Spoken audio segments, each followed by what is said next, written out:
Hello, hello. How we doing?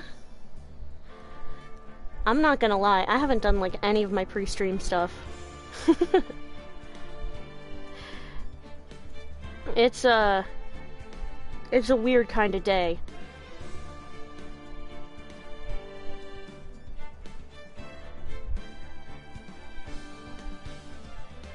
But it's okay.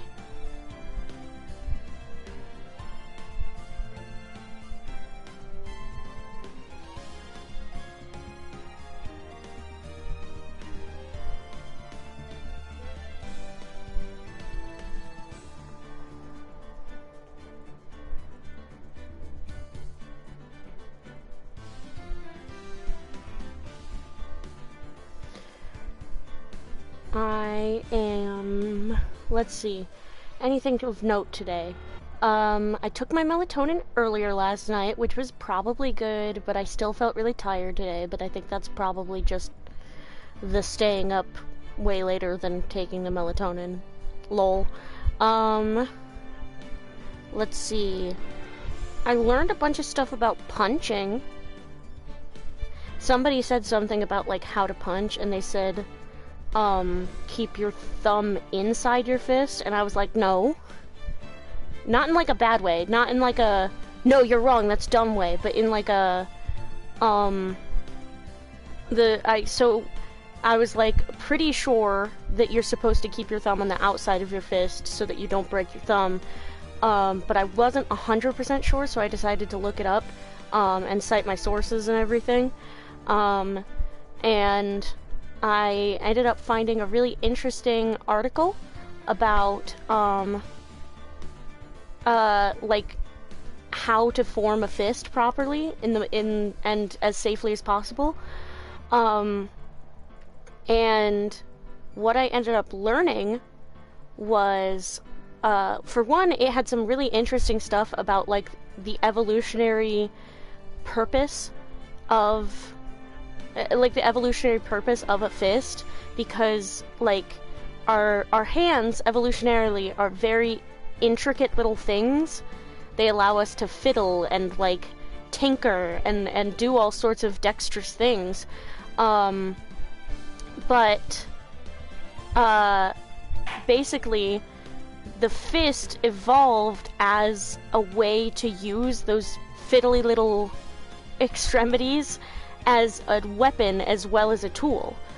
And so, the fist as a form you can, like, put your hand into, the fist as a position for your hand to be in, had to evolve over years and years and years to be, like, the safest way to use your hands as weapons, because you can strike people with, like, the heel of your palm, and that's really effective too, but the fist is, it tucks all of your bones, it uses the muscles to tuck all of your bones in as tightly as your hand can basically ever get, all the finger bones anyway, and it uses the knuckles, and, I learned the word for this today, proximal phalanges.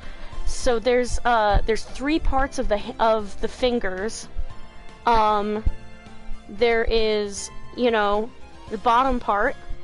You've got those 3 little sections of the fingers. The bottom part are called the proximal phalanges.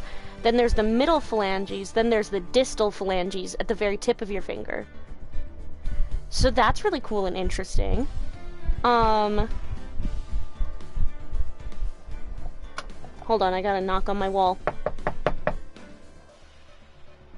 Oh, I made my dogs bark. My little brother was being loud. Oh god, my dogs are losing their fucking minds. Because they heard me knock on the wall. Okay. But anyway, so it tucks... because, like, you're hitting with your knuckles and your proximal phalanges, and then the joint in the middle there, between your proximal and middle phalanges, For the most part, the safest place for your thumb to be is tucked. So when you make a fist, you tuck your fingers into your palm as much as possible, and then your thumb is supposed to be like resting, sort of tucked, not underneath, because that puts like way too much strain on your thumb. It's supposed to rest on the middle phalanges of like your index finger, middle finger, and like your ring finger. Hello! How we doing, gang? Okay, but like, so when you punch, it's really interesting because like we evolved to be able to punch because that hand position tucks our delicate little finger bones in as much as possible to keep them as safe as possible. This is why the safest way to have your nails is short, but I'm not coming for the queens like that. But yeah, so when you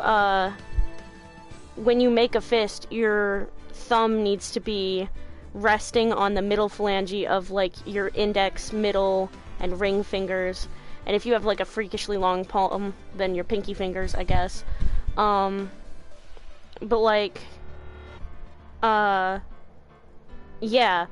it's, if you put your thumb on the inside of the fist, it puts strain on it, and also when you punch, like if you're punching really hard, the force of that blow, like physics-wise, is getting transferred into your thumb. Instead of, like, it's getting transferred through your thumb and down your arm, instead of just going through your fingers and down your arm. Like, your thumb is right in the middle there, and that's really dangerous for your thumb.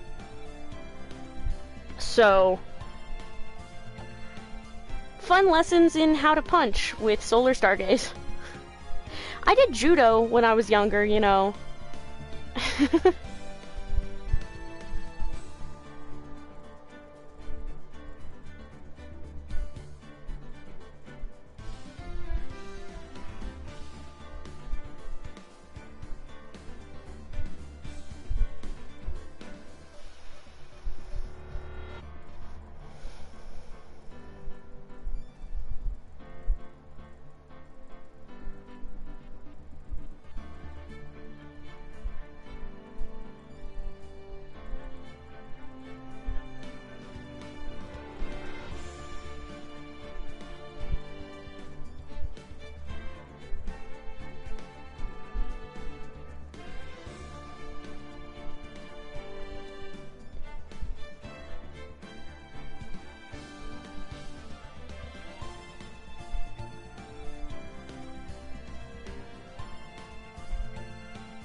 Okay. We're getting started a little bit late today, but I think it's gonna be okay.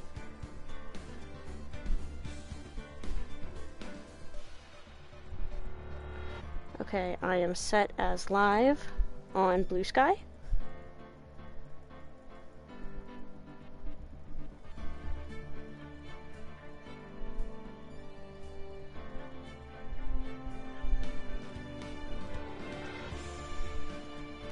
I am set as live in my server.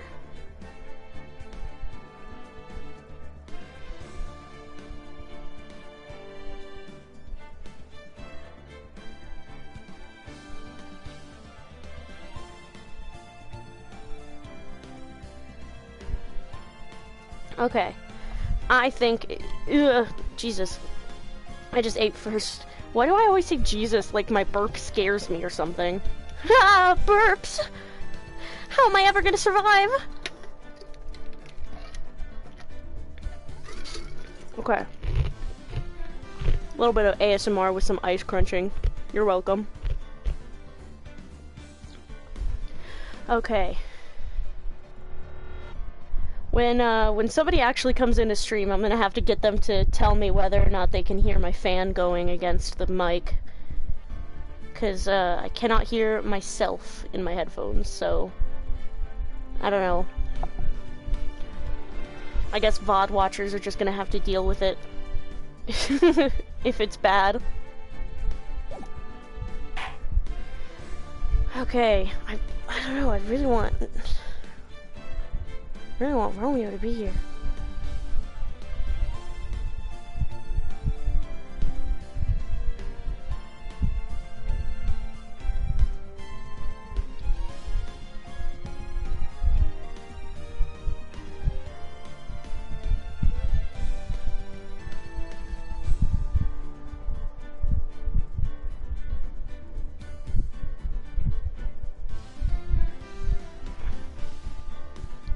Okay.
Okay. Alright. Hey, yeah. Okay. I am just about ready to go. Am I? Do I have to go to the bathroom? I don't think so. I might have to later in stream, though.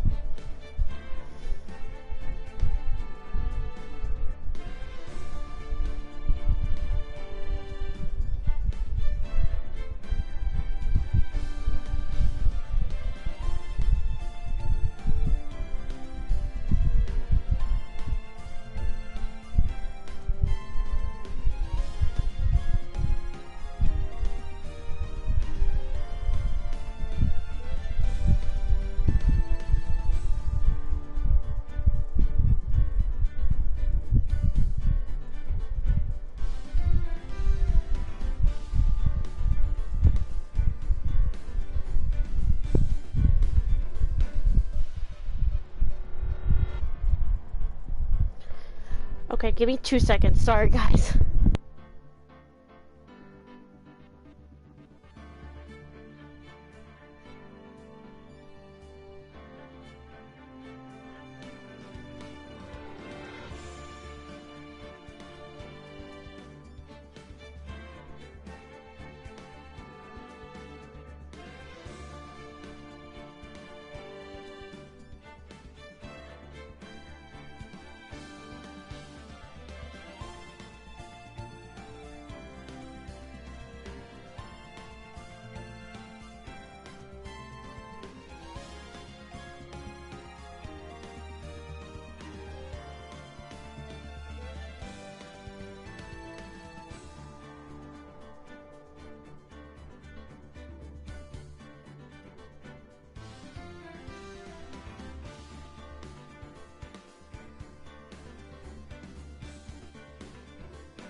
Okay, I'm back.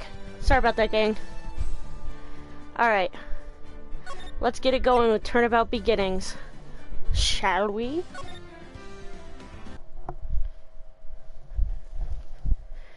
The girl. Let her go. Oh. Huh.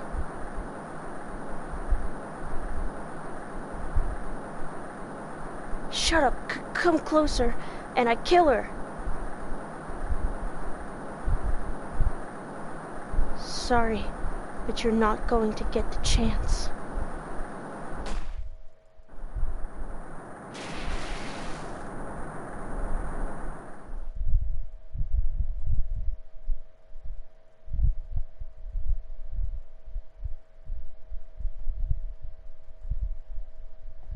I'm reading through the file of an old court case.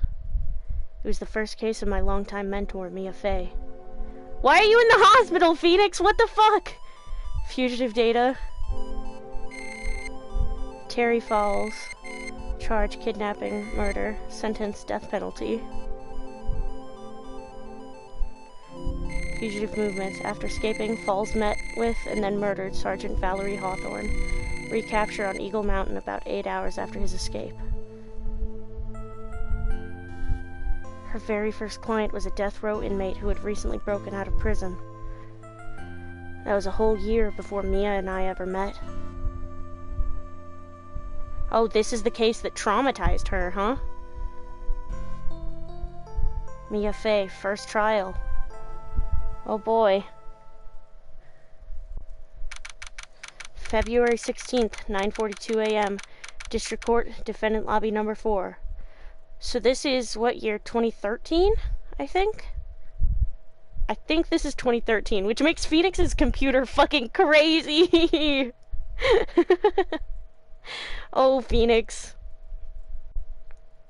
The way that your setting makes it so that you, the way that your setting makes it so that you're a fucking dinosaur when it comes to technology, completely on accident.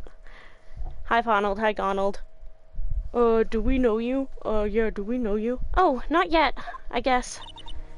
Ugh, I'm so nervous. I feel like I'm going to die. I never should have accepted this case. Yeek! Yeah! Good morning! Don't be so jumpy, Mia. I didn't do nothing. I swear I didn't kill nobody. Terry Falls, my first client. Sentenced to death 5 years ago, and now a prison escapee. Just relax, Mia. Make small talk and try to relax him. So why did you escape anyway? I'm sorry. I'm sorry. I didn't do nothing. I didn't kill nobody. I never lie. I didn't escape from nowhere.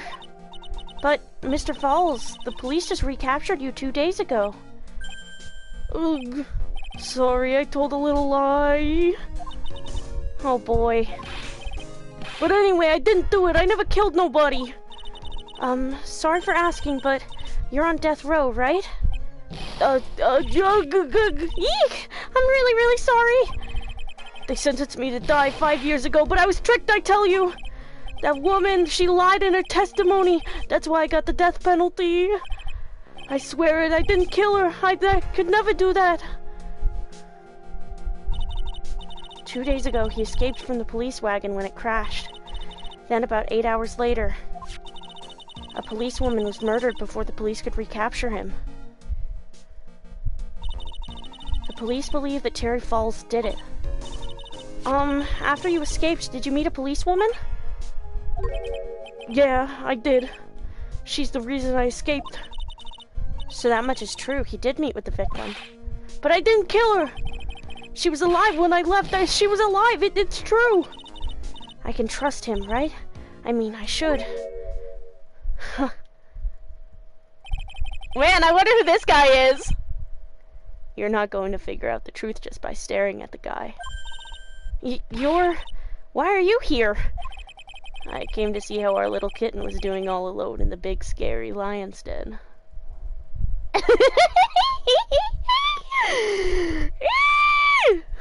Hi, hi, hi, hi, hi. I thought maybe you'd like someone to play with.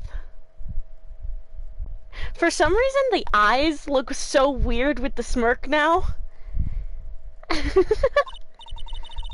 Where's Mr. Grossberg? That old man is probably still in bed. I bet he's clutching an empty bottle and mumbling in his sleep. Aren't I good enough? After all, it's me, Diego Armando. I didn't say...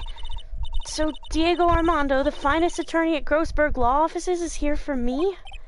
No, no, no. You've got it all wrong. Today, you're the finest. After all, it took an amazing amount of guts to take this case. Imagine. An escaped death row convict for a first client. Yeah, thanks. I sure wish I could get out of it, though. Relax. I just heard some good news. The prosecutor for today is fresh out of his diapers as well. Really? However, unlike a certain somebody who I won't mention, he's earned the reputation as a genius since beginning his law career. Genius? Well, it's about time to head in, kitten. I've always thought it was kind of cringe when guys say kitten. I was like, ew. I think I'm changing my tune a little bit. Sharpen those claws of yours. It's go time. A solitary confinement cell for the condemned must be the world's loneliest place. And that's what my client ran away from. Every other lawyer gave up on him, but not me. When I saw those overflowing eyes and heard that simple, childlike voice, I just had the feeling that he was telling the truth. February 16th, 10 a.m. District Court, courtroom number 4.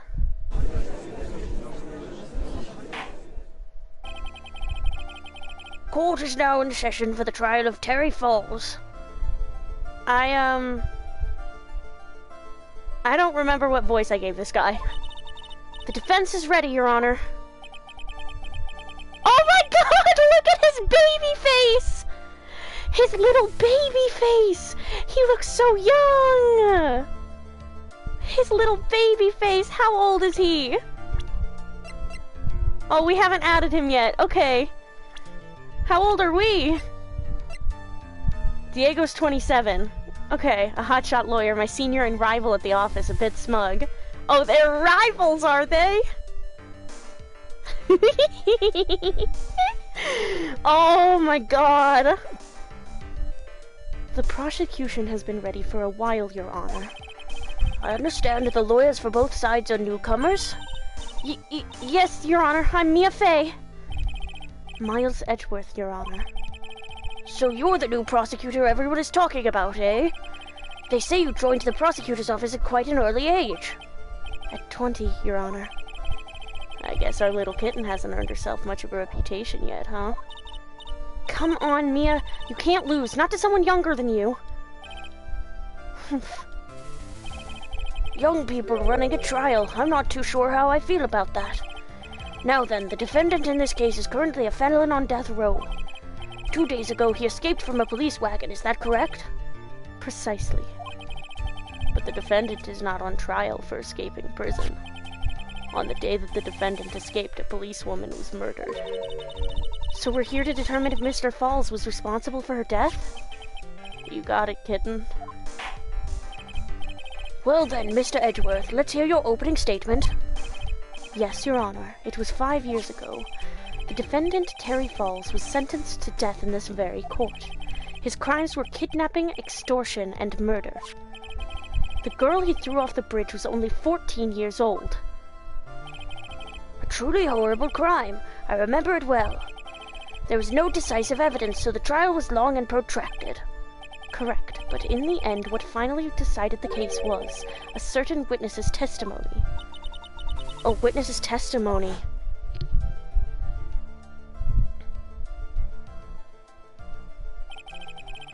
The testimony of Detective Valerie Hawthorne, the person who confronted this criminal.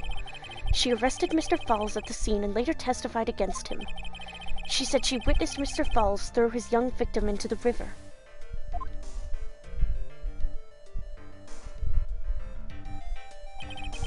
For those who are not aware, Eagle River is well known for its powerful current. Most bodies that fall in are never recovered. So Miss Hawthorne's testimony was the one that put him away. That policewoman you just mentioned, that wouldn't be exactly the victim, the same woman that was killed 2 days ago. Police Sergeant Valerie Hawthorne. Oh, look at his little smirky face! Aha, I see! The man who was sentenced to death based on her testimony escaped 2 days ago, with only one thing on his mind, to take revenge against the woman who convicted him.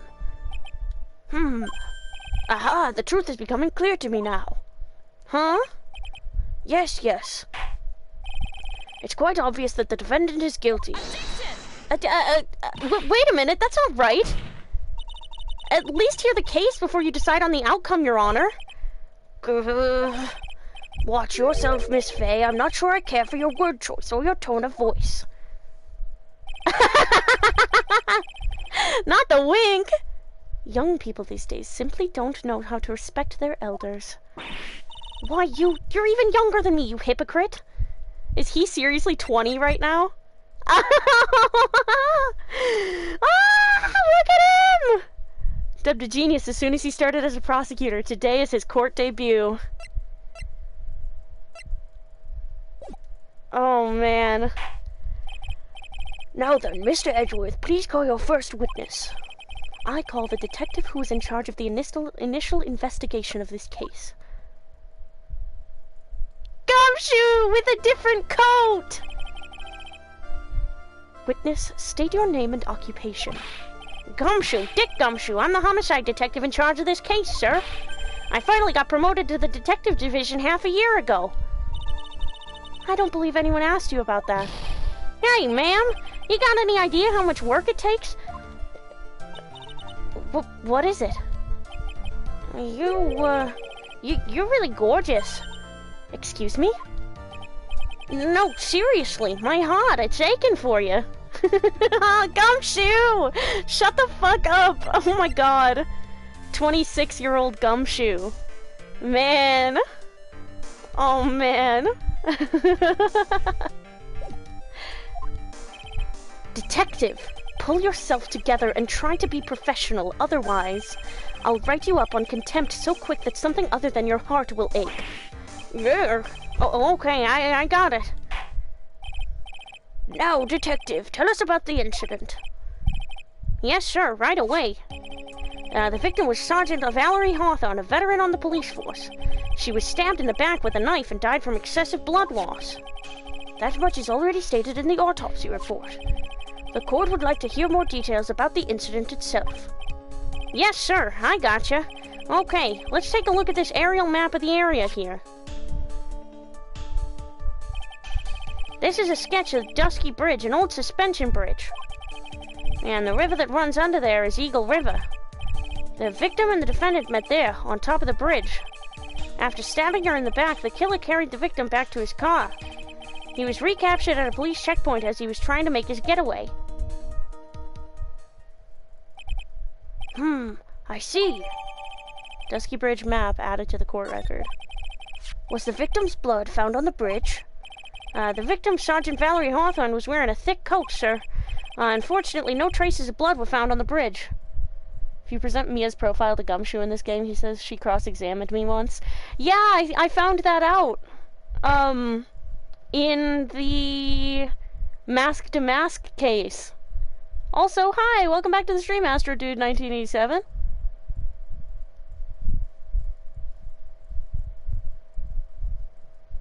I'm loving this so far. Gosh, I wonder who this Diego Armando guy is. I wonder if he has any relation to Godot. What a mystery. Unfortunately, no traces of blood were found on the bridge. Mr. Edgeworth, I warn you that I absolutely despise conjecture. If there was no blood on the bridge, then you have no proof that they even met there. Your Honor. If you would listen to the testimony we have prepared, I'm sure you'll be convinced. The two of them most certainly did meet on the bridge that day. Why, Mr. Edgeworth, I'm not sure I'd like you wagging your finger at me as though I were some hoser. Detective, proceed with your testimony. Yes, sir. Here we go, Mia. Hang on. Okay, now, listen carefully, kitten. One little mistake and this guy will drink you for morning tea. Trust me and get ready. Summary of the incident. On the day of the incident, an unknown person phoned the sergeant and asked to meet. Sergeant Hawthorne went to Dusky Bridge at the designated time and met with Mr. Falls. And that's where she was brutally murdered, sir. The criminal stuffed a body into his car trunk and tried to make a getaway. Mr. Falls was arrested at a police checkpoint we set up at the base of the mountain. Well, you certainly have established the importance of the bridge. Naturally. Now, would the defense please hurry up and proceed with the cross-examination? Yes, Your Honor. Cross-examination coming right up. Hey, settle down there, kitten. If you keep trembling like that, you're gonna make me spill my coffee. I'm not trembling. It's just cold in here. The courtroom can be a cold battlefield, all right, especially for a beginner. I don't need you to worry about me. I mean, the defendant, the witness, everyone's a beginner in here. You got me there. But maybe you should keep your claws out and show them what you've got, kitten. It's okay, Mia. Stay calm. Just remember those court procedure videos you stayed up all last night watching. Oh, I love you, Mia.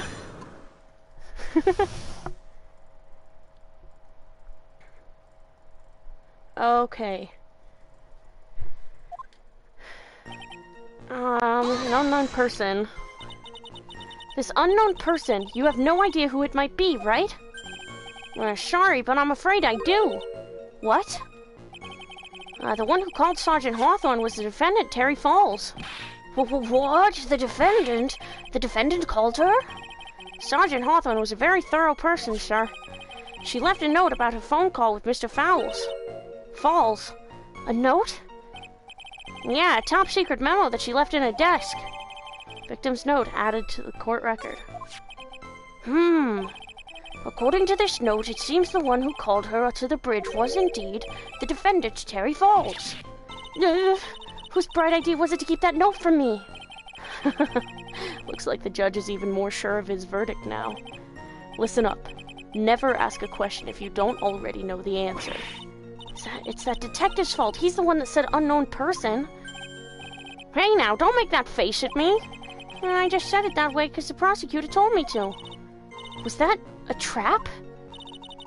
With that cute face, I didn't expect him to be so sneaky.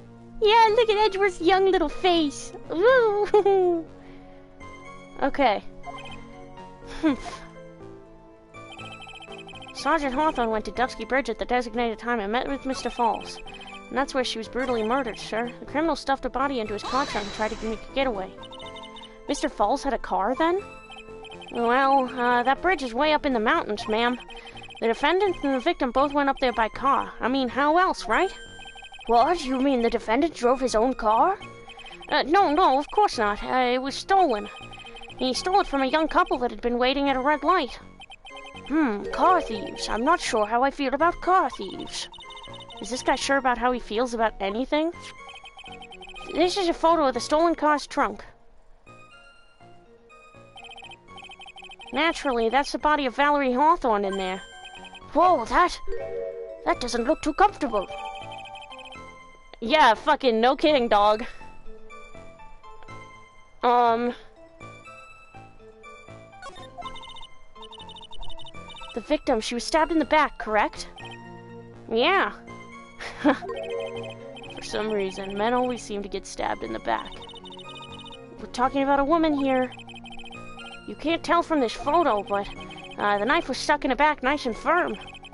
The condition of the body when it was discovered is very important information. Detective, was there anything strange or noteworthy in the trunk of the car? Here's a photo of the trunk, but I don't see anything strange to you. Anyway.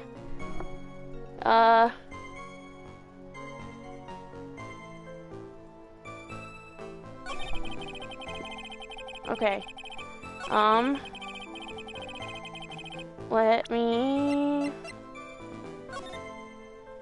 That bridge, wear white scarf for identification. Talk to Dahlia, tell her this time the whole truth must come out. Talk to Dahlia, tell her this time the whole truth must come out.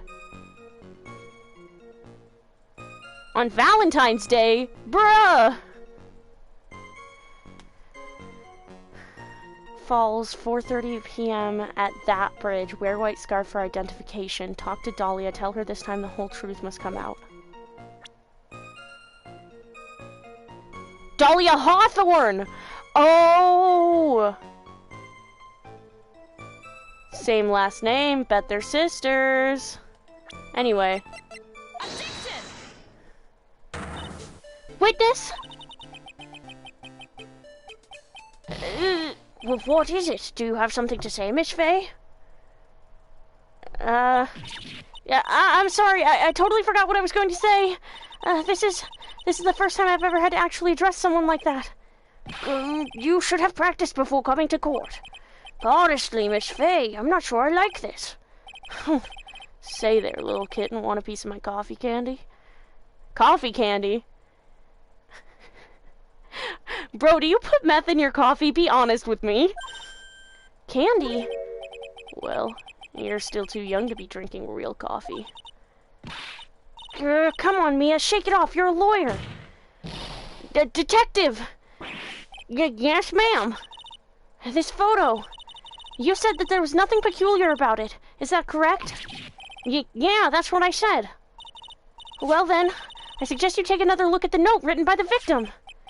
The note? It very clearly says, wear white scarf for identification. The caller must have forgotten what the victim looked like, thus this special request. Yeah, I have one very simple question for you, Detective. Where is the white scarf? I can't seem to find it in this photo. Well, to be honest, we didn't find it in the trunk, ma'am. And you stopped there? You should have looked for it.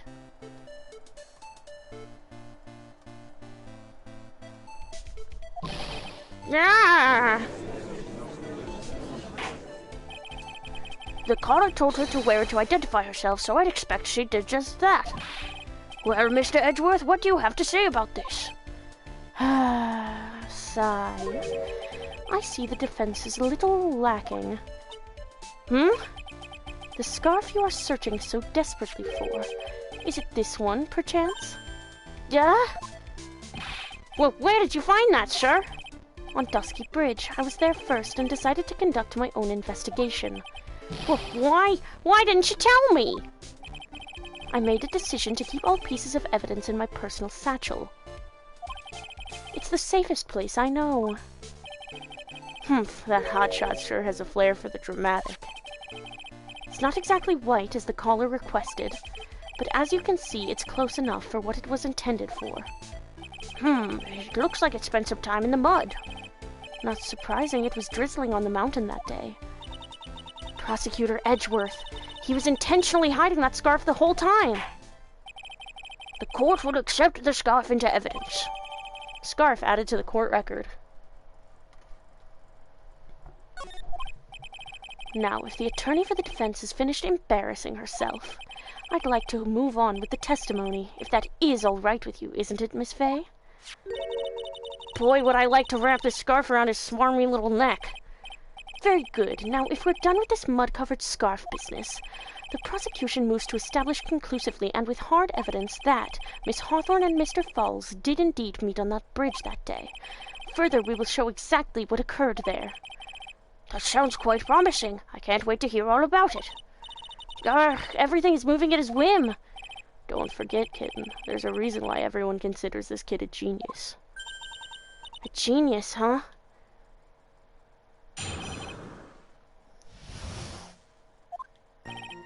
Actually, there's an eyewitness who was there when the incident took place.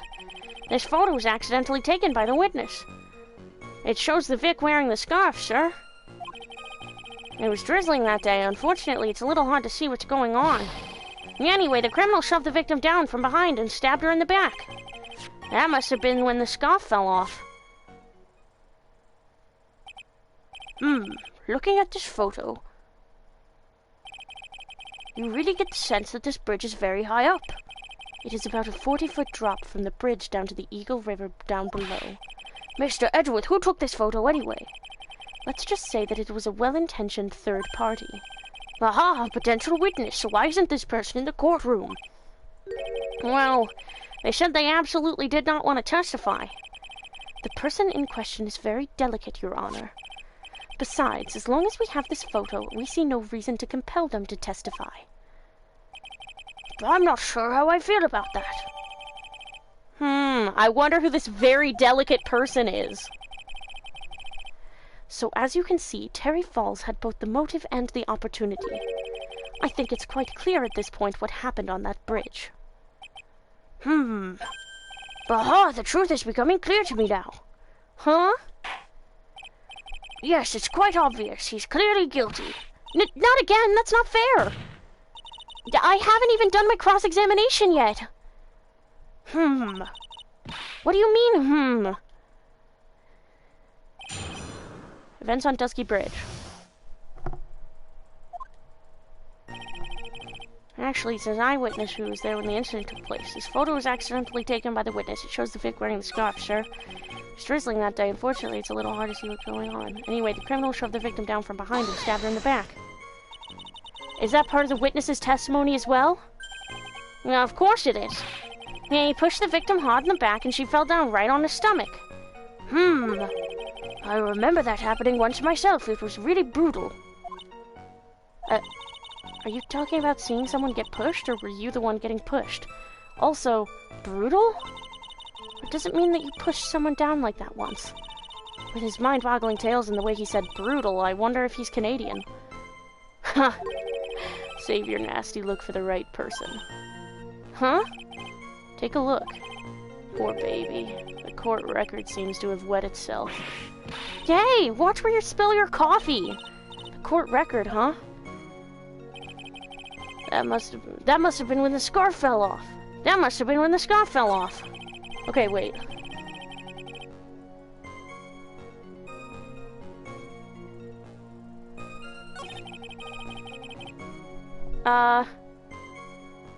Present. Wait, so in other words, there was a struggle between the criminal and the victim, huh?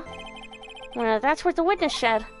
Well, looks like she didn't remember about the scarf. But from what she said, it sounded like a pretty violent fight, ma'am. Oh, hold on.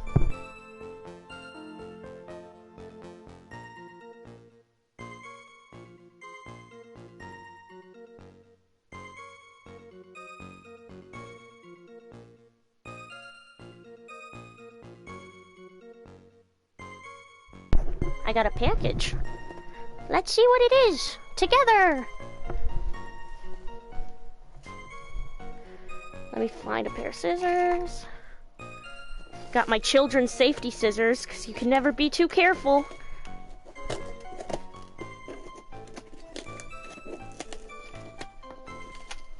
Jesus Christ, let me in, dog.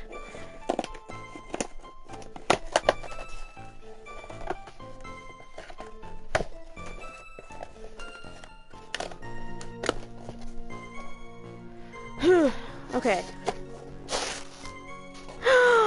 My mic is here! Oh my god, my fancy microphone! It's here, it's here, it's here, it's here, it's here. It's here. Oh my god. It's here. Oh my god. Ah! Oh my god. Oh my god. I'm putting a stream marker on this so that I can send my reaction to my brother-in-law who bought it for me. Oh my god, this is so exciting. Oh my god. I'm gonna have to open it later. Oh my god. Okay. Okay. Okay. Cool beans. That's exciting. Cool. Yeah, cool. Cool, cool, cool, cool, cool, cool. Yeah, cool. Okay. That's cool. Okay. Woo!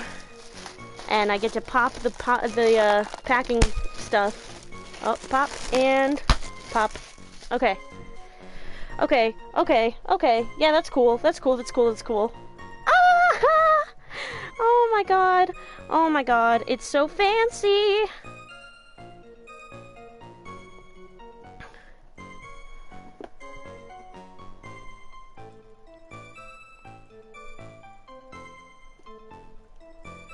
Oh my god, okay. Cool, cool, cool, cool, cool. Sick, sick, sick. Okay. Okay. Epic, epic, epic, epic. Okay. Okay.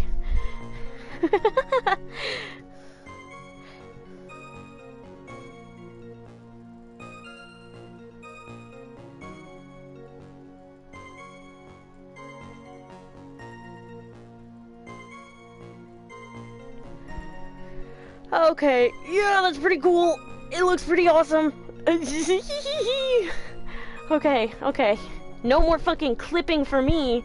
Well, for however long it takes to finish this game. And then it's all smooth audio from there on out.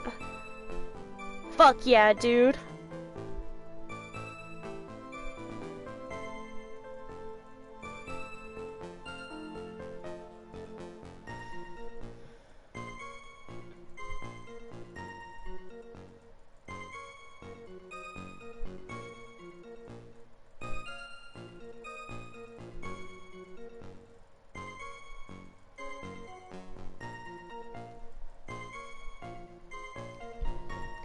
Okay, okay. Now that I have sent a good ingratiated text to my brother-in-law, woohoo! Okay. Okay, okay. But from what she said, it sounded like a pretty violent fight, ma'am. The area was wet from rain. The bridge was probably wet too, which would explain why the scarf was all covered in mud, but there's something about this testimony that's still bothering me. Talk about a surprise. I had no idea there was a photo. Oh, I almost threw up in my mouth for a second. Yay! I think I might have gotten so excited that it, like, regurgitated shit a little bit. So what do I do? You really still believe him? Mr. Crybaby, I mean. I've been working for the start. You sound crisp. I haven't set up the mic yet. I literally just got it. Like, my Grammy just brought it into my room. I didn't realize that it was here and it was for me. I would have tried to set it up or something, but, yeah, for now I'm still using my headset, but I'm gonna set it up tonight, and still crispy. Thank you. I appreciate it.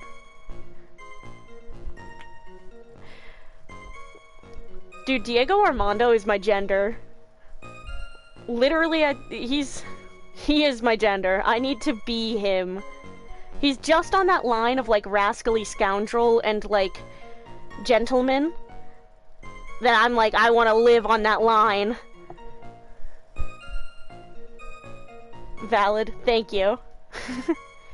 You really still believe him, Mr. Crybaby, I mean? Of course I do! So the little kitten believes in fairy tales, huh? In that case, the answer is obvious. If what you believe is the truth, then that means that somewhere hidden in that testimony is a contradiction. One huge contradiction waiting to be discovered. That's your chance. Actually, there's an eyewitness. Okay, That must have been when the scarf fell off.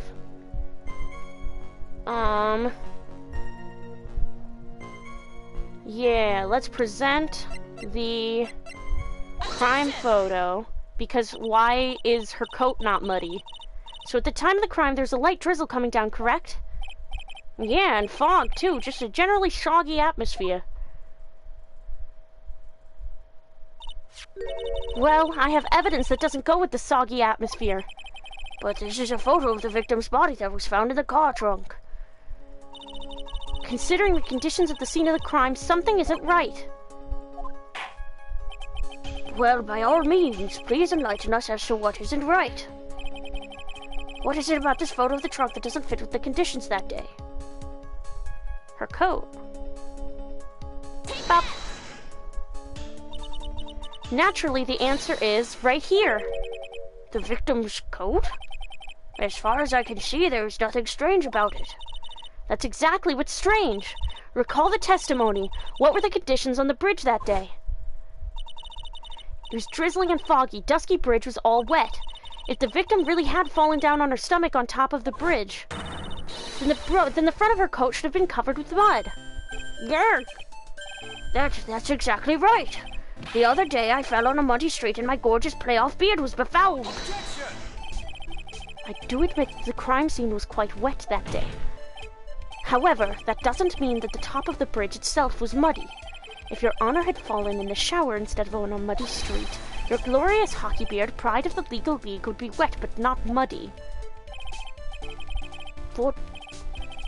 Fortunately, I have yet to test that. Still, your point is well taken. Is he supposed to be Canadian? What is supposed to clue me in that this guy's Canadian? I'm not changing his voice.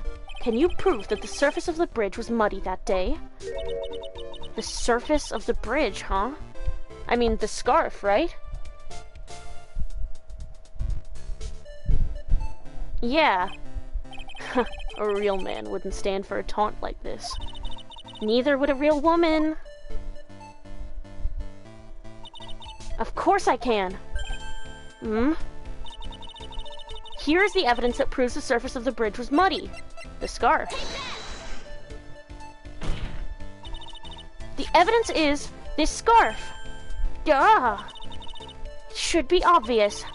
If the scarf fell onto the bridge and got this muddy, it means that the bridge was obviously covered in mud.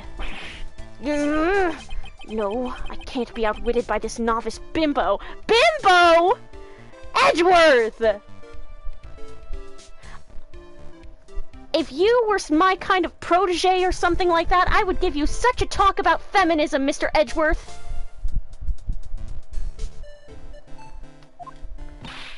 Yay, same to you, buddy. She's like, you're a bimbo too. Miss Faye's assertion makes perfect sense to me. I do admit that there appears to be a contradiction between the condition of the victim's coat and her scarf. However, the real question is, why is there a contradiction? Huh? For every contradiction, there exists an explanation. Let's look at what the explanation in this case may be, shall we? Alright. It's not like he's really giving me a choice here. You're doing pretty well for a little kitten. Shut up! Stop! Mr. Armando! No matter what he says, a contradiction always comes down to a lie. It's either the victim discovered in the trunk, the witness's photo showing the defendant and the victim, or the witness's testimony that stated she saw the moment of the murder. Just relax and think it over. It's pretty simple, isn't it? The false evidence. It's one of those three. What you said just now, I'm not sure I like that. That wasn't me, Your Honor. It was the coffee aficionado over here who said it. This court is not in the habit of accepting false evidence, you know. Blame it on him, Your Honor. He's the one trying to slip false evidence into court. He fucking clocked you, Edgeworth. He fucking clocked you. Huh? But we won't let him. We'll expose his evidence as the flimsy scam it really is. Yes! The false evidence in this case is the... witness's testimony, right? Yeah. It is a no-brainer. Obviously, it's the witness that's suspicious. During his earlier testimony, the detective pointed out a crucial fact. The criminal shoved the victim down from behind and stabbed her in the back. Now, is that testimony exactly what the witness claims to have seen? Yeah. That's what the witness told us. That testimony is filled with holes. After all, the victim's coat isn't dirty at all. That's true. Huh. It's not just true, it's the truth. If there was a truly decisive witness in this case, I'm certain that boy Wonder over there would have called them in the first place. Your Honor, the defense requests to cross-examine the eyewitness. The testimony presented so far is not only vague, but contradictory as well. Well, Mr. Edgeworth, it appears that we'll need to hear from your mystery witness after all. You should brace yourself for the brutal truth. Your Honor, the prosecution has no intention of hiding the witness from the court. We are prepared to present our witness at any time. Very well. Please bring forth your witness at this time. What Mr. Edgeworth said kind of worries me. What does he mean by the brutal truth?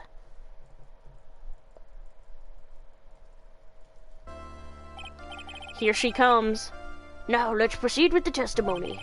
Mr. Edgeworth, please go right ahead.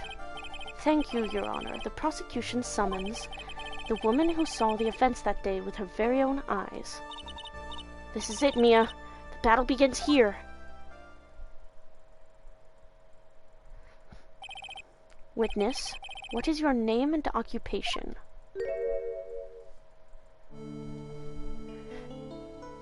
Here she fucking is again! Everyone is so silent that I can hear their hearts going pitter-patter. Oh.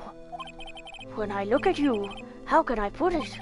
You look as scrumptious as a double-double in a dozen donut holes.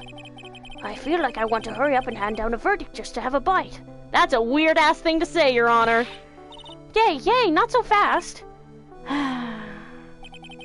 As I said before, this witness is very sensitive and delicate. I would ask the court to please exercise care when addressing her. Yes, indeed. Thank you, Mr. Edgeworth. You are a true gentleman. Miss Fay, you could learn a lot from this man. If he's such a gentleman, he sure doesn't act like one to me. Sir? Yes, my dear? This is my first time, so I'm sure I'll make a lot of mistakes. Anyway, I just wanted to say I'm sorry for all the trouble I might cause. Not at all. It's no trouble at all. Now then, may we please have your name and occupation? My name is, Melissa Foster. I'm a college student, a freshman in the literature department.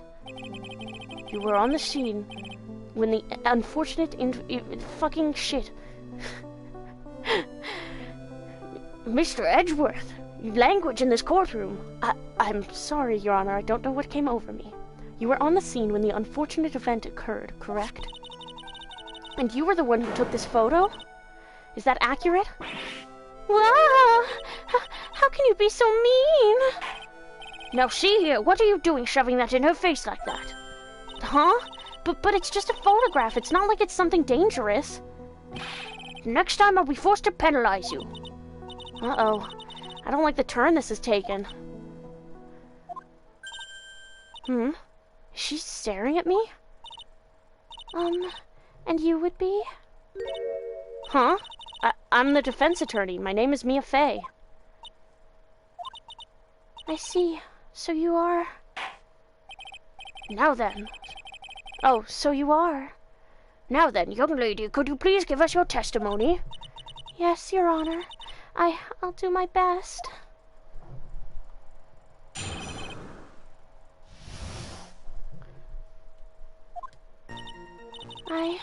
I was using my camera to take some pictures of wild flowers. Then I noticed there were two people standing up on the suspension bridge. Suddenly they just started fighting. That's when I hurried and took the photo that shows the crucial moment. And right after that I called the police. By the way, where were you standing when the incident occurred? I believe the map would be of help here. I was standing right over here. I was standing in a beautiful field surrounded by tall cliffs. So you took the photo from that location, eh? I brought the camera I was using at the time, just like Mr. Edgeworth asked me to. Ho ho ho, what a cute camera, just like its owner.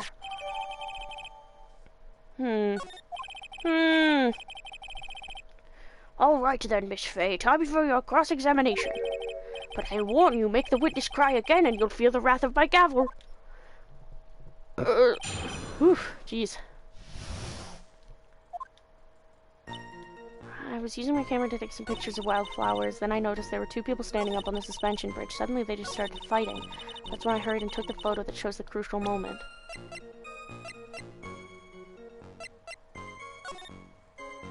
What crucial moment, babe?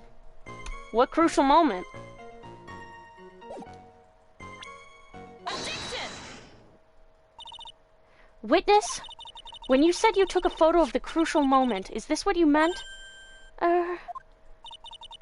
All I can see at this photo are two people facing each other. You testified that you saw the two of them starting to fight. Normally, that's the kind of thing we would refer to as a crucial moment. Why haven't you presented a photo like that? Well, you see... The photo we presented was the only one there was. But if you really wanted to capture the crucial moment, then what happened next? You must have taken a photo of it.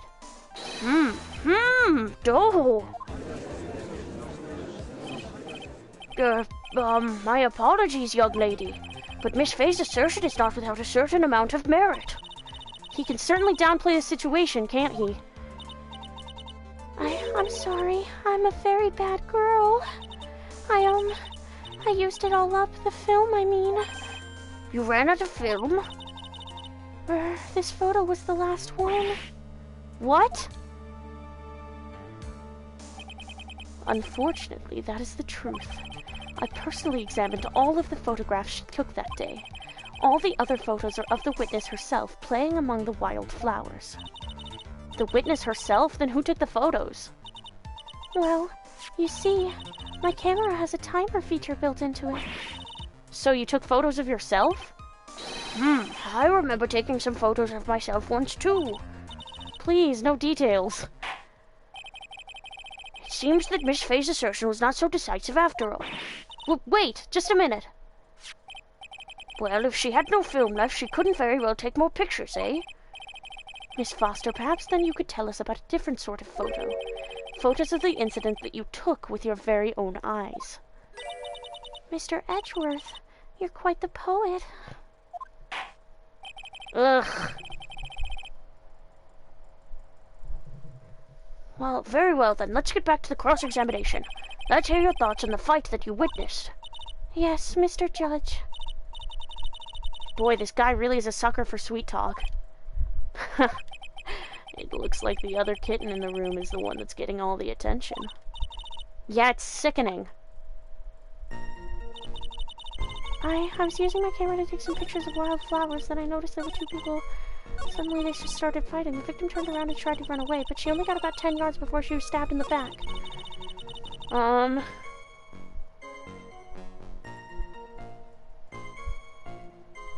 Yeah,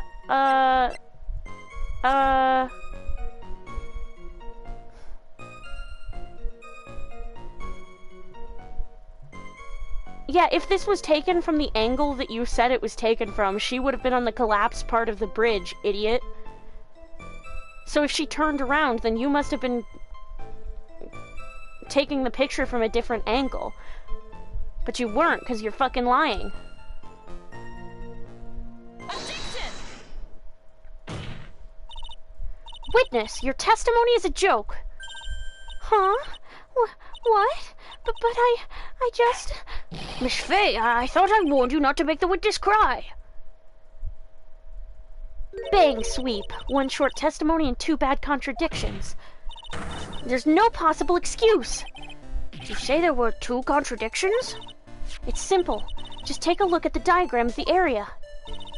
According to her testimony, the two of them were in the middle of the bridge. But if they were, and the victim had turned around and tried to run, well then... She would have hit a dead end. You said 10 yards, but she couldn't have even ran 5. Because Dusky Bridge is collapsed on that side. Ah! What does this all mean? It's very simple, Your Honor. This charming little witness told a charming little lie. That's all there is to it. This beautiful young lady has been lying to the court?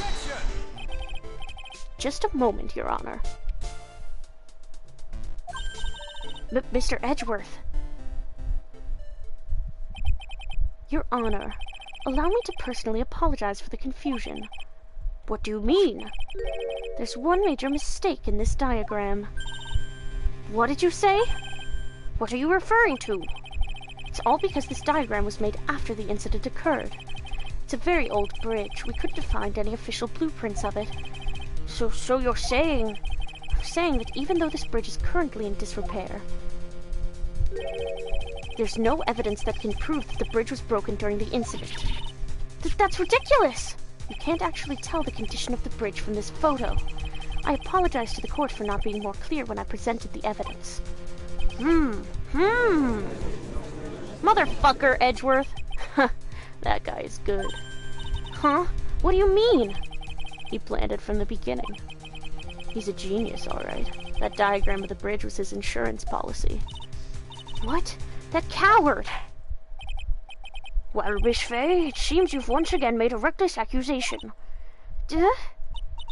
I'm so sorry. I should have been more careful myself. No, it wasn't your fault at all. I can't believe Edgeworth fucking traumatized Mia. Now then, shall we go on with the trial? I'd like to establish once and for all what it was that the witness actually saw. Indeed. All right, young lady. May I ask you to please proceed with your testimony? But it's so hard to go on. We're all on your side, Miss Foster. There's no need to worry. Just tell us what you saw. Yes, sir. He's not into you, bitch. Running from the crime. After he stabbed her in the back, he quickly picked her up in his arms. Then he carried her over to the car. I suppose that was the only way he could make sure the body stayed hidden. He couldn't just leave the body on top of the bridge. Oh, I'm sorry. I'm only supposed to talk about what I saw. He could have just dropped it off the... Witnessing such violence must have been difficult. Yes, sir. I'm still shaken up. If he accepts his testimony as it is, we're finished. Don't say that. Oh, well, maybe I'll stop off at my favorite cafe on the way home. They make a really great mocha latte. This trial isn't over yet. That's what I like to hear. The way he rage baits her into being determined. Oh shit, you redeemed hydrate and unshrimp yourself. Fuck. I didn't see when you did that, but I'm hydrating and I'm unshrimping.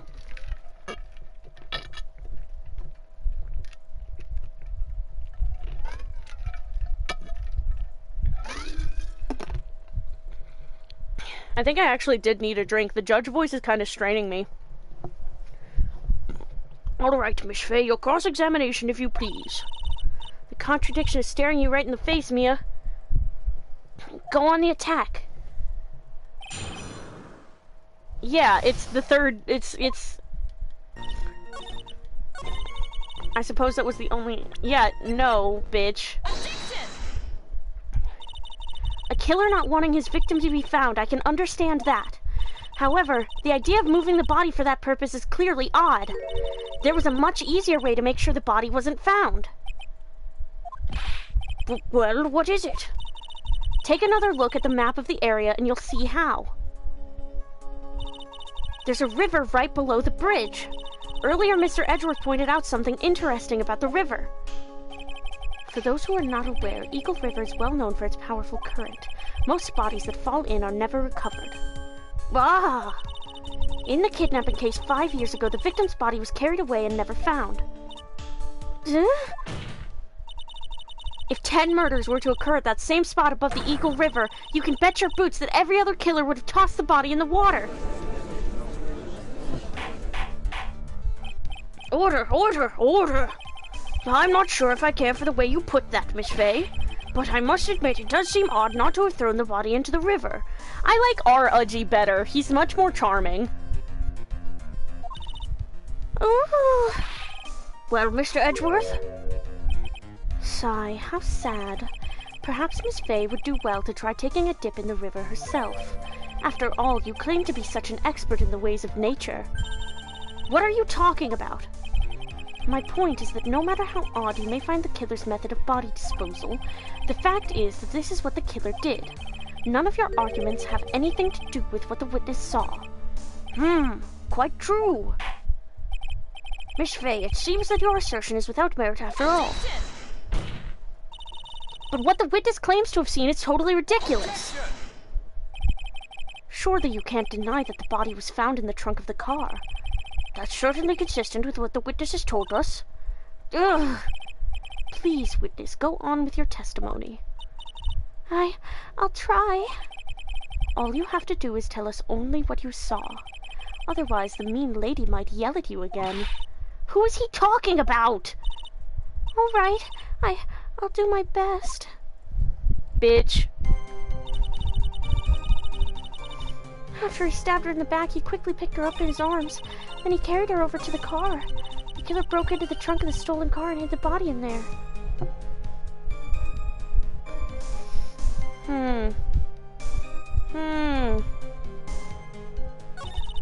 He couldn't just leave the body on the top of the bridge. Okay, hold on.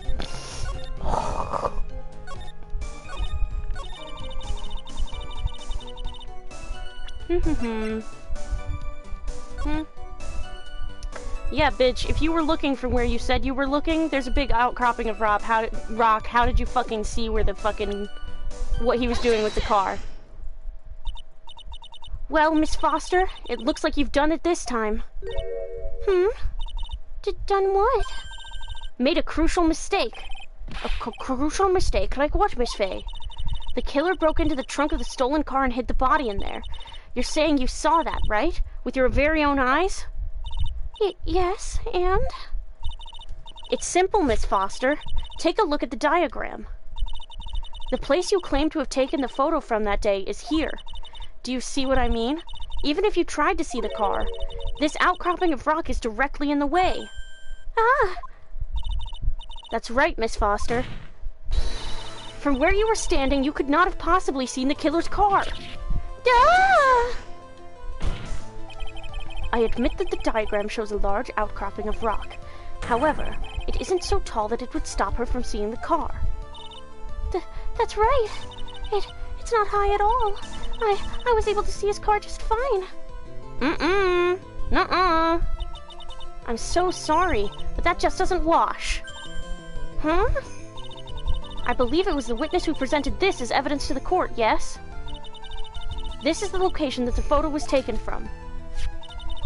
Your own photo tells the whole story. You can clearly see the left side of the bridge, but the outcropping that is being referred to is really more like a cliff. Ah! Your view should have been completely cut off by this cliff, but still you claim to have been able to see the killer's car. No! Order in the court. What is the meaning of all this, ballyhoo? Your Honor, don't jump to any hasty conclusions. The fact that the escapee fled in a stolen car was reported on the news. After witnessing a murder, I'm sure you can appreciate that the witness was very upset. She must have heard about the stolen car and convinced herself that she saw it. But she was repeatedly warned before starting her testimony. She was told to testify only about what she saw with her own eyes.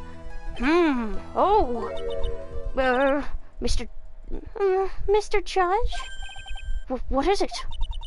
I think I must have remembered things wrong. Hey, wait a minute. You can't just say that. Nuh-uh, Miss Faye. No one on the face of the planet is perfect. Yes, indeed. Quite true, you know what they say. To err is to human, to forgive divine. I'm inclined to give the benefit of the doubt to our witness here. What? That's not fair! Save the tears for later, kitten. Mr. Armando! Don't look back until the trial is over. Now is the time to go forward. But that wasn't fair! Okay, kitten, you need to relax. Then you need to remember the other kitten's testimony. Killer broke into the trunk of the stolen car and hid the body in there. So tell me, how did she know that? How did she know that he broke into the trunk? Yaha! Well, Miss Foster, until you can explain how you knew that, you're going to have a lot of very suspicious people on this side of the courtroom. Well, witness? Well, I'm certain that he broke into the trunk. Because there were marks left on the trunk lid. I'm certain they were scratch marks from when he broke into it. What? Let me see that photo. It's true. These certainly look like scratch marks around the keyhole. It's obvious that this trunk has been broken open. Well, Miss Faye, are you satisfied? No. The judge is on her side. I can't make any mistakes here. No, why would I be satisfied? It still doesn't work. What she just said, is there a contradiction in there somewhere? It doesn't work. Melissa Foster, it looks like you finally betrayed yourself. What? You said you were in a field taking photos of wildflowers, but even so, you knew about the scratches. The question is when? When did you get a chance to see those scratches? Finally, I finally got her. Huh, I'm getting pretty tired of waiting over here. Then perhaps it would be faster if Miss Fay explained herself. Your Honor, there's only one possible explanation. The reason the witness had seen the scratches was...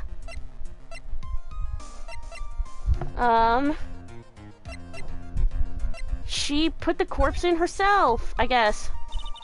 There's only one way that the witness had the chance to see those scratches. Yes, what is it? Naturally, when she opened the trunk and stuffed the corpse in herself. The person who really hid the body in the trunk of the car was Melissa Foster. It was you that did it, wasn't it?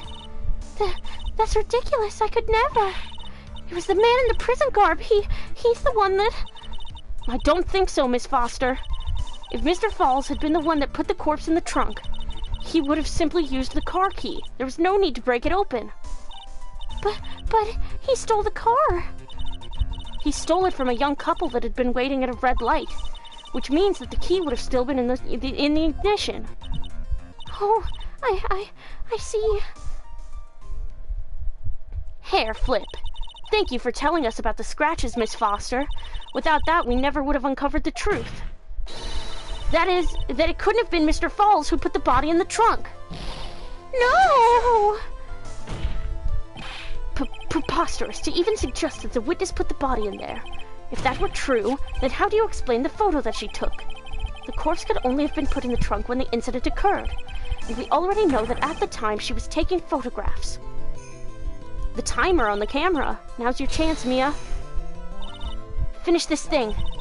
On the contrary, I'm not so certain about that anymore, Mr. Edgeworth. There's no need to think too deeply about it. What I'm saying is the shutter for this may not have been pushed by Miss Foster herself. Let's take another look at this camera and see what features it has, shall we? It has a timer built into it, even a mini tripod. Why? It's almost as if she had brought this camera just to take this picture.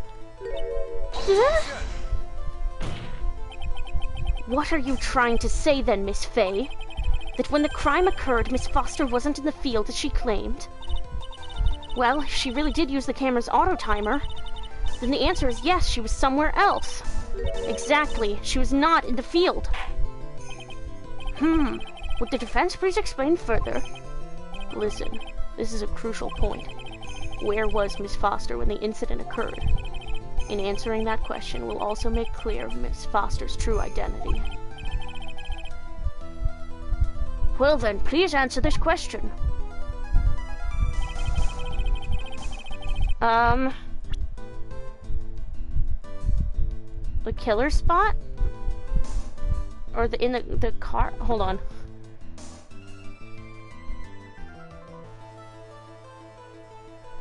Oh wait, no, it wasn't actually her.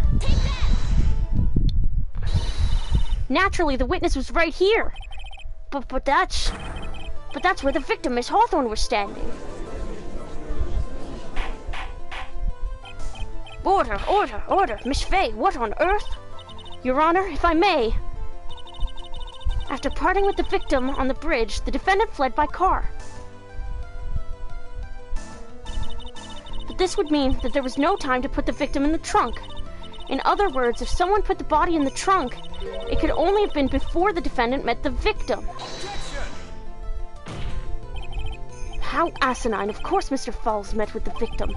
The only person with the opportunity to have put the victim in the trunk is the same man that killed her, Terry Falls. You still don't understand, do you, Mr. Edgeworth?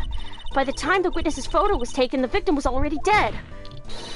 The person in the photo was not Valerie Hawthorne. What? I've never heard anything more ridiculous in my entire life. Then who exactly is the victim in this photo? It's obvious, isn't it? It's your own witness. What? It's the only possible explanation. The woman that Mr. Falls met on the bridge that day was not Valerie Hawthorne. It was you, Melissa Foster. Me? Let's remember that it was raining and foggy on the mountain that day. Mr. Falls himself believed that the woman in front of him was Valerie Hawthorne. But the defendant knew Valerie Hawthorne very well. After all, she was the woman whose testimony helped get him convicted. But since then, my client has spent 5 hard years in a federal penitentiary. He couldn't remember exactly what she looked like anymore. You're just making this up as you go along. Where's your proof? I've got it all right here. This piece of evidence will blow this case wide open. The note. At the time of the incident, Mr. Falls had forgotten what Valerie Hawthorne looked like. Mr. Falls had forgotten the victim's face. That's why he needed some piece of identification. Namely, this muddy scarf. It was Mr. Falls who requested that she wear this scarf to identify herself. That's already been proven by the note the victim left. In other words, as long as you were wearing a scarf like he asked, anyone could pretend to be Valerie Hawthorne. Well, what do you have to say to that, Melissa Foster? No.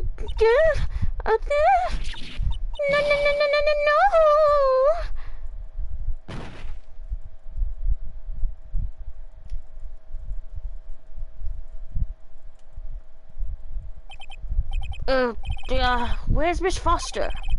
She's collecting herself in the lobby. It's obvious that Melissa Foster did it. She hid the body in the trunk and disguised herself as the victim. She set up the camera to snap a fake photo of them together. The only question is, why did she do it? Well, isn't that obvious? She's the real culprit. Well, we'll have to wait for Miss Foster to compose herself before we start again. Until then, this court is in recess. The defense and the prosecution are both to wait in their respective lobbies. Yes, Your Honor. Understood. Hello! Hi, Romeo Digital Roots. What's up? We're Mia again. This is the case that traumatized her. We're in 2013 now.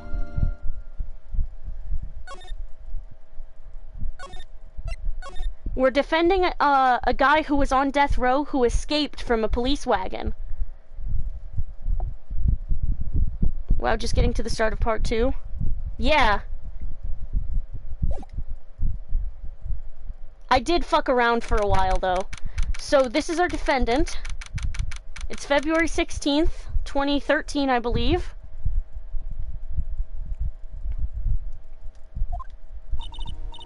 Mr. Falls, oh, God! Eek, I'm sorry, I'm sorry. I want to say thanks, you're real good, you really hooked me up. Thanks, we're almost there. Once I prove that she committed the crime. 4 days after my birthday. 4 days after your birthday! Okay. So it took place on this bridge, right? So originally the thing that got Terry Falls death row was he supposedly, allegedly, pushed a 14-year-old, he was holding a 14-year-old girl hostage, and this was 5 years ago.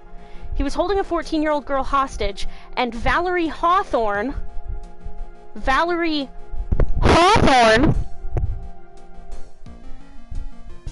was a cop, a veteran cop, who confronted him on the bridge and said he pushed that girl to her death. Hey, I know that name? Uh-huh.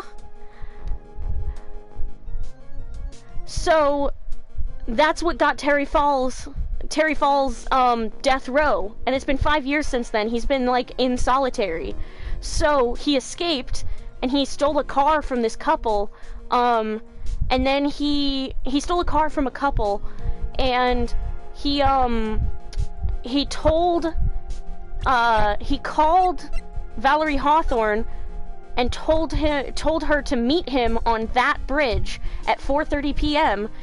and to wear a white scarf because he didn't remember what her face looked like.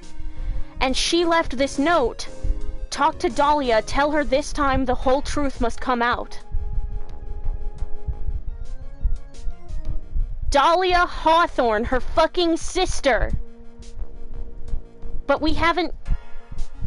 Yeah, but we haven't discovered that yet, because the main witness in this trial... So this is the body of Valerie stuffed in the trunk of the car that Terry Falls stole. And this is a photo that's supposedly of Valerie and Terry meeting on the bridge. But our key witness had a camera with a timer and a tripod and was taking photos of herself in a flower field. Now, who does that sound like? This is Melissa Foster.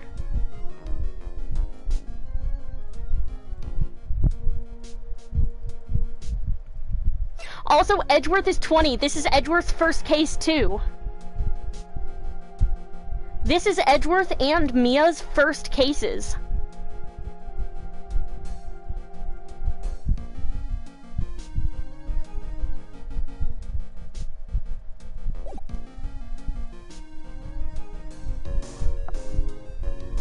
This is like when Phoenix didn't know the butler and DeKiller were the same guy. Yeah. Yeah. Thanks, we're almost there, once I prove that she committed the crime. So basically, Mia figured out that it was actually Melissa who was posing as Valerie in this picture, and she set up her camera to take a picture of her meeting Terry. And this scarf is the wrong color, but it was foggy out, and the scarf fell off and got muddy. Dahlia said... And she was she was taking the picture from the lower left part of the screen, like just underneath that outcropping. But she said that she saw Terry stuff Valerie's body into the trunk of the car. And she said she knew that because there were scratches on the trunk of the car, which, I mean, there are scratches on the lock of the trunk of the car, but... what car nowadays has an actual physical lock? But anyway, Mia was like, you know why there are scratches because you had to break into the trunk yourself to stuff Valerie's body in there. You're the real killer. Because Terry stole the car so he would have the keys. So he wouldn't need to break the trunk open.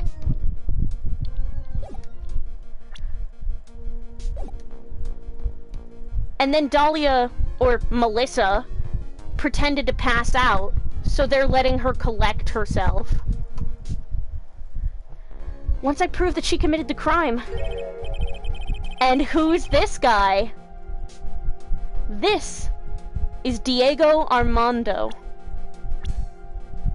Is his name Falls because he's taking the fall? I think so. Hey, who the hell is that? This is Diego Armando. In 2013, he is 27. He's a hotshot lawyer. He's Mia's senior and rival at the office, and he's a bit smug. And he calls her Kitten. And it's hot as fuck.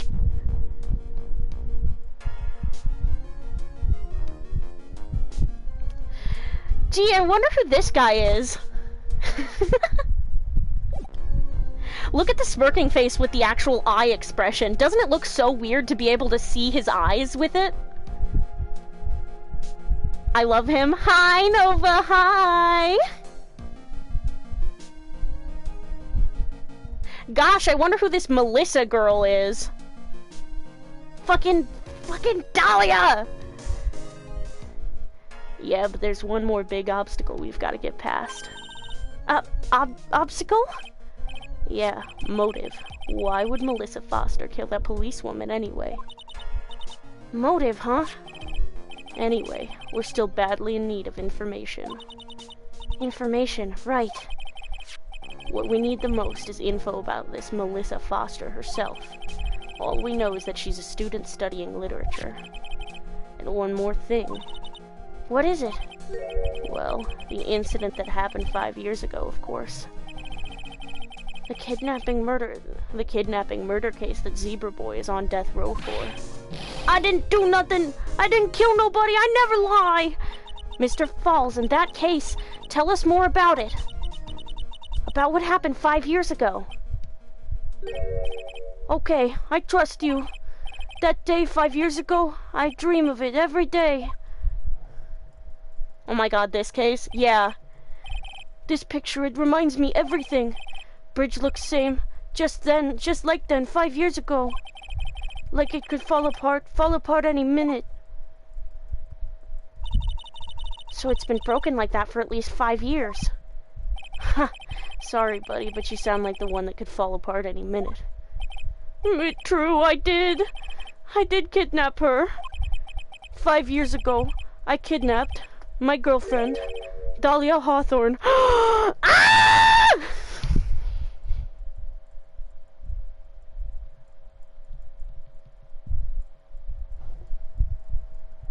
Hey, that name sounds familiar.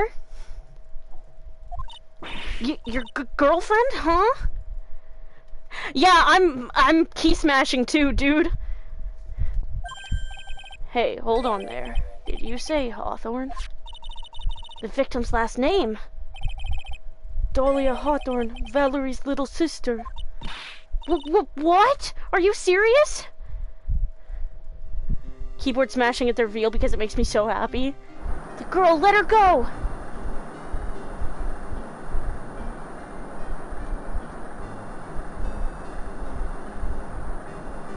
Shut up! Come closer, and I kill her! Sorry, but you're not going to get the chance.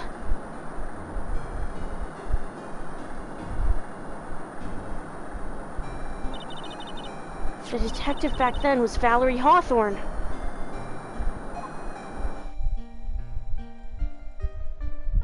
How old is our client?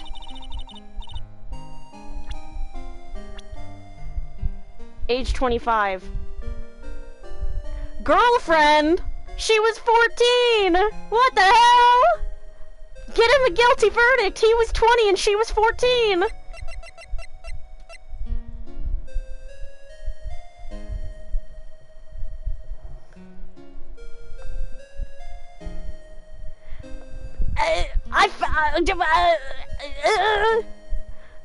Why are there so many pedophiles in these games? They could have just said it, my friend or something.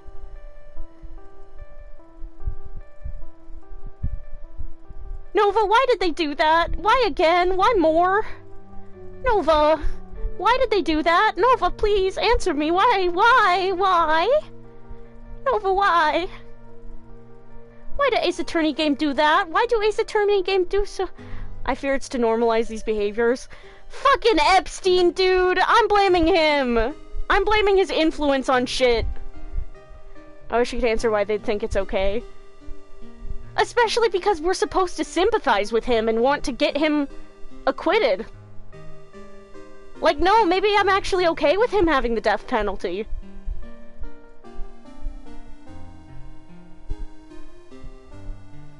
Maybe I'm cool with it, actually. Especially in that graphic where she looks tiny next to him. Pisses me off because it's never even relevant, it's just there. Yeah, it's never even used as a plot point to show how evil someone is. It's just, oh, normal part of the world.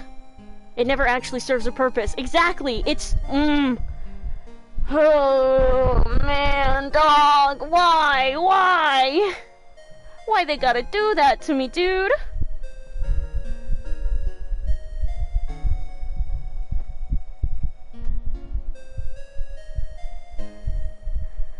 Why do they do this to me? Why do this to me?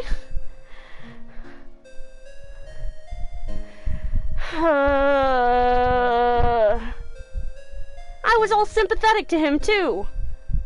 They could have, like, they literally didn't have to make her his girlfriend. They didn't have to. Now I'm like, okay, so Dahlia was a victim, I guess? I'm like, I don't want to see Dahlia as a victim.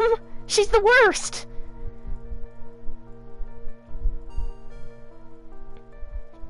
Damn. They accidentally gave her nuance and they didn't even mean to. I wonder if there's fics that explore that at all. Probably, right? You'll understand their reasoning behind the name thing. No, yeah. I just like... I'm guessing she got pushed off the bridge, and then, like, they never found Dahlia Hawthorne's body, but she came back as Melissa Foster, and, like, in order to make it so that, Valerie didn't get punished for shooting someone for just kidnapping, they made it into a murder. Or something like that. Like, that's what I'm guessing. I don't feel bad for you anymore. At first I thought shooting someone for kidnapping was crossing the line, but if it was to protect her little sister, I can understand why she did it. Mia! Mia, who would do anything for her little sister! Mia, who would do anything for her little sister! Mia, who protects her little sister even from beyond the fucking grave! Holy shit, dude. Ugh, I complain about these games and then they hit me with this shit and it's like crack. It gives me amnesia. It's the bar. The good writing is the bar that makes you forget about all the pedophilia. Wrong! No protect sister! Valerie betrayed me! Betray us! What do you mean she betrayed you? Everything, all lies, all make-believe, kidnapping too. It's like when they made Matt, like, 17 to 19 when he was dating his manager Celeste, who's older than Adrian, who was like 20 at the time, and like, hey, how old was she? Oh, wait, yeah! How old was Matt on guard when he was dating Celeste? Wait, I never put that together. How old was Matt on guard when he was dating Celeste? Hold on. Hold on.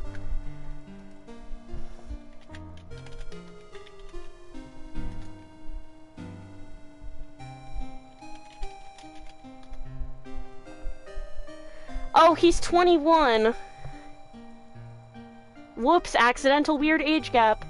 Yeah, he's only 21. How old was Celeste in PAX?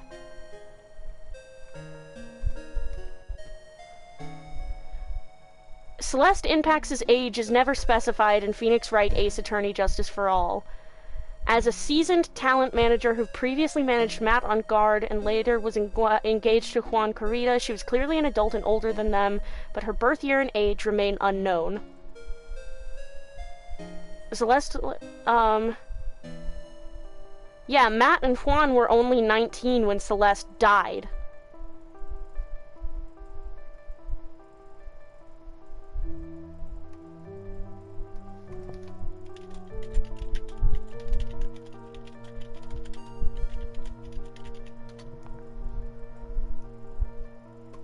Yeah, so she was likely, and they dated 2 years before the trial.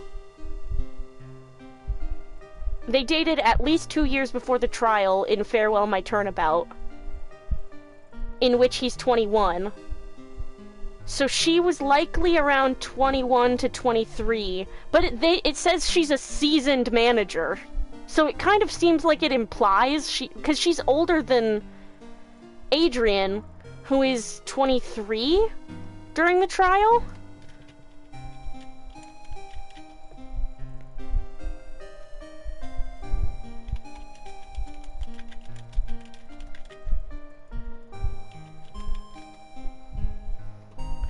Yeah, Adrian Andrews is 23, so she would have been 21. So, and Celeste was older than her. Celeste was her mentor. So Celeste had to be at least 23, dating a 19-year-old. Which isn't illegal, but it feels icky.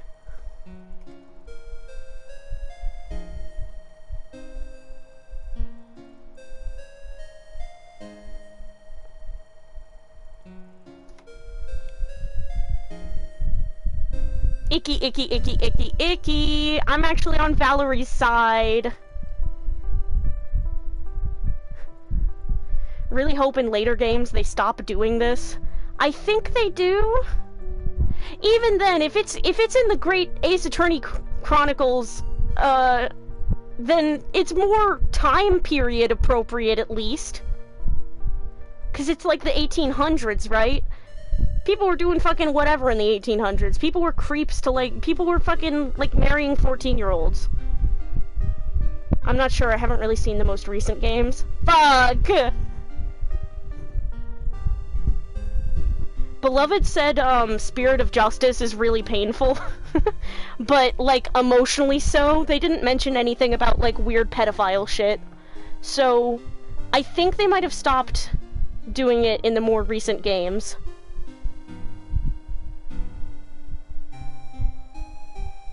So, I had to stop playing it because it made, yeah, yeah, that makes sense. Yeah, that makes sense. They finished it and they're like, I don't know if this is a good idea for you to ever play, and I was like, well, now I gotta, because it made you sad, and so I have to understand. And they were like, I'm so sorry then. It's rough. Yeah!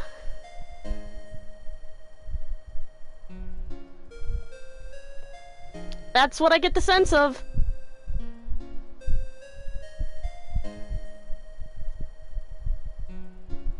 But, I'm committing to it.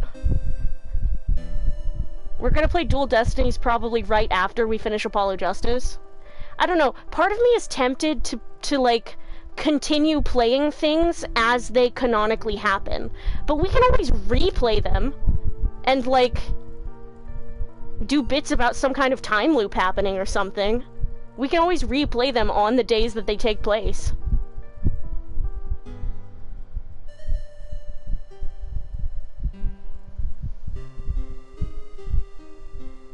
That'd be neato? Yeah, okay.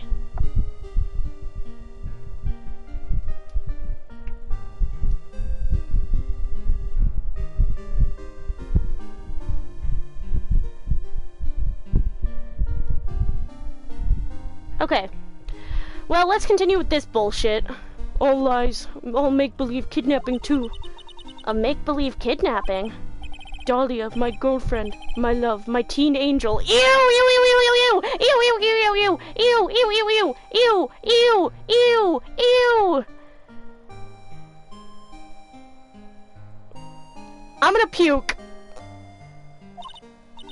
Ugh, did he actually say my teen angel? He's seen one too many soap operas. I thought she was gonna be disgusted because he's old, not because he's corny. I was like, oh my god, they actually acknowledge it, come on. They acknowledge it and then they don't. This is so bad. Ew.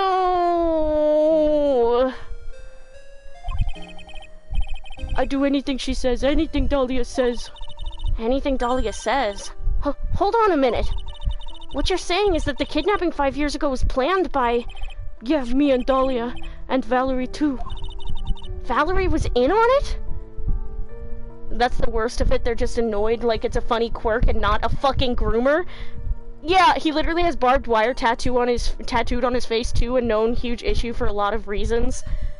And, like, the stereotypical death row inmate syndrome here is insane and feels like it's making fun of them. Yeah. Yeah.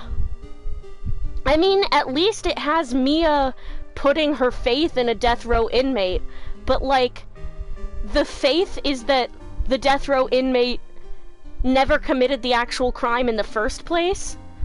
Or is innocent of the crime and shit. It's like... So it's like, We're not saying the death penalty is bad. We're saying the death penalty is good, actually. We're saying the death penalty is bad for this guy. I know what crime he should be charged with. You're right, Nova. You're right. I know too. We know what kind of crime he should be fucking charged with. Fucking kinning Drake.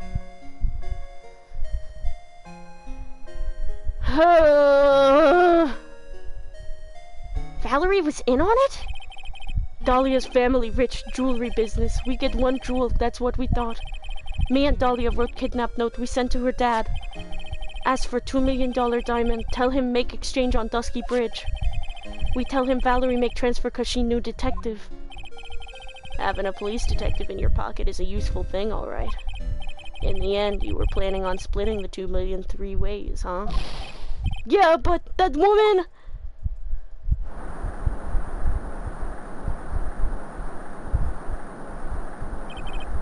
That woman, Valerie, she do it for real.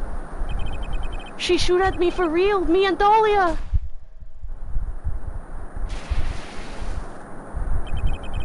I was shot in the arm. Dahlia, she jump in river.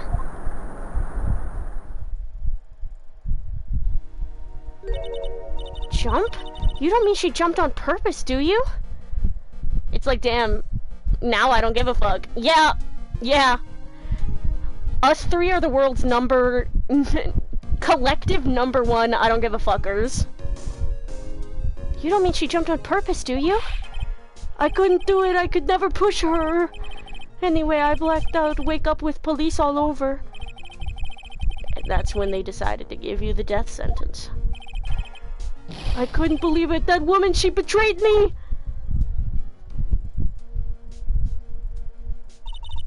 That man, Terry Falls, he killed her. He threw her off the bridge.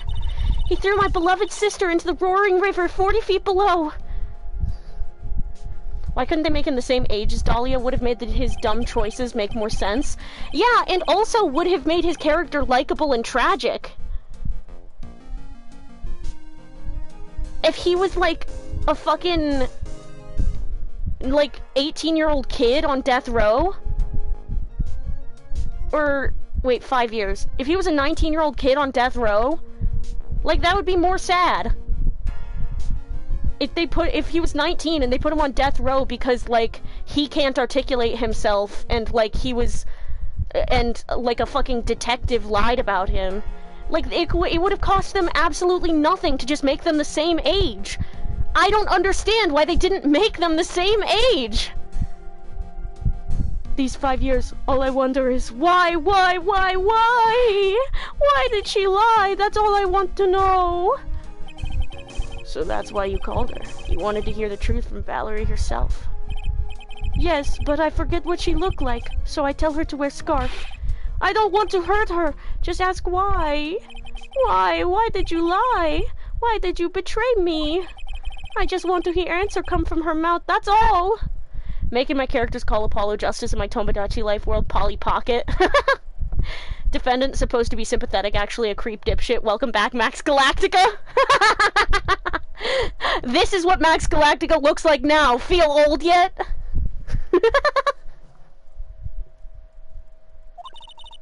So that's why you made a crazy escape like that. Just one thing, Zebra Boy. My senses are tingling all over. Tell me, Mr. Falls, where is it? Huh? Where's what? Come on now, kitten. The ransom. The $2 million diamond. Remember that now? Did you give it back to Pops? Did the police take it? I don't know. Huh? You don't know? No, really, I don't know. It's gone with Dahlia. With Dahlia? That day, on the bridge. Dahlia put it in backpack. She had to do a fucking pencil dive to survive that. Wait, did he just fucking call me a kitten? Yes! Yes, he did! Yup! Uh-huh! Mm-hmm! Now gone, with Dahlia, gone forever. Into Eagle River. How does he not recognize Dahlia? How does he not recognize that Melissa Foster is his teen angel? Ugh. It disappeared with Dahlia, huh? Wait a minute. You can come back in now. We're about ready to go. Oh, thanks, Mr. What was it again? Ponold, you said hi to me earlier. Right! Sorry, I think that was a premonition or something. I get those sometimes. Psychic family, you know? I don't know, but I imagine yeah, it must be, rough having psychic family. Oh, you wouldn't believe. I could never get away with anything growing up. Anyway, thanks. Mr. Falls, just one more question. When you said, with Dahlia, do you mean the diamond is still missing? Along with the body of Dahlia Hawthorne? Never found her. My sweet Dahlia. Ew! Shut up, shut up, shut up! They never found her. Swallowed by river. Gone. Dahlia. My teen angel. Ew, ew, ew, ew, ew, ew, ew, ew, ew! Ew! Your teen angel. How old was she anyway? Just 14. She was 14, Falls. Can you stop calling her that? That's what I'm saying, dog. 14? I guess you were robbing cradles before diamonds. Okay, at least Mia says something about it, I guess. Diego, the only one who cares about the victim? See, she didn't know. Okay. She plans a fake kidnapping and disappears into the river with a rock worth $2 million. Man, oh man, angels these days. Falls takes the fall and gets a one-way ticket to death row. Is Dahlia Hawthorne an angel, or is she really a... It's time, kitten. It looks like we have a few more aces up our sleeve now. You bet! Diamond added to the court record. The training wheels come off now, Mia. You've got to strike while the iron is hot. That's one of my rules. Remember it. That's one of my rules, he says! What do these two have? He makes me laugh. He's fucking lucky. Oh, that's one of my rules, huh? Oh, where have I heard that one before? Where have I heard that one before? What a mystery. I like that the game doesn't really try to hide it. I appreciate that. I appreciate that the game doesn't really think we're stupid.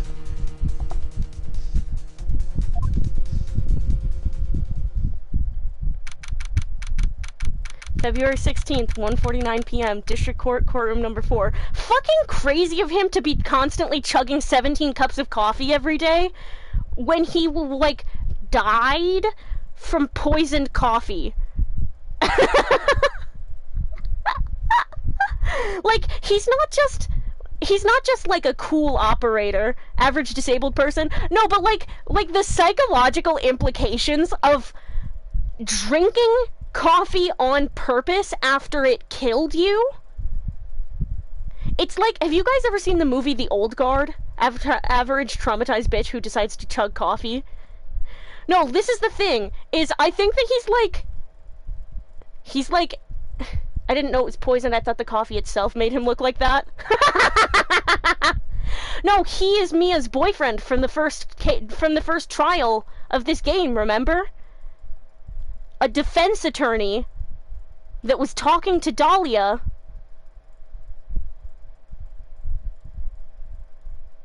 and his coffee was poisoned. But yeah, no, it was just the coffee. That was just the coffee's fault. Dahlia didn't even put any poison in it. We framed her. Imagine all he did was just drink one burnt beans. He fucking died from one burnt bean.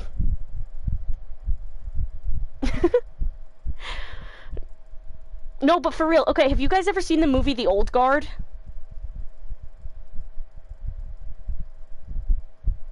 So, there's these people, okay? They're immortals. I'm gonna spoil it. I'm gonna spoil the very, very end for you, okay?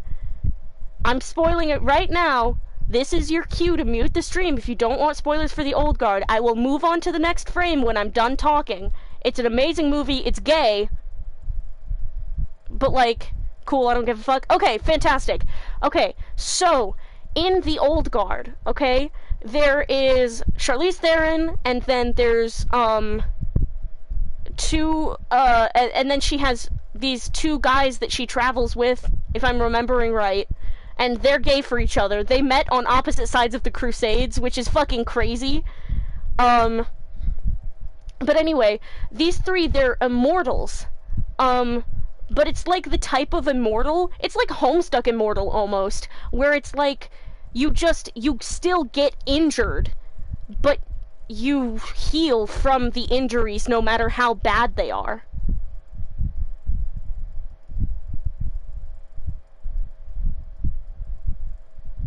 So you find out during the movie that they actually had a fourth member of their little group at a certain point. I can't remember what her name was, but she was Vietnamese, I think, and she was Vietnamese, and during the Salem witch trials, you know how they would, like, drown women, and, like, it's like, if she survives the drowning, she's a witch? Well, Charlize Theron and this woman, like, they survived the drownings and stuff, and the two guys were working on rescuing them, but these two women were being accused of being witches, and, the fucking pilgrims or whatever, I will say the weird doctor comes back, but that should just be the weirdo. Okay, well, we can deal. But, like, okay, so, while they were being tried as witches, they took the Vietnamese woman and they put her in an iron coffin and dropped it in the ocean. And like, Charlize Theron says, we looked and looked and looked for her, but we could never find her. Which implies she has to still be alive because she's one of these immortals. But, like, they die, they just come back immediately after and start healing. So that means this woman, she was dropped in an iron coffin into the ocean. She literally spends her existence for these centuries upon centuries since the witch trials doing nothing except drowning, coming back to life, and drowning again. Over and over and over again. And then at the very end of the movie, the mid-credits scene, Jesus fucking Christ, yeah, the mid-credits scene, Charlize Theron comes back to her apartment, the woman is there, and she fills up a glass of water and drinks it.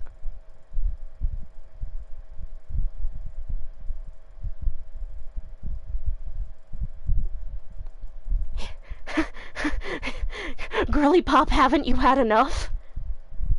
But it's to show that she's, like, become unhinged. Like, she's so far detached from it that she's like, oh, I'll drink some more water. Why not have some more? Why not have some more? You're right, that is some Godot shit. Right? So that's why I bring it up, because it reminds me of this, because it's like, Godot, I think he fucking, like, died or got put in a coma from the fucking poison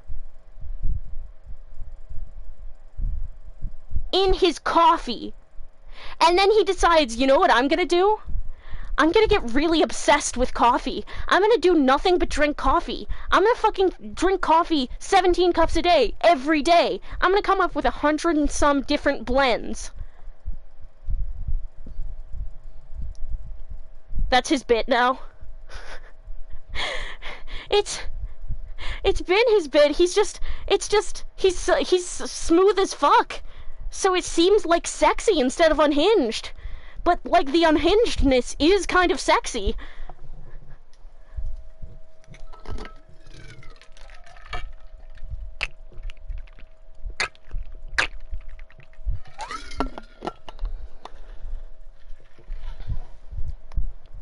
Nova, you would fucking love the Old Guard. You specifically would love the Old Guard.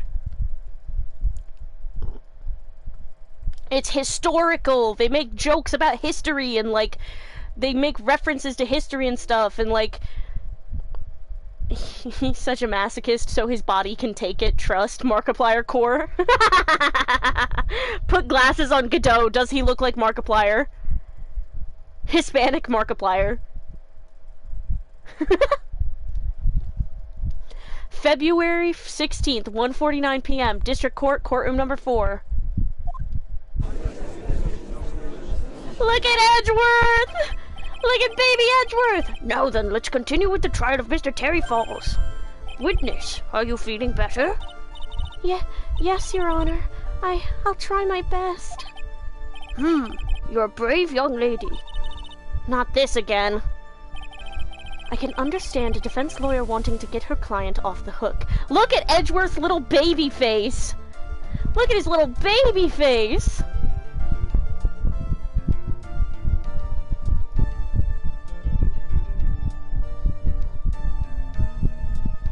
He's such a baby! Edward's just a little baby! Little baby face man! Is that a different judge? Oh, it's the coat from his office. Yeah, it's the coat from his office! The other judge from the neighboring courtroom! Yippee! I can understand a defense lawyer wanting to get her client off the hook. However, to try to pin the crime on an innocent student is... What are you talking about? My witness is not the person on trial here. She's an innocent bystander who witnessed a violent crime, that's all. What possible reason would a girl like this have for murdering a policewoman? It's certainly hard to imagine this woman as a murderer. Oh, it's gonna be hard in a little bit, too, in a couple of years. Oh my god, it's his first case, I think, right? Yeah, this is Edgeworth's first trial. Ever. And Mia's, too. Her motive, huh? I figured that's what I had to establish next. Well, Miss Faye, do you have any evidence of a motive? Yes, of course. I think... You're still acting as tame as a kitten. Mr. Armando! Listen, a lawyer is someone who smiles no matter how bad it gets. Oh, she heard it from him! Oh! Wailing in agony. Oh wow, Edward looks so useful. He doesn't even know how miserable his life will be. Oh my fucking god. Yeah! Oh man, he doesn't even know, bro. He's like, I'm normal about earthquakes. I don't have triggers. I'm normal. I'm fine. Smiling on the outside while your guts are twisted in knots is the mark of a pro. His fucking side profile, I need him. Maybe so, but I wish you would quit grinning at me like that. Excuse me. May I speak, Mr. Judge? Well, of course. Mr. Judge is ready anytime you like. I'd like to say something. Some people here are suspicious of me, right? That's why I at least wanted you, Mr. Judge, to know that it's not true.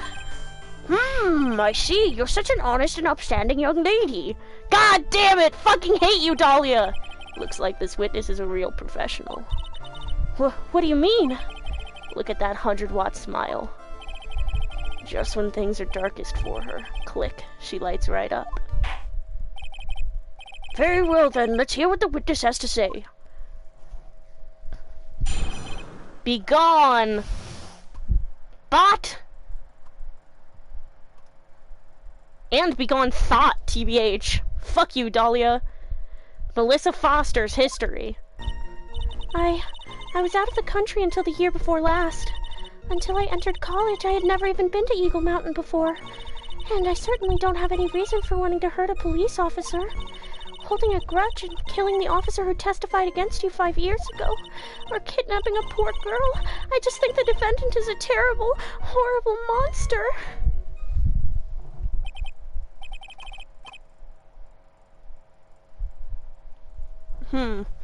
Out of the country, eh? Precisely. Furthermore, she has no possible motive for committing murder. Indeed.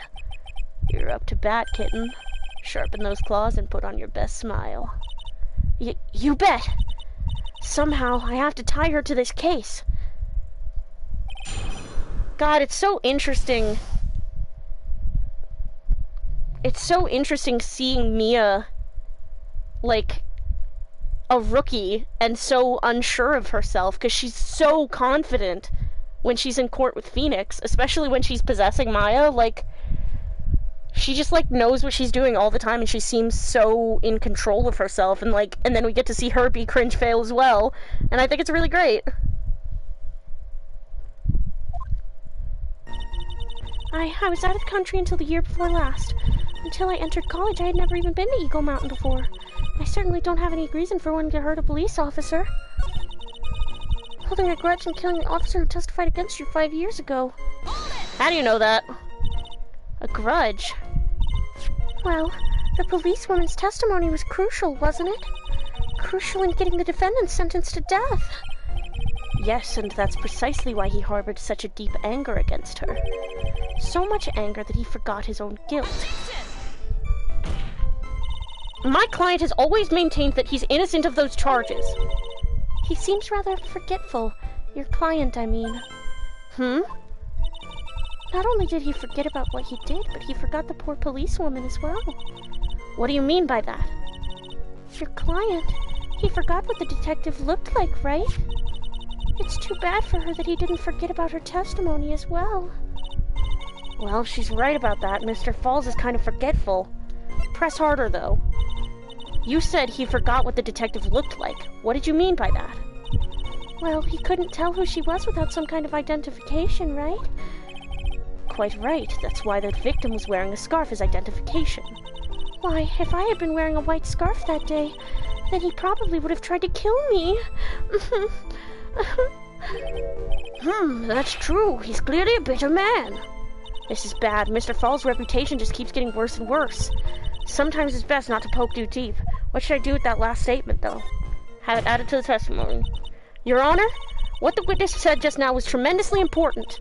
I'd like it added to the official testimony. The prosecution has no objection.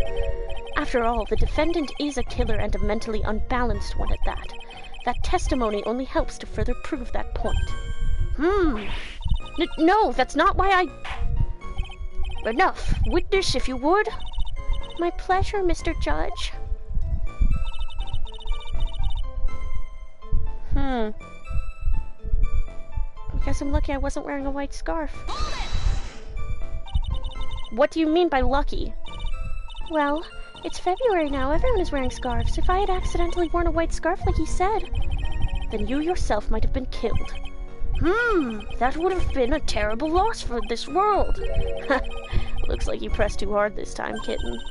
Mr. Armando, keep looking around you and you're going to lose sight of the finish line. Justice is blind. No, he's not. He's got really good eyes, actually. But she's not deaf. Don't misgender him. Sometimes you have to know when not to talk. Guess I'm lucky I wasn't wearing a white scarf.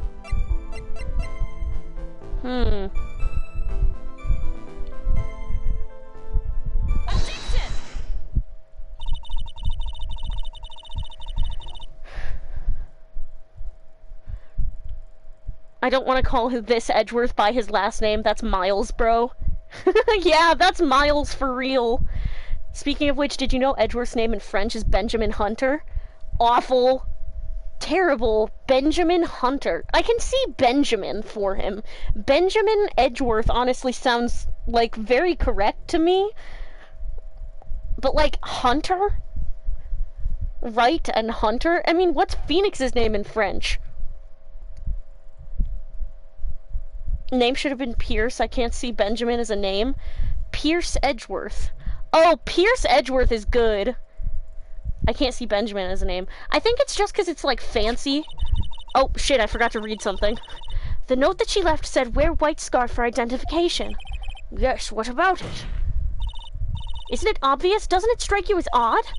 That note was a secret piece of evidence. How is it that the witness knows about it? Order, order. It is odd, isn't it? Well, Mr. Edgeworth, did you show top secret evidence to the witness? Your Honor, I certainly never gave anyone permission to do such a thing. I would never use forged evidence in court.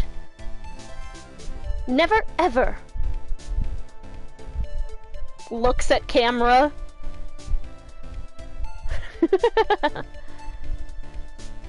God, if I used if I used forged evidence in court, I'd rather kill myself. His fucking pout, bro, for real? In that case, the only way the witness could know about the note would be... Just a moment. Of course I didn't know about the note. It's just, I saw it when it happened, with my own eyes. When the victim went to see the killer, she used her own scarf to signal him. That's why I assumed that the signal was a white scarf. I suppose that makes sense. Come on, Mia, you can't let her weasel out of it that easily. Witness? Sorry, but your explanation isn't going to work here. But why? It's true, that's what I saw.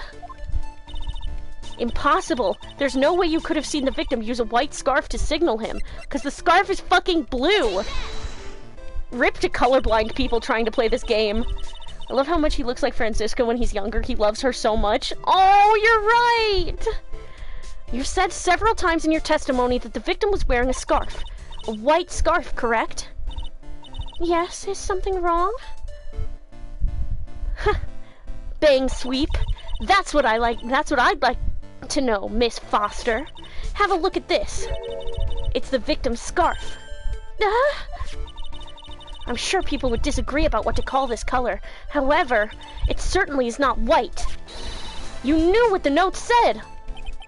She knew the contents of the note? No! It says, wear white scarf for identification. That's the reason why you said it was white. Well, Miss Foster? No! Order! Mr. Edgeworth, I'm waiting for an explanation. I'm quite sure this note wasn't leaked to the public. And yet, this witness knew exactly what the note said. At the time of the murder, the number of people that knew were quite limited. Terry Falls is one. The person who wrote the note, Valerie Hawthorne, is another. And finally, one more person. Did you say one more person? That's right, a person that no one would have suspected. Have you figured it out, kitten? You can figure me out anytime. You can figure out anything about me you want. What I'm curious is, how does she get away with it here? That's what I'm wondering. Yup. The third person that knew the contents of the note was... Do I say Dahlia? I say Dahlia, right? Yeah. And that person is Dahlia Hawthorne. Dahlia Hawthorne? I've never heard that name before. Look at the victim's note. This is what it says. Talk to Dahlia, tell her this time. There's her name right there. Well, what's this? So who is this person, this Dahlia Hawthorne? Miss Fay must be desperate if she's trying to bring the dead back to life. The dead? Dahlia Hawthorne was the victim's deceased younger sister. She was killed in a crime 5 years ago. Killed in a crime? You don't mean... Yes, she was kidnapped and killed by Terry Falls.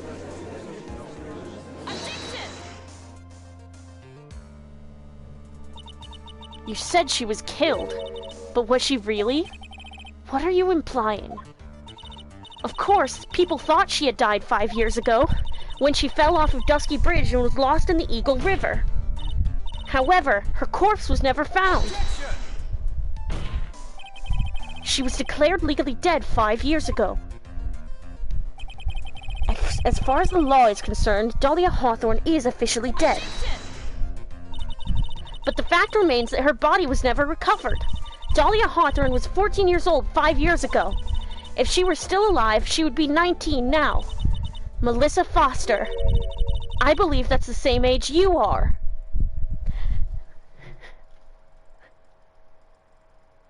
We're both lost to time now. I fear we've fallen off the deep end. He's too sexy. It's over. So true!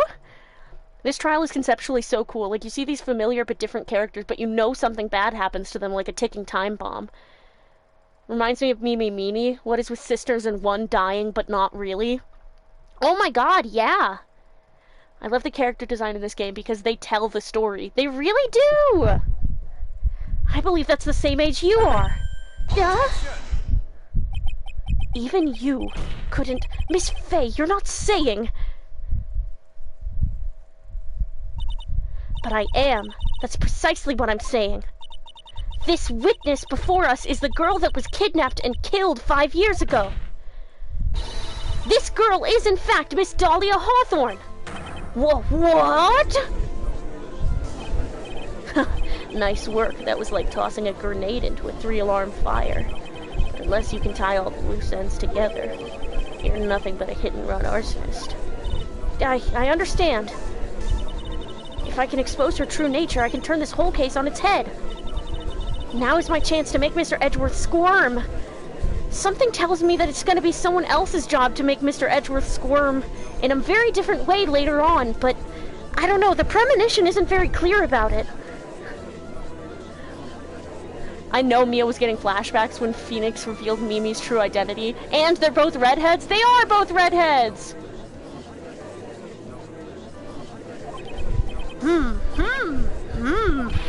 Witness, just who are you anyway? I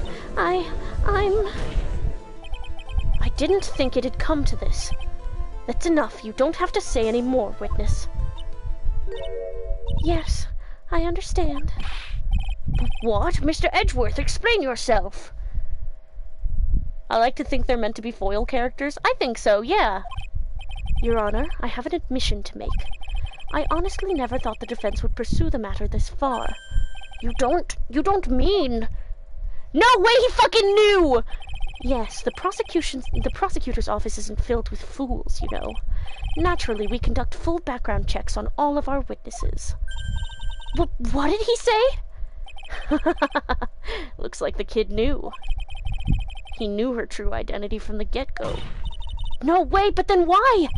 If you hadn't revealed her secret, he wasn't going to say anything about it. All he wanted was her testimony, so he made a little trade.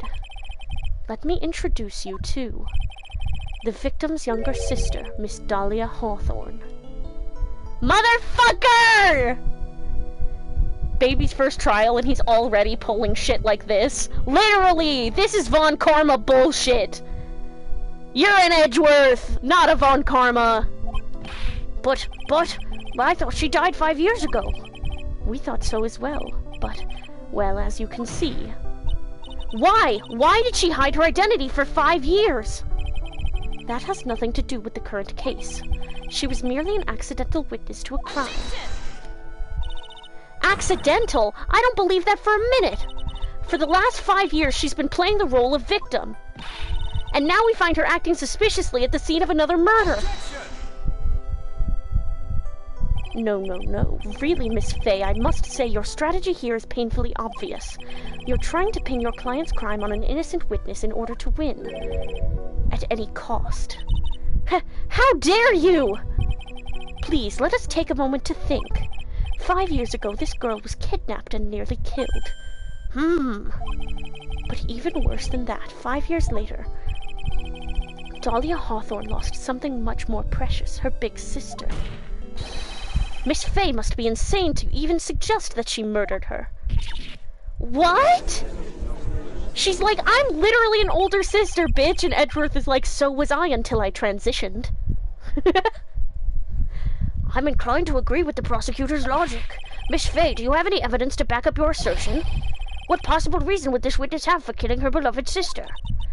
Well, you see, I thought I was winning, but somehow he's turned it around on me. Hashtag true about him transitioning. True. True in canon. I think you need a little push in the right direction, kitten. You can push me anywhere! Ah! The defense is prepared to present evidence supporting our claim.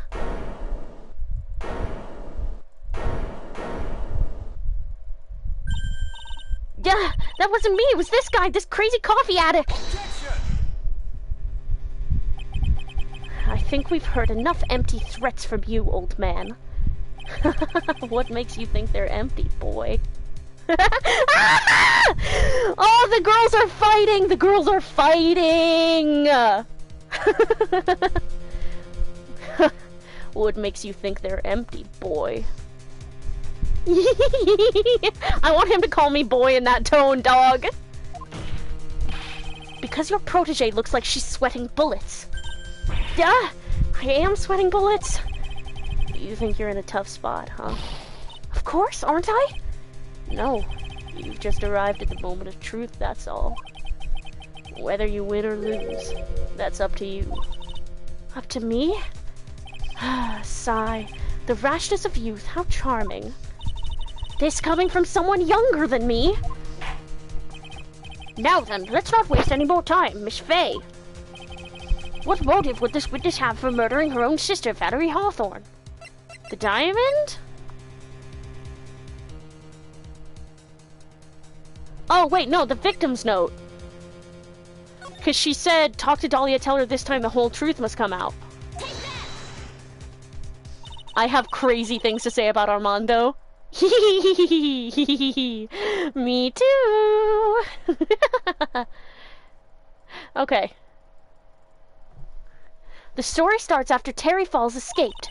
He called Valerie and told her he wanted to meet. This is the note she left. It says, talk to Dahlia, tell her this time the whole truth must come out. Valerie Hawthorne gave Dahlia a warning. She told her she was going to reveal to the world the whole truth. The whole truth? There was a dangerously important secret between Valerie and Dahlia. That's the reason Dahlia felt she had to kill Valerie. To keep her mouth shut permanently. It's so funny, I love how edgy pretends he's 45 and has taxes filed for the year as if he didn't just pass the bar. He dodged the bar. That's the thing about Edgeworth. He's so smart he dodged it. You get to be a defense attorney if you hit your head on it. You get to be a prosecutor if you dodge it. Armando hit his head on the bar, but then Godot knew about the bar, so he dodged it and he became a prosecutor. Add it to the lore, gang! A terrific story, Miss Fay, if you like fiction, that is. Enlighten the court, Miss Fay. What was the secret that was so important? Where's your evidence? Dahlia and Valerie Hawthorne and Terry Falls. There's only one important secret that connects them all. Oh, yes, I know this secret. Your Honor, the defense would like to request further testimony. What testimony? Regarding the kidnapping 5 years ago, we believe it will explain a lot of things, such as the nature of the important secret between the Hawthorne sisters. Very well. Yeah, I'll grant your request for further testimony. I know it'll be painful for you, but can you enlighten us once more, my little maple leaf? Why did they make him... I don't understand why he's Canadian. What is it about him that's Canadian? Why did they make him Canadian? Yes, I'll try, Mr. Judge. Putting on the old charm one more time, Dahlia? But this will be the last time you hide behind your womanly wiles. I love that he's Canadian.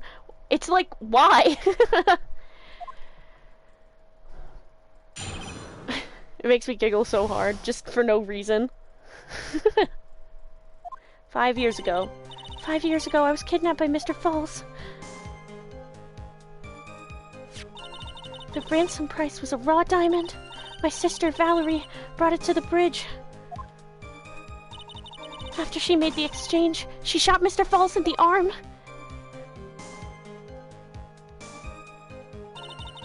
That's when Mr. Falls tried to kill me by shoving me off the bridge from behind. I survived, but I was afraid I might be kidnapped again for my family's money. So I decided to change my identity and start a new life. Bullshit!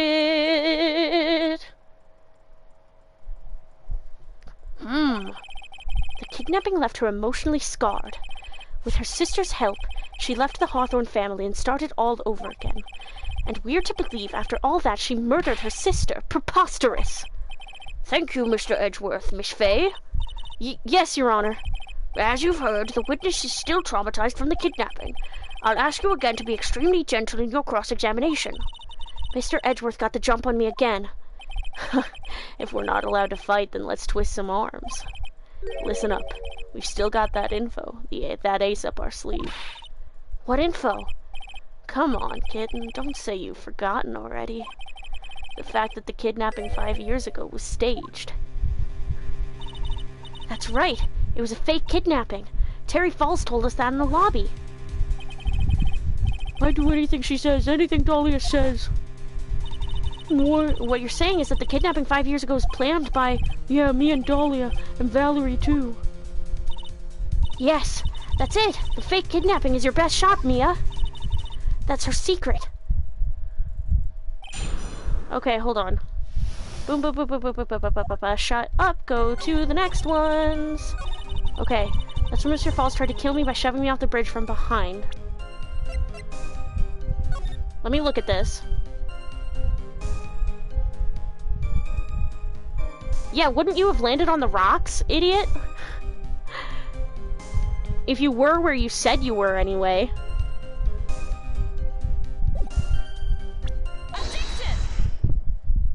Bro got manipulated by a 14-year-old. L. You say that Mr. Falls pushed you into the Eagle River.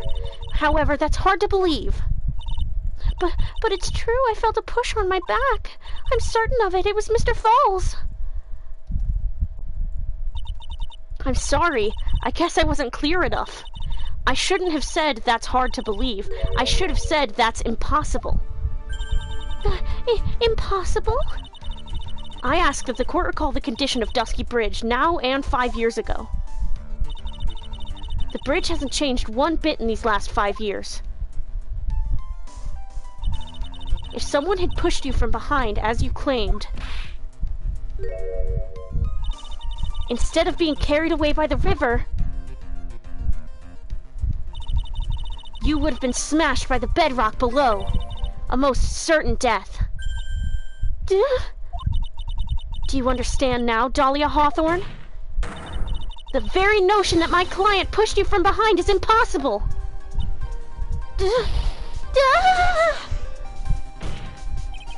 Your Honor, this event occurred 5 years ago.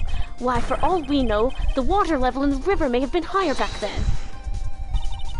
But it's 40 feet from the bridge to the river.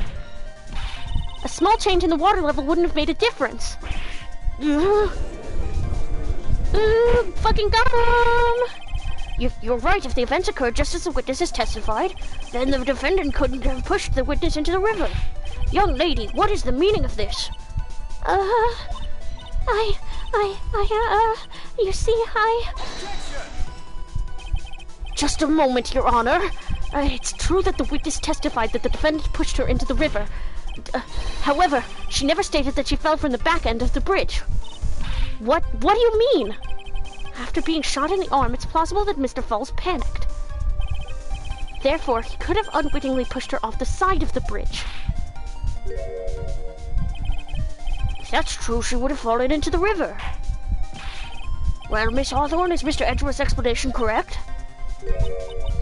Now that you mention it, I do remember now. When I fell off the bridge, my skirt got caught on one of the bridge's side wires. You can't be serious. Order in the court. It seems Miss Faye's assault has finally reached its conclusion.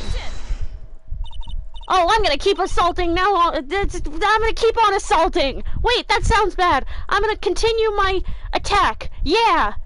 Not now, Mia. This is no time to retreat. Unfortunately for you, this is just the start of Mia Faye's assault. Oh boy, that still sounds bad. What? I believe your reason went something like this, Mr. Edgeworth. After being shot in the arm, it's plausible that Mr. Falls panicked. Therefore, he could have unwittingly pushed her off the side of the bridge. However, once again, I'm forced to say that's impossible. Don't word it like that, girl.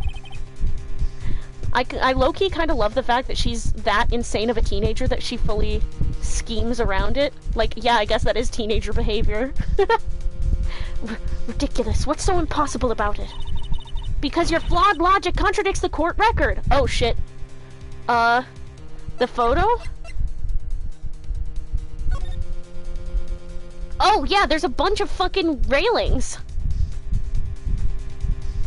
It's like super secure.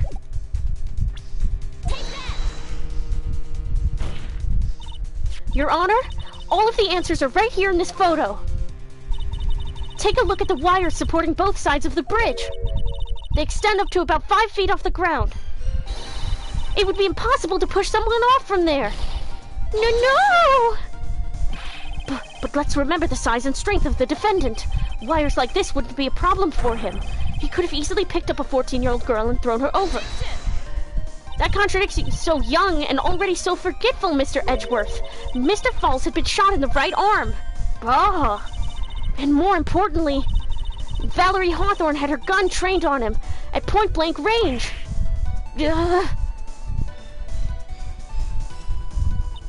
So, Mr. Falls throwing the witness off the bridge? That is clearly impossible.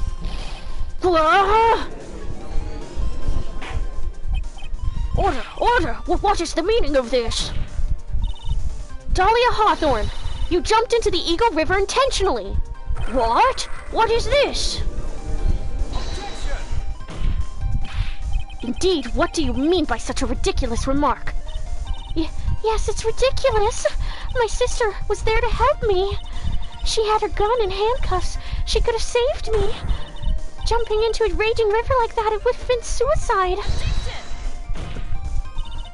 Perhaps, but still, that's exactly what you did. You were probably confident that you could handle the swift current. But even more so, the witness had a much more compelling reason for jumping into the river. This girl is fucking crazy. Yeah, to do this shit at 14? Oh, then what was it? What was so important that she'd want to jump into the river? The witness is still alive. This fact alone explains everything. This is why she risked her life by jumping into the rapids of the Eagle River.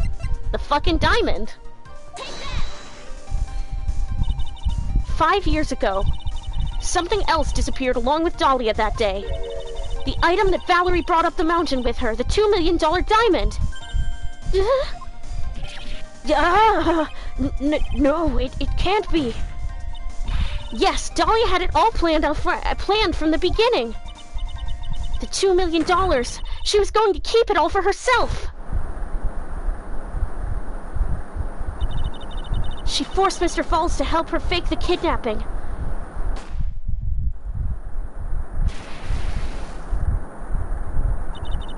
At the last minute, she betrayed him and threw herself into the river, with the ransom tucked away safely in her backpack. Why, that's simply ridiculous! How the hell does she get away with it? That's what I'm wondering! Your Honor, 5 years ago, the witness was only 14 years old. Do you really think a 14-year-old is capable of such a demonic plan? This woman is a demon, and there was one more person who helped make a demon out of her. Her sister, Valerie Hawthorne. You mean the victim was involved in the kidnapping plot as well? But she was a detective then. You're saying she participated in her sister's kidnapping?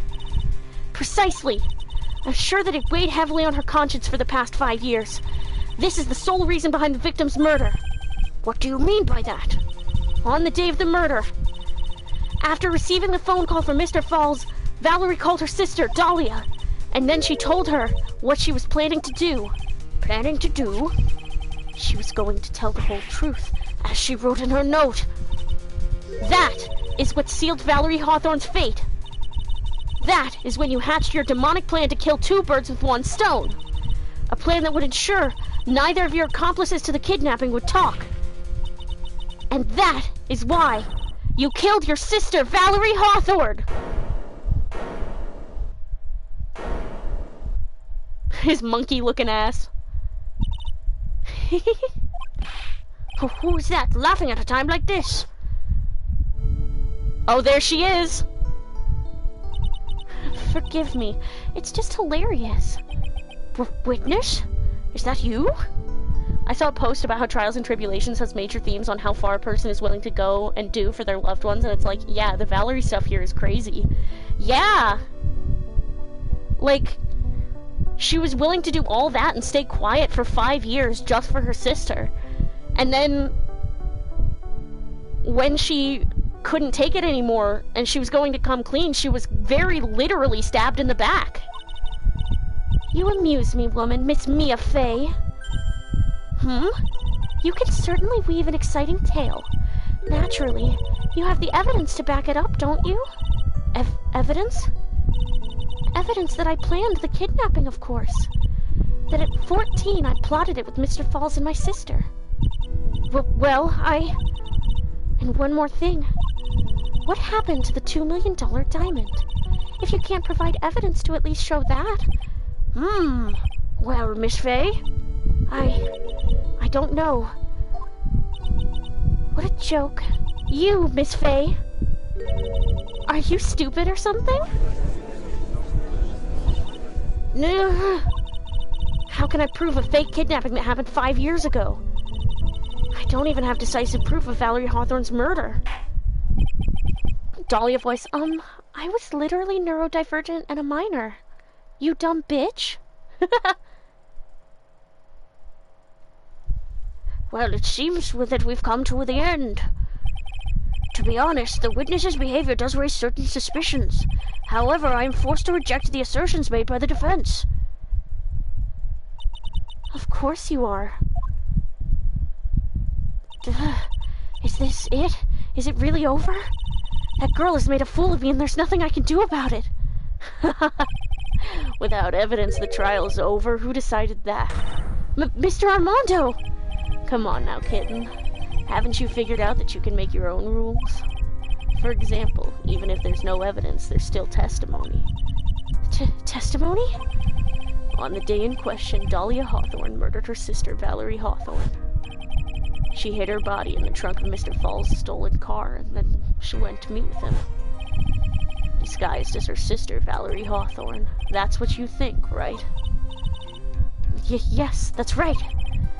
In that case, there's only one answer, right? There's only one person left who can testify about Valerie Hawthorne's murder. Since there's no proof, there's only one thing left to do. Who is the one person who can testify to that demon woman's crimes? Think outside the box, Mia! Yeah! Your Honor, the defense wishes to call a new witness. A new witness? Yes, we would like to hear the testimony of Terry Falls. The defendant? There's only one person that can shed any further light on the situation. Only one person that knows what Dahlia's role in the kidnapping was. Only one person that can say whether the person in the photo is Valerie Hawthorne, or whether it was in fact her younger sister Dahlia disguised as her. There's only one person who could solve this riddle once and for all, and that person is Terry Falls.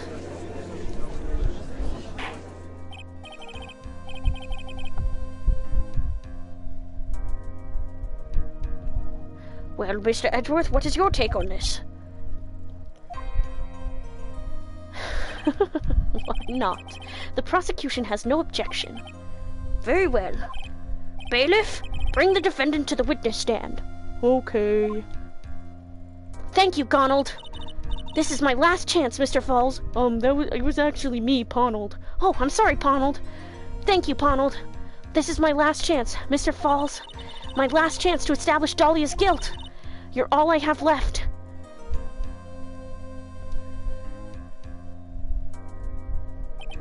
Defendant, you've heard everything that's been said up to this point, yes? I don't believe it. No way. Dahlia died 5 years ago. Valerie betrayed me. Mr. Falls, I don't know what she said to you 5 years ago, but one thing is clear. Dahlia is very much alive, and you were used for $2 million. I just realized Miles looks so young because there's a light in his eyes. Oh my god, wait. Not in his fucking picture, but like, yeah, in his sprite. That's not true. Mr. Falls, there's only one question I want the answer to. 2 days ago on Dusky Bridge, who did you meet? Was it Valerie Hawthorne or was it Dahlia Hawthorne? Dahlia, did you betray me? 5 years ago, she promised never ever betray each other. Terry? Dahlia! It's true! You are alive! You don't trust me anymore? That makes me sad. Tell the truth, the real truth. I believed in you. I shouldn't need to say it. You should already know. But there is one thing that I will say. My life is in your hands right now, Terry. You bitch! Leah. She's so... I wish I felt bad for Falls here. I kind of feel bad for him, but also she's the victim, so... Oh, geez. There was just a lightning strike that seemed, like, really close. Interesting. I would allow Mr. Falls to testify once and once only. Well then, Mr. Falls, yours will be the final testimony in this trial. Witness, gah! Eek! I'm sorry, I apologize. Water! Please, water! Can't talk, need water! Oh well, I guess it'll have to be my coffee instead. At least it'll match the way he's probably feeling right now. Darker and bitterer than hell itself. Whoa! Who Terry Falls saw. That day, 4 p.m., I stopped the car. I was in front of Bridge. Also, I realized Dahlia might be based on the... Hey, what's going on? I guess he just wanted some water? Or coffee? Or something? I don't know. What was that about? She wasn't there, so I waited on Bridge. I watched my car from Bridge. I never put no body in that car. Finally, one woman came. She stood front of me. Making fun of prisoners begging for necessities. I hate it, TBH. Oh. Oh, Ace Attorney. Ace Attorney. That's not funny. We talked, then she left. That was Valerie.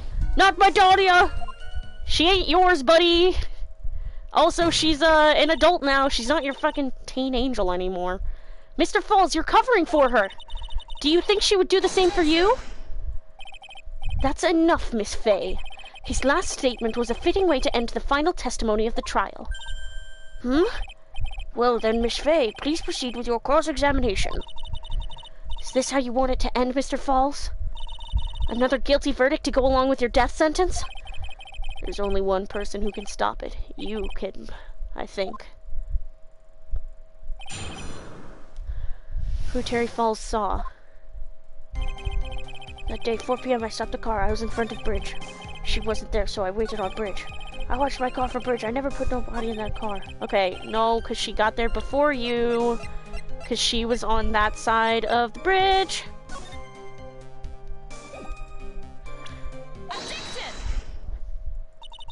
So when you got to the bridge, no one had arrived, huh? So you waited on the bridge. You're sure of that? Yeah, I'm sure. You're sure, huh? Well, then I'm sure too, Mr. Falls. I'm sure that you're lying. Huh? Wah! Oh, I would love to hear your rationale on this, Miss Fay. You want to know who arrived at the bridge first? Just look at this photo. It's perfectly clear. Obviously, the person that came first would be the one at the end of the bridge, right? But that's the victim at the end of the bridge. Precisely my point. In other words, Mr. Falls, you must have arrived at the bridge after she did.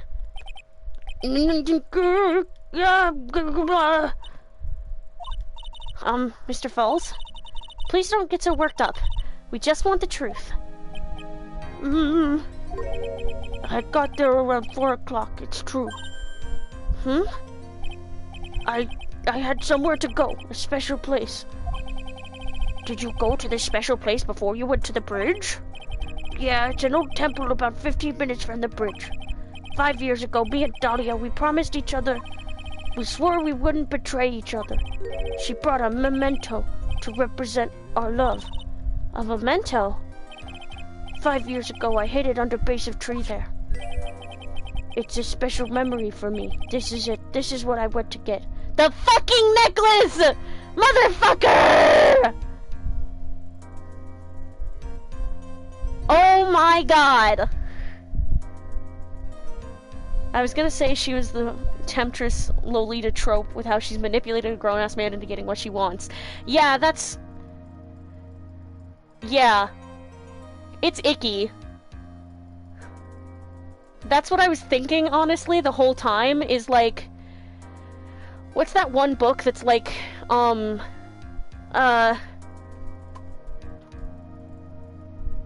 on, let me look up the quote.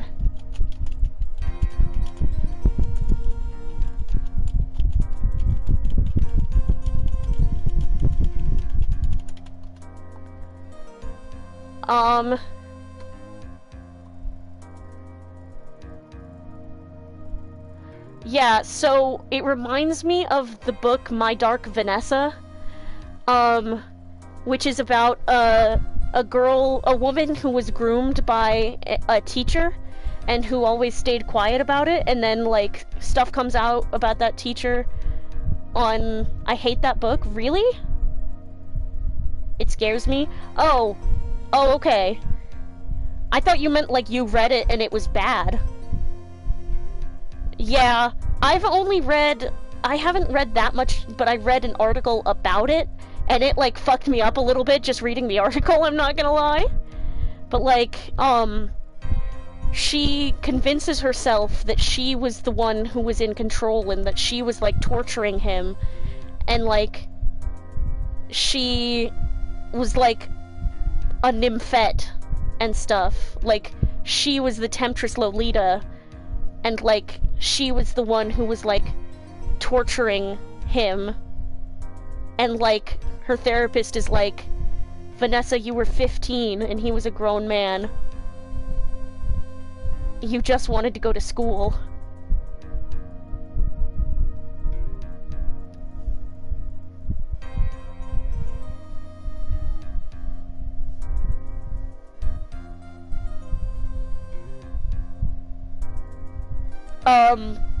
So it kind of reminds me of that, except they actually make Dahlia the villain. And it's like...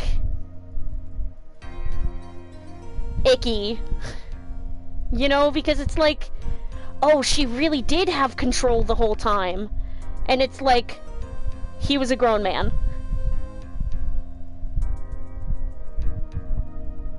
He was a grown man. He was 20. And she was 14. There is no amount of manipulative that she could be that makes her the villain here. Because he willingly entered a relationship with a 14-year-old. And calls her his teen angel. It's gross. It's really disgusting.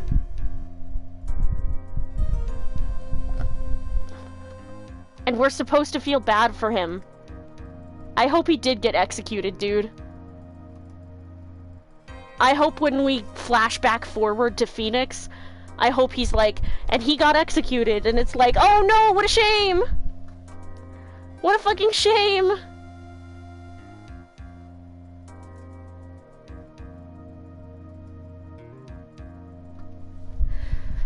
Anyway, the fucking necklace. Me too, dog.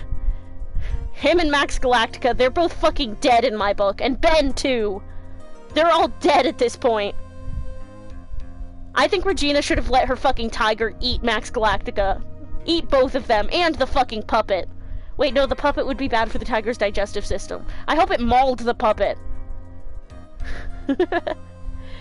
It's a special memory for me. This is it. This is what I went to get. This little bottle on a necklace is your memento. It's quite charming, but it looks empty. Your Honor, you heard what my client said. He arrived at the scene at 4 o'clock. But he then left his car unattended and walked away. He was gone for approximately 30 minutes. Ugh. With that much time, Dahlia Hawthorne could have easily hidden the body in the trunk of his car. No! Indeed, there was certainly enough time for it. I still got a chance. Mr. Falls, there's no mistaking it. Huh? Mr. Falls?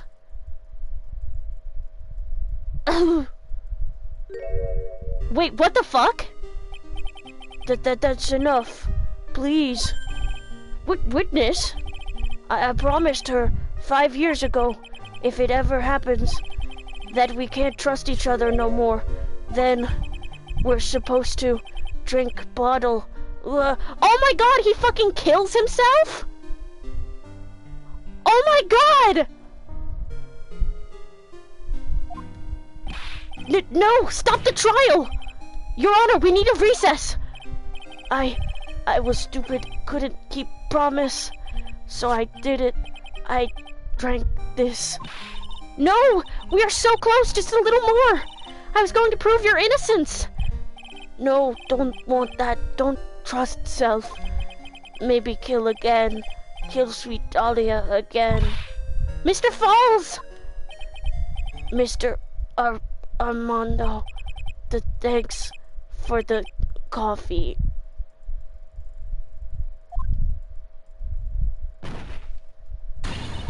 Mr. Falls!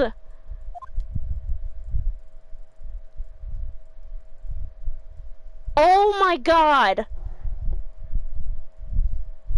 He washed the poison down with some coffee. And so my first trial ended, suddenly and tragically. Oh my god, yeah. It ended with no winners, only losers. I ended up with a wound that cut so deep into my soul I thought it'd never heal. He does the stereotypical thing for people on death row, and it's so fucking upsetting. Oh, damn. And I'm sure it was the same for the young prosecutor as well. But one person, the true criminal Dahlia Hawthorne, she left the courtroom with a secret smile on her demonically sweet face. I think it really serves well here because of how common it is. Yeah. Unforgivable, that witch. Mr. Armando! We were so close to the truth. It was right there in front of us. You were just a little too soft, kitten. It's my fault! It's all my fault that Mr. Falls killed himself! Don't cry, kitten. You're going to make my coffee all salty. I knew it! I knew I wasn't cut out for this! Mia. Mia to the player in case 1. The first time I appeared in court was a year ago, but that trial traumatized me so badly I thought I'd never set foot in another courtroom. This is why she freaked out when Phoenix ate the bottle, and how Edgeworth technically didn't lose here and was undefeated until 1-2. Yeah, that makes sense. Maya's voice. Technically, I never lost. So, guess that's how she got away with it. Yeah. Oh, I'm swooning. I know Mia's having a crisis, but oh, that face. Mia. Huh? Don't you get it? You can't cry yet. Holy shit, and he's strong! Crush me! Crush me! The only time a lawyer can cry is when it's all over. Oh! Dude, your hand. Oh! Let me clean it up, dog.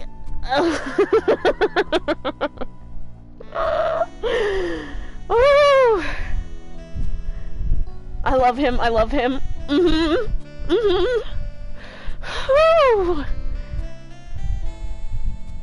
Solar, come on. No, back off, that's my job.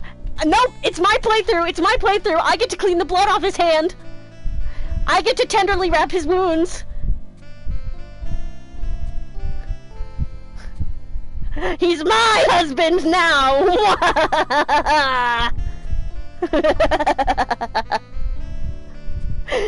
He's my husband! I am the puppet master who controls this playthrough!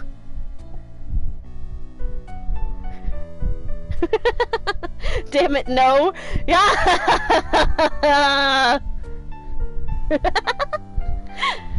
The only time a lawyer can cry is when it's all over. But, Mr. Armando...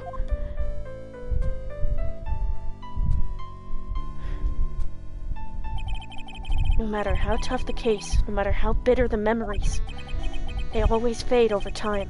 Then you file them away and eventually forget them.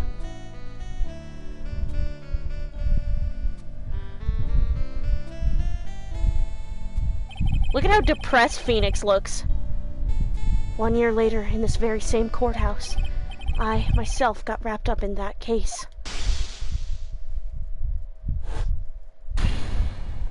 Oh, look at baby Phoenix's face compared to now Phoenix in the hospital room.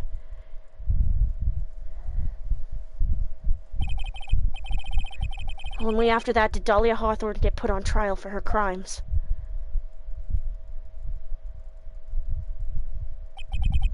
The verdict that was ultimately handed down to her was... guilty, of course. Naturally, when the verdict was read, she had a perfect, angelic smile on her face.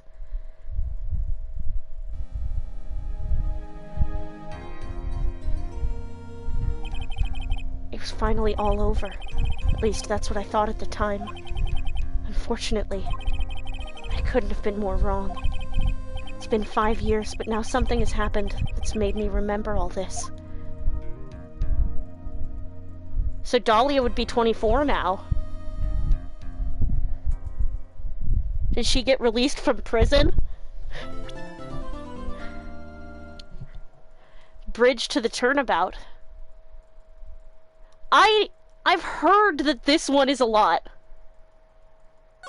I mean, I've seen that this one is a lot. 'Cause it's fucking long in the walkthrough.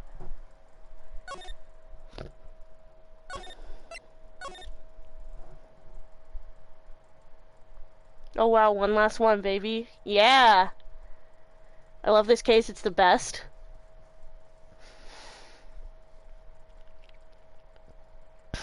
Is it still justified for me to be using the walkthrough to get through things fast? So that I might be able to have a rest day on the 19th? It's the 17th for you, right? Yeah. Yeah, of course. Okay. Like, I mostly was using, during the investigation section, I was mostly using the walkthrough to know which pieces of evidence to present and where to go. Play how you want it, it's your playthrough. Yeah, I know, it's just like, I don't know, when I edit all these, I don't want to get people being like, ah, you didn't fucking play the game legitly. And it's like, yeah, dude, I had a fucking deadline. We had to get to Apollo Justice, motherfucker. Do you think any of this shit matters to me? I want that man! Well, I don't want that man. He's more of a he's me. It's more of a he's me than a he's hot. Godot, he's me and he's hot. I want to be him and I want him. Apollo Justice? I want that man, I'm not afraid. Okay, Clavier. This is the first time I felt this way with a man. Okay. But yeah, let me pop the walkthrough tab out onto its own thing and move it over a little bit because I have a fan going right now. It's kind of blocking it.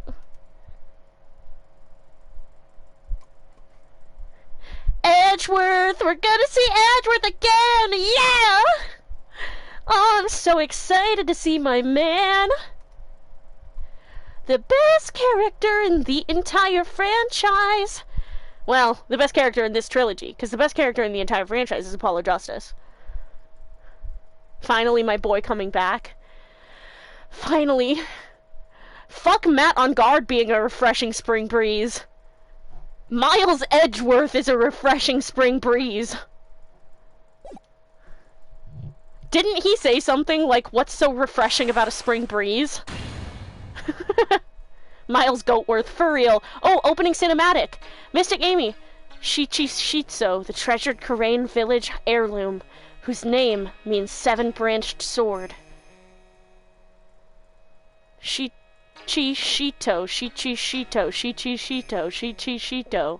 Okay. It is said that this sacred sword represents life itself. Remember the sword? I remember it. Though the branches may appear to be infinite, the choice is limitless.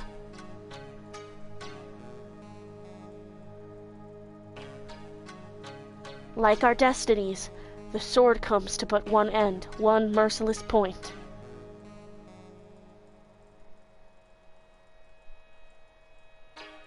And when the silver cord, the fragile thread that binds us to this world, is severed,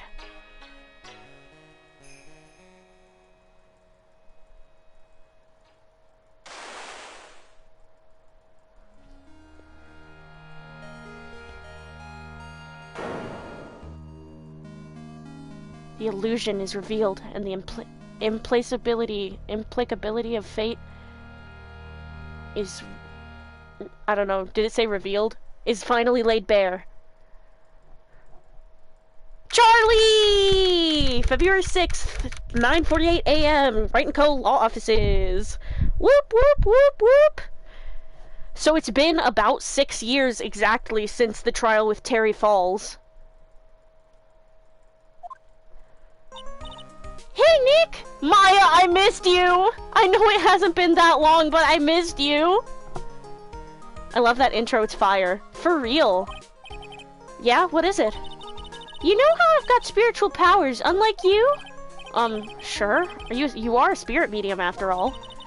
But just like you, if I don't keep my powers sharp, they get dull, right? I guess so, yeah. I'm glad you agree. Okay, Pearly, you're up.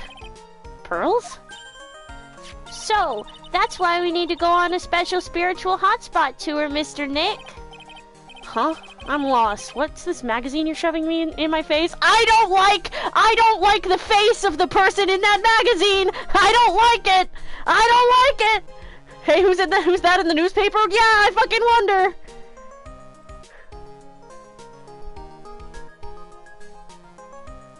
What's this magazine you're shoving into my face? It's the New Year's issue of Oh Cult Winter Spiritual Location Special. Oh, Pearls looks so happy. Maximize your spiritual powers with just one night of intensive training. Oh, it sounds too good to be true. I'll say. It sounds more like a scam to me. It's at a spiritual retreat called the Hazakura Temple. It's way up in the mountain. The temple! Ugh! Now I definitely don't want to go. You know, I think I've heard of this temple before. It's a famous channeling dojo. And it's hard for even real spirit mediums like us to make reservations up there. Reservations? For a temple? Are you serious? Don't worry, I've already made special reservations just for us. Why are you the most functional person here, Pearl? Yeah! And I signed up for the special course. That's nice, and the timing couldn't be better. Since we don't have a case right now anyway. Alrighty then, it's settled. Well, come on! Don't just stand there! Start packing your stuff! Yes, Mr. Nick, you'd better start packing your stuff. Huh? Me? Why do I have to go? Well, we have to be accompanied by someone over 20 years old. Hey, I don't have anything to do with spirit power. The only thing I can channel is a TV. So, is there a heated pool at this Hazakura temple? No, but you can stand under a freezing waterfall. Sorry, but I think I'll pass. I hate cold places. What? No way! How could you be so selfish? Come on, Mr. Nick, look at this place. Doesn't it look beautiful? Nope, not going. I'm gonna be nice and toasty at home. What the... What is it, Mr. Nick? Let me see that magazine. This nun. Is she a friend of yours or something, Nick? This girl. It's... My name is Dahlia Hawthorne. I just want to say, it's an honor for me to be here in your noble presence.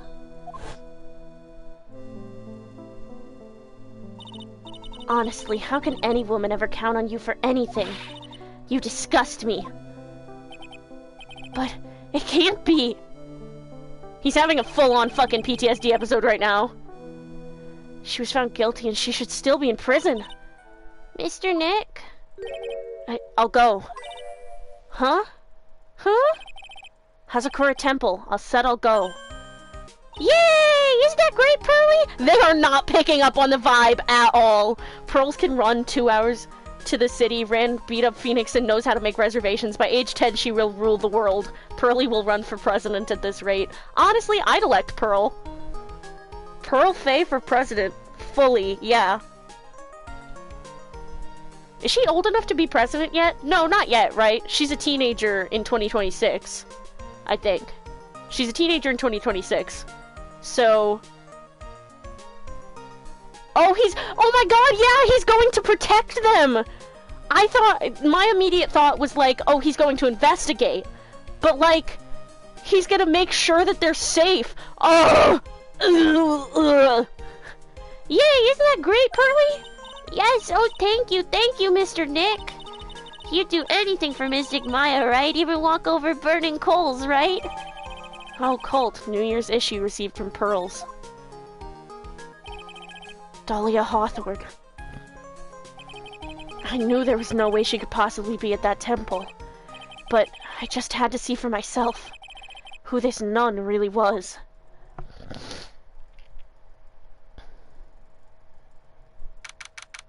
February 7th, 3:24 p.m., Hazakura Temple main gate. Brr, it's so cold here, Nick.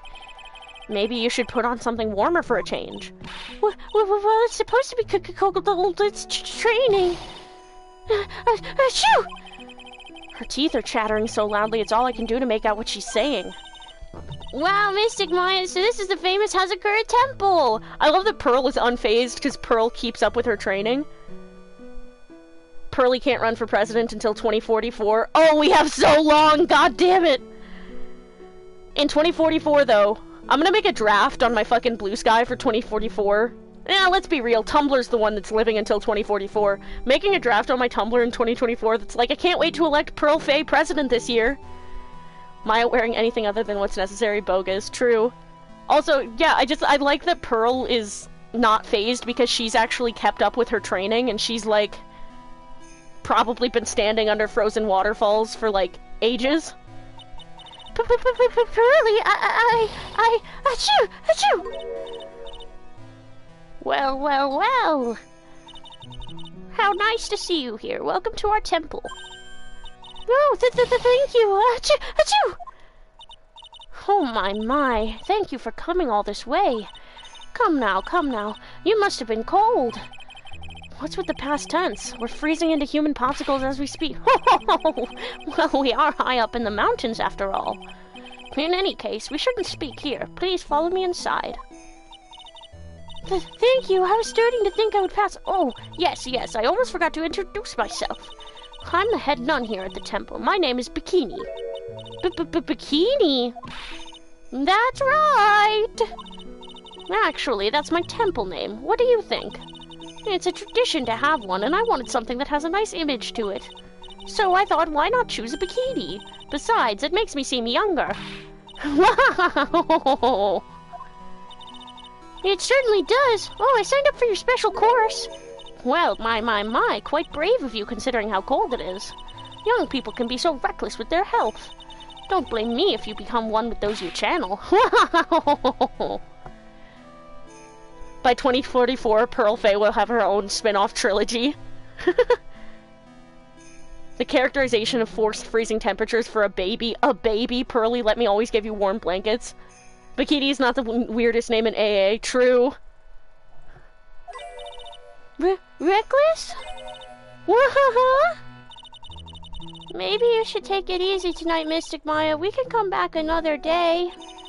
But you went through all that trouble to get reservations for me. Yes, that's right. You've come all this way, so please enjoy yourselves. There's still time before supper, so why don't you have a look around? Okay. I don't get to examine the door? It feels like such a suspicious door.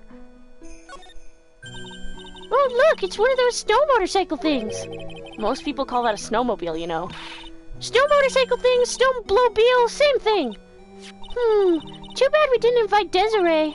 I bet she could race like the wind on this slowmobile. Or maybe she'd give me a ride on this snowmobile. Ugh, I told you, it's snowmobile.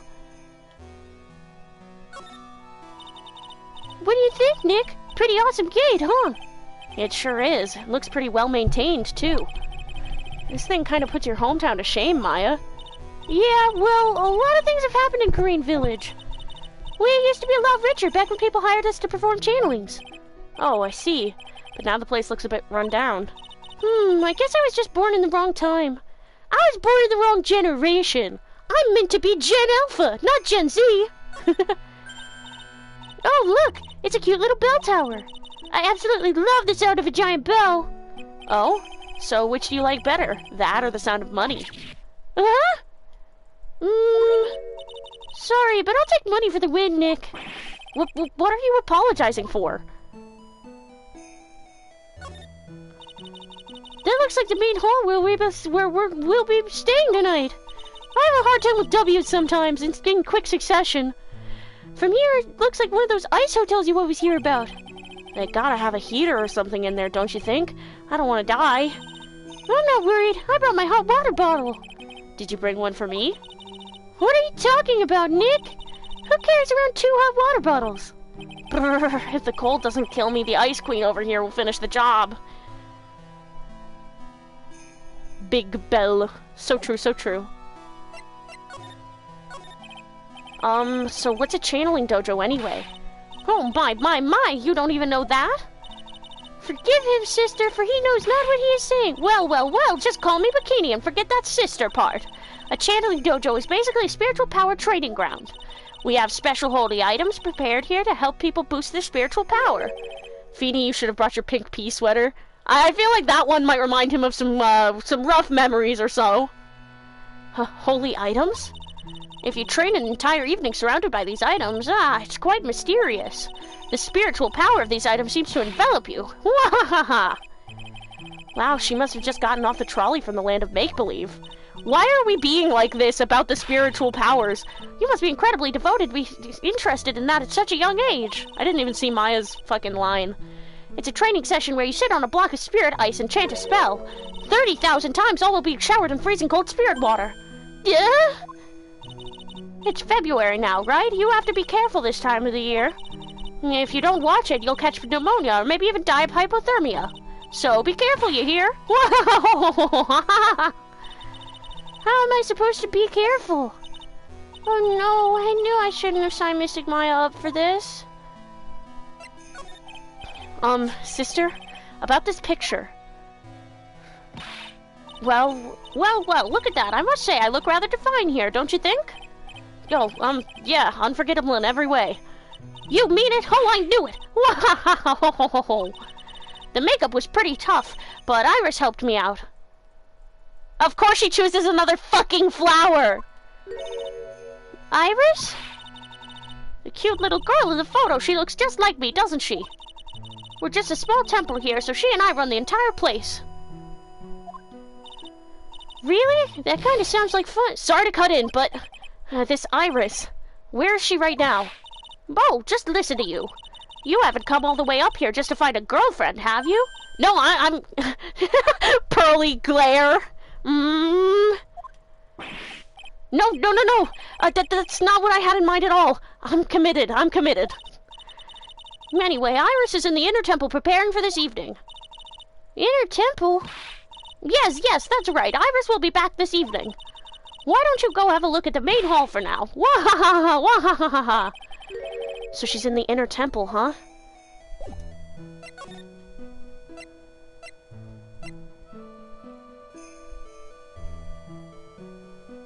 Wiki, Bikini's name may also be a pun on Bikuni, which are Buddhist nuns. The first 2 kanji in Bikini are apparently typical priest names. The last kanji means nun. Oh, interesting. And they established she's changed her name before. Yeah! Hey guys, suspension bridge. Do we go here first? I'm going. I bet nothing bad's gonna happen here. February 7th, Suspension Bridge. Wow, look at this broken down old bridge, Nick. Yeah, and look at that big canyon below us. Hey, there's a river down there. Looks like it's flowing real fast. What's wrong, Nick? You look like you've seen a ghost. I'm just not very good with heights. Oh, hey, I've got it. Maybe you should face your fear and try hurling yourself off the edge. What the fuck, Maya? You know, 1, 2, 3, jump. Might be just what you need to get over your fear of heights. Yeah, death is a real good way to overcome phobias, alright. Anyway, it sure looks like a rickety bridge. It's Dusk Bridge! It's Dusk Bridge! Maya canonically says KYS. Can't argue there. That's probably why it's called Dusty Bridge. Read it again, Maya. It says Dusky Bridge. It's Dusky Bridge! Ah! Well, it's practically the same thing. They fixed it, apparently. Come on, Nick, why don't we hop across the bridge? It'll be fun. I'm not so sure.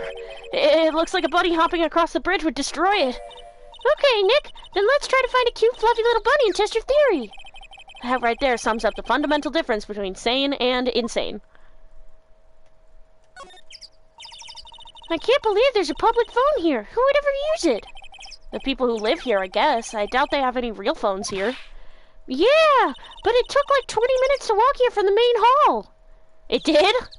Why did we come here then? It would have been smarter of them to build the main hall here, don't you think? Maybe you should work on channeling someone who makes logical sense, Maya. It looks like it's about 20 yards to that cliff over there. I guess that's where I'll be training tonight. Do you want to train with me, Nick? And do the special course? I think not. But it'd be so great if you had spiritual powers too. Really? I see dead people sounds more like a cause for alarm to me. Anything else to say? There's a narrow path going off in a different direction than that of the main hall. The sign here is so old the text seems to have vanished. The path leads to a wooden staircase that goes down to the bottom of the canyon. Okay, alright, wooden staircase on it then. Do you really think that is necessary? You'd have to be blind not to see the stairs. Well, it can't hurt. Just pass me a pencil, okay? Graffiti is a crime, Maya. Well, so is stealing, but you let me do that all the time. I don't let you do shit.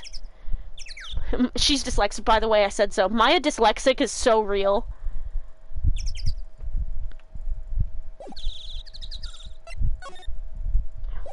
Wait, can I look at the footprints?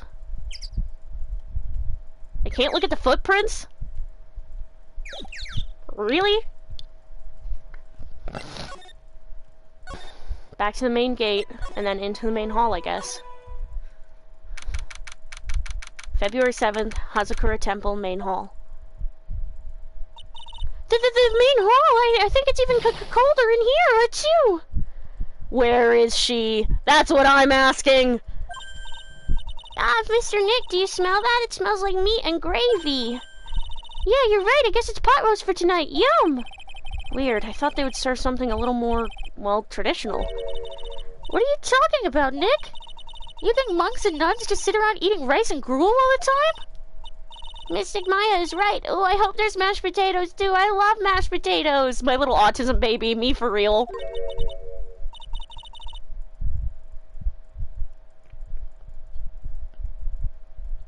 I don't trust her.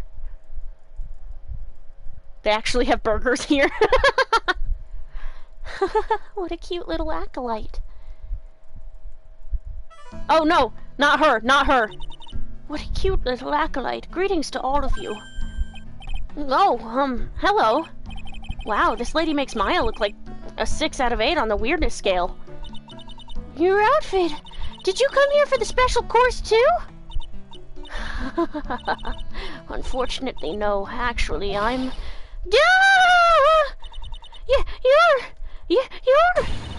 You're Miss Elise Donim.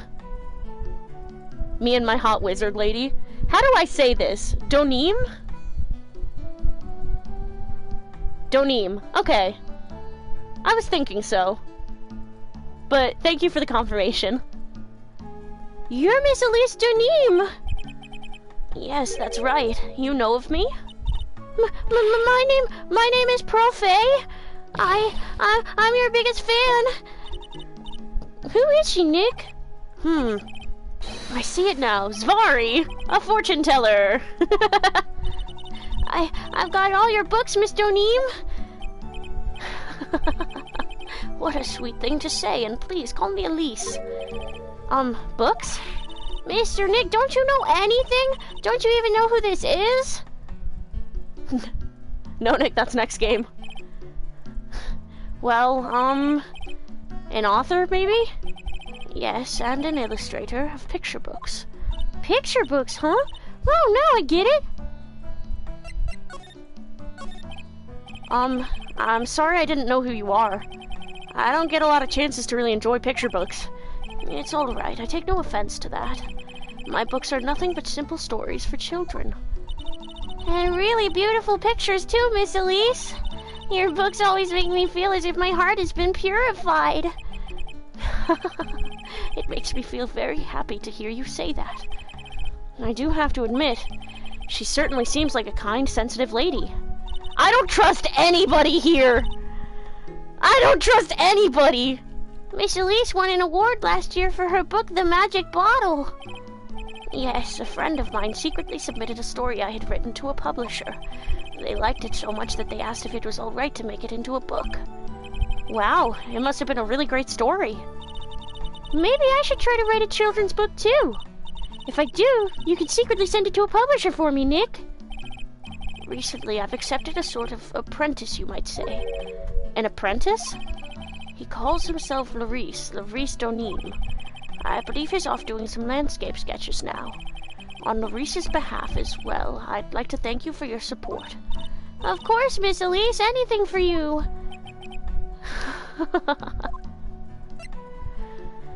She looks too nice, oh no. Yeah, I'm like, I don't trust it! I don't trust it! Dahlia has me questioning fucking everything! Why did you come to Hazakura Temple, Miss Elise? Are you here to do some spiritual training? No, that's not it. I'm actually here to gather materials for a new book I'm working on. Wow! I can't wait to read it! Pearls is so completely taken with her. I wanted to do a book with a more Japanese feel to it this time. So is that why you're dressed like you are? The children have a certain image of me in their minds.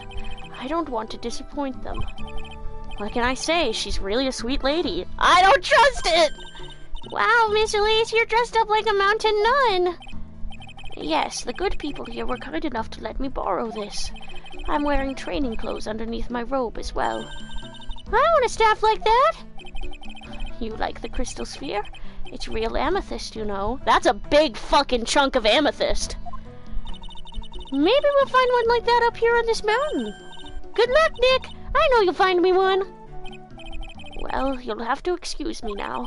I have to go help with the dinner preparations. Wow, you mean you're cooking dinner tonight?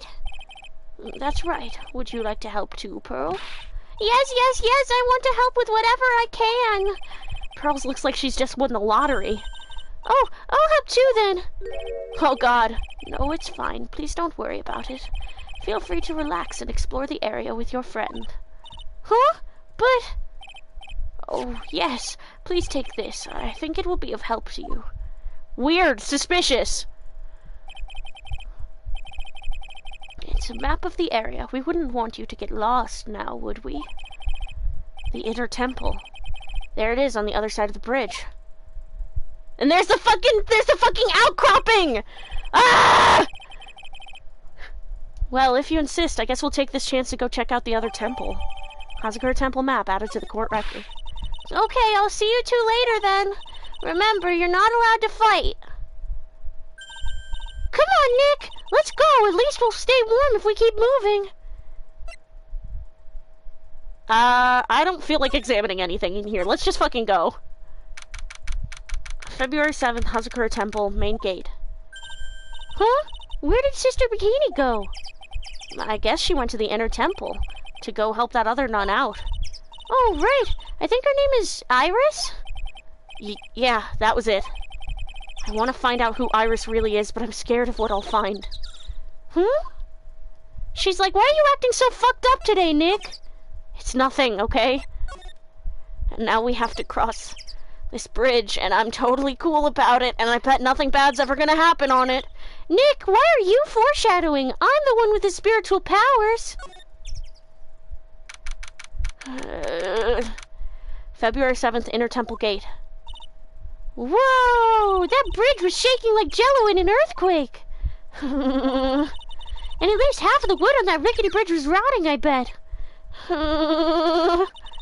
Not to mention the last part only had like one board left on it. What's wrong with you? Your face is all green. Can you not pick on me for a second? I'm still trying to get over the shock that we made it safely across that death trap. I'm preparing myself, bro. Me too. I don't fucking trust her. Yeah, I guess I'm a bit surprised too. Yikes, that temple is in bad shape. It looks like it could collapse at any time.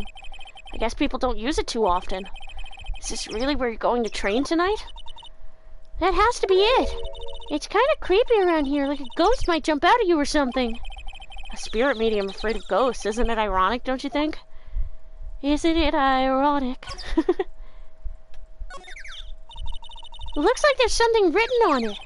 I can't read it, but if I had to take a good guess, I'd say it says Inner Temple. What's the point of a sign if you can't read it? Must be tough for the mailman when he's delivering here.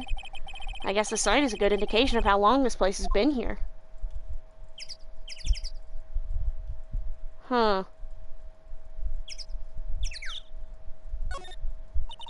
So that's the Inner Temple up ahead, huh? Looks kind of run down. Well, it wouldn't be very temple-like if it was all bright and shiny. So you're training here tonight, huh? Yup, then everyone will see my spiritual powers. Sounds like your stomach wants to show off its digestive powers instead. I wonder if that roast is ready yet. What's this gate over here? Hey, a half-open gate. That's practically a welcome mat. Yeah, except the sign on here says no entry. Nick, rules are made to be broken, you know. You expect a lawyer to go along with that? Oh, come on, you're such an old lady sometimes. Let's just go. Oh, misgendering me for fun now, huh? Oh, Nick, come on, you know I didn't mean it like that. Most of the time I forget you're even trans. I fully just think you're some cis guy. Why does that feel more insulting? Don't blame it on me when Sister Bikini puts a curse on you.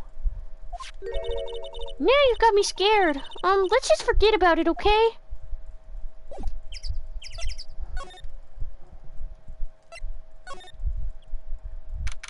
Jesus Christ, what the fuck is with this place? Inner Temple Training Hall. Man, look at this place. It's just a tiny, freezing cold room. So this is where you'll both be training, huh? Huh? What do you mean, both? I'm the only one. Really? But I thought... Pearlie's just a little kid. She couldn't handle this kind of intense training. So says the girl who I can barely hear over her teeth chattering. Anyway, the real training room must be behind that door over there. Yep, definitely getting the feeling it's back there. Even I can sense that there's something supernatural about the cavern behind that door.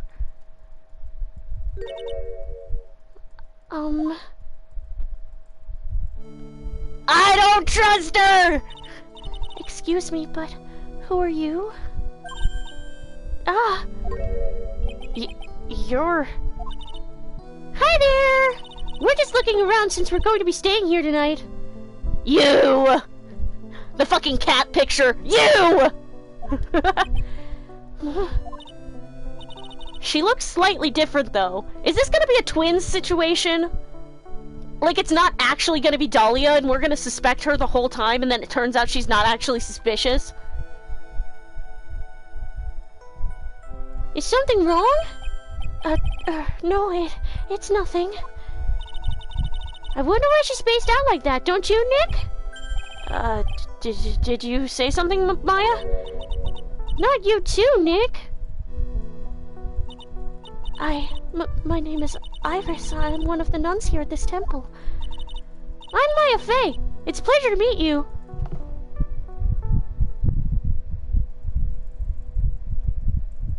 Sorry, I'm listening to see if their tornado sirens are going off, but I haven't gotten any notifications on my phone, so... I think it's just my, my computer's fan tricking me.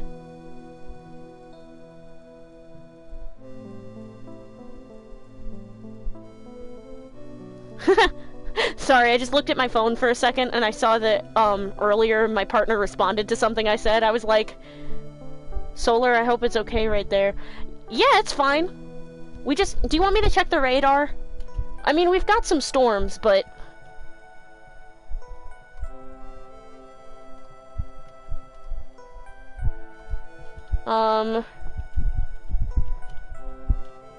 Please check for my sanity, I'm worried. It's okay, dude! It's just lightning!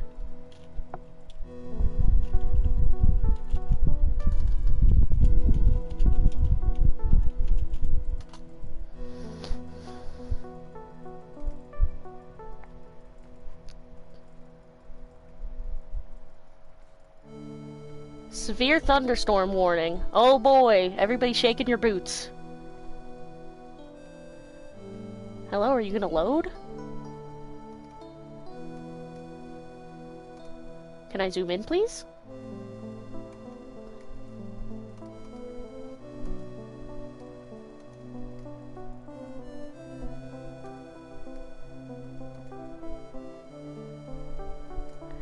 Yeah, we've got, like, a purple bit that just passed by us, and right now we're in a red bit, and then it's gonna be a yellow bit, and then it's gonna be fine.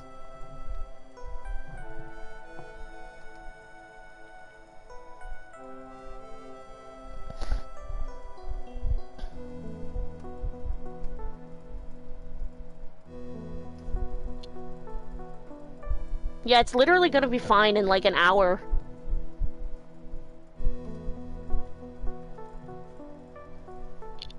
My internet's been pretty spotty. That makes sense. You're, like, in a dorm.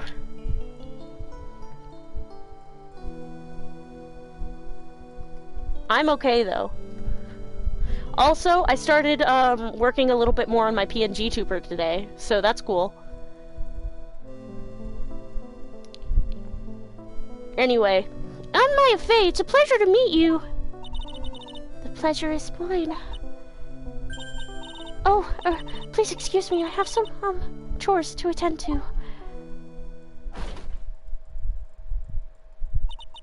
She sure is beautiful.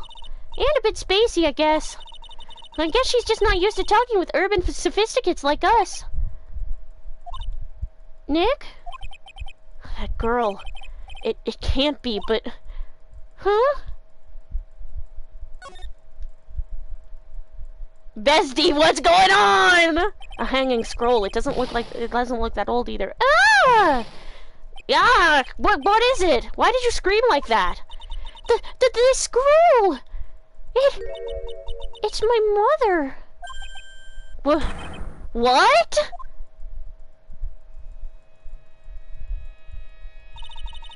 It's Misty Faye, the master of the Korean School of Channeling.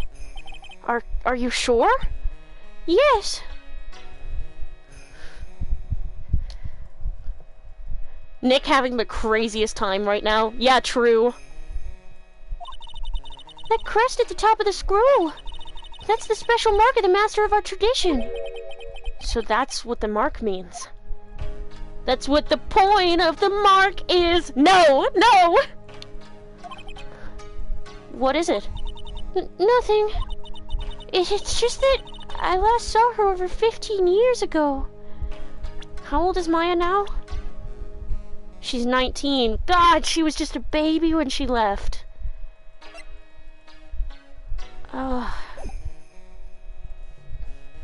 Solar, for referencing Mask, you get the death sentence. Lock me up, dog! Sorry! Oh, the other thing I did today, I got my fucking fancy mic! So, after we're done with this game, I'm gonna have, like, a really fancy mic setup. And, like, it's gonna be all crispy and nice sounding, and I'm not gonna peek anymore. I mean, I'm still gonna be peak, but, like... Yippee! Anyway. It's just that I last saw her over 15 years ago.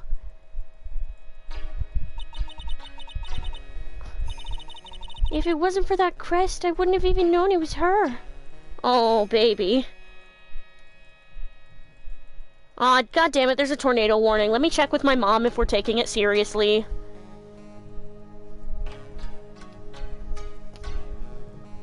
I'll be right back.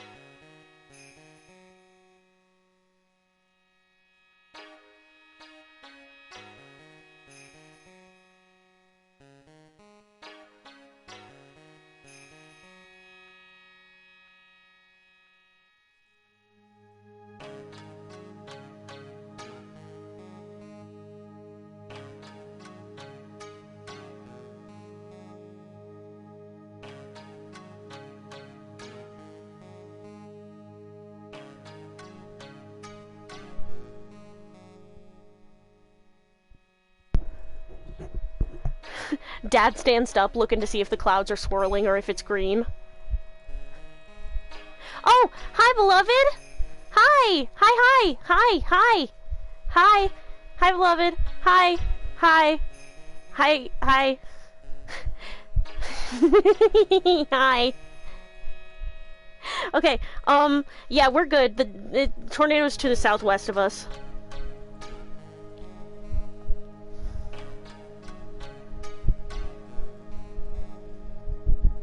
No tornado getting me today. Beloved says that they love everybody. Yay, yippee. Good night, I love you.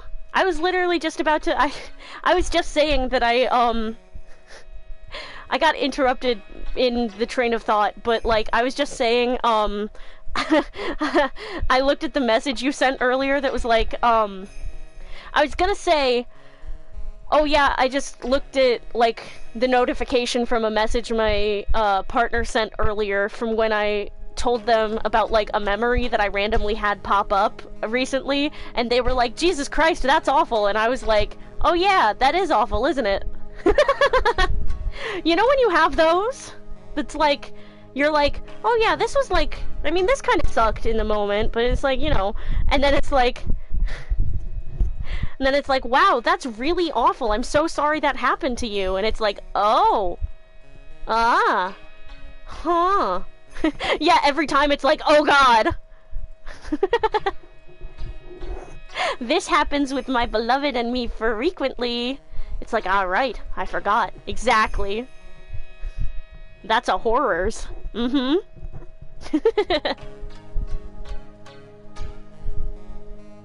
It's mutual, though. It is mutual! You're like, yeah, sometimes I see, like, the rake out my back window, and I'm like, wow, that's fucking terrifying, and you're like, yeah, in the moment, but, like, honestly, it's like, bro, leave me alone.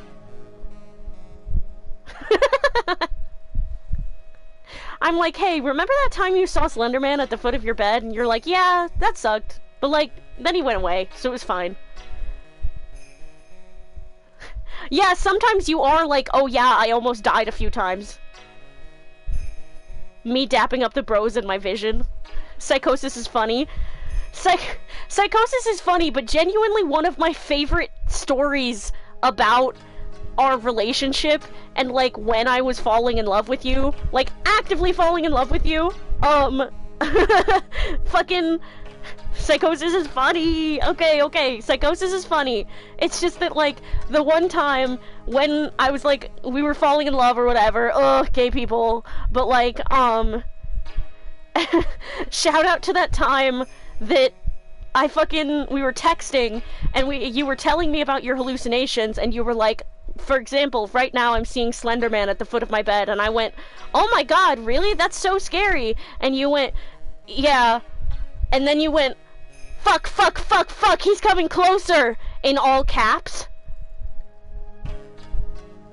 And I was like, are you okay? Hello, are you okay? And you didn't answer me for 5 whole minutes of silence. And I was like, I just kept being like, hey, are you okay? Is something wrong? And then 5 minutes later, after silence, it's fine now. Huh? Paralyzed in fear of the thing. Yeah, no, that's really fair. I would pull a Tim right and punch that motherfucker in the face for you. I would entry 72 that bitch. Entry 72 pride flag.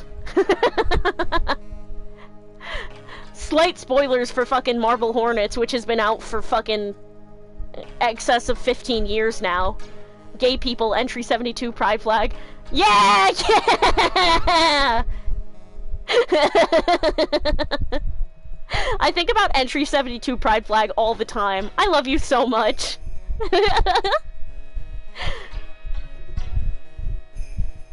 Oh lord, I watched the last episode coming out.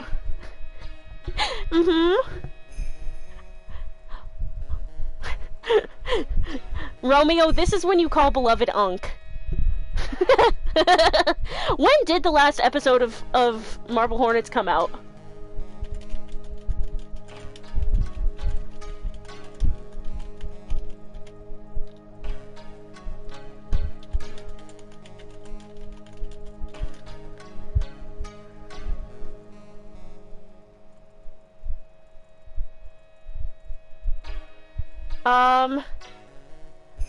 June 20th, 2014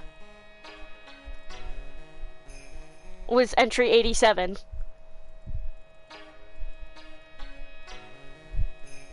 It started June 20th, 2009. Oh, that's later than I thought? Yeah.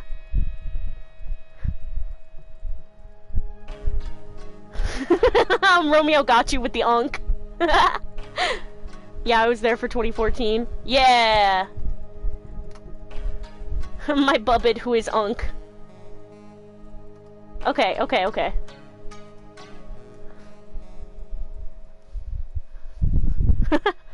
Father, you're so cool. Am I so cool?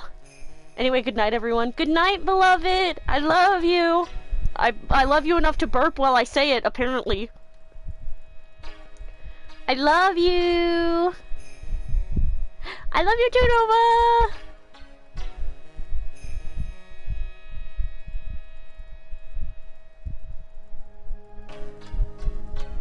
Love you!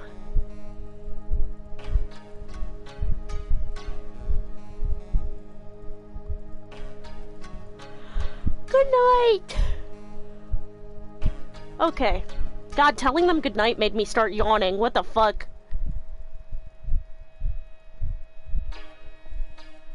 Okay. Bada bing, bada boom.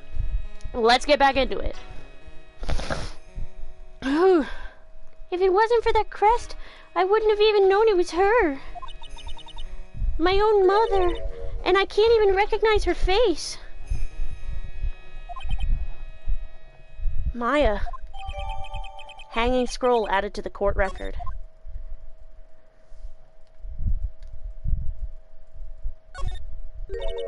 Look at this antique dresser. I wonder if there's anything valuable inside. Maya, no! Let's have a look.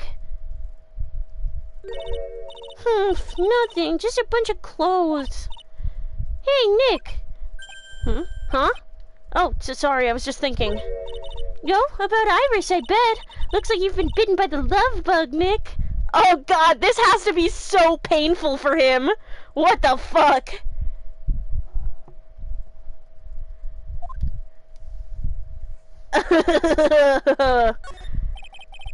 There are a bunch of musty-looking blankets and bedding sets piled up here.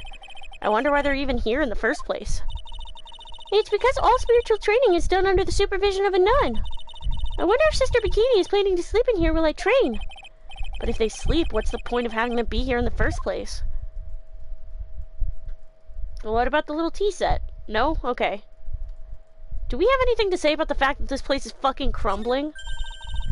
The actual training area must be on the other side of this door. I wonder what it's like. Phooey, it's locked. Phooey, she says. You know it's bad when Nick doesn't respond at all. Yeah.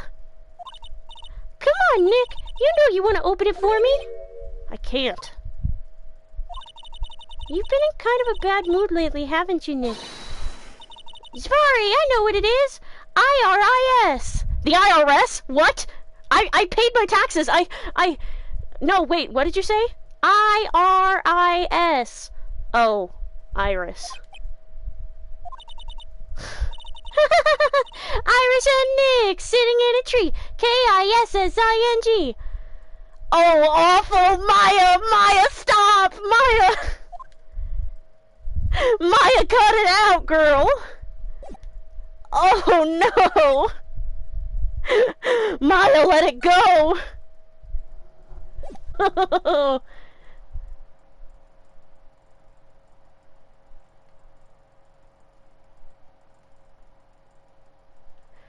Okay.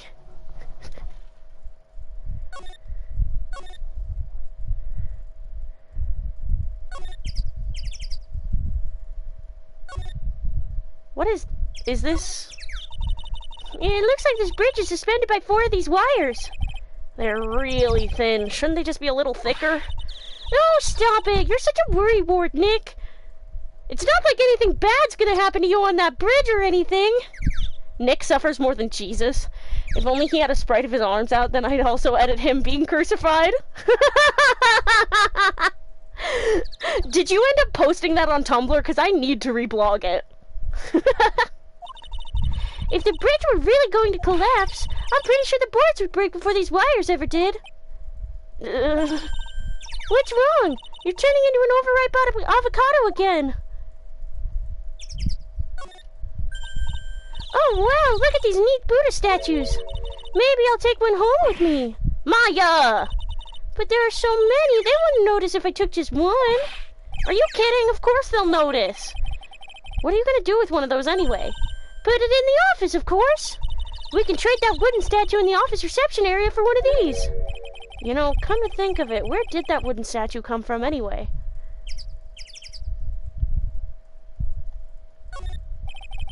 I don't care how much you pay me, I don't want to cross that bridge again. No worries, Nick. No one is offering you any money. That's because no reasonable person would call that pile of popsicle sticks a bridge. The latter half of it was nothing more than a few planks of wood and some string. Hey, if we want to get back, we've got no choice but to cross it again, you know. Maybe I'll just stay. I've always dreamed of living in a little shack in the woods. Wow, you really are scared, aren't you? Oh, Phoenix. If she never met Phoenix, Maya would be the funniest thief of all time. Use her impulse control. True. Whew, we managed to make it across Dusty Bridge. Nick, you look green. Are you feeling alright? Hey, what's wrong with you? Ever since we met Sister Iris at the training hall, you've been really quiet. Huh? Oh, sorry. Hey, you, wait up! Huh? You think he's yelling at us? He must be. There's no one else around. Would you mind moving? You're standing right in my way. Yeah! Hey, I know you! You're... Whoa, sorry, gotta run. See ya. It's Larry! Hey, wait a minute. Oh, nice to meet you. I'm Larice Duneem. Liar, you're Larry. Your clothes may change, but you're still the butts. Shut up! I'm Larice! And I'm just here to do a sketch of Dusky Bridge! So, it really is our Larry. Not that I get why he's pretending to be someone else. Oh, Larry. So what are you doing with the last name Doneem? Well, I just... I wanted to start over again with a clean slate. A clean slate? You remember, don't you, last time? The Mask to Mask case.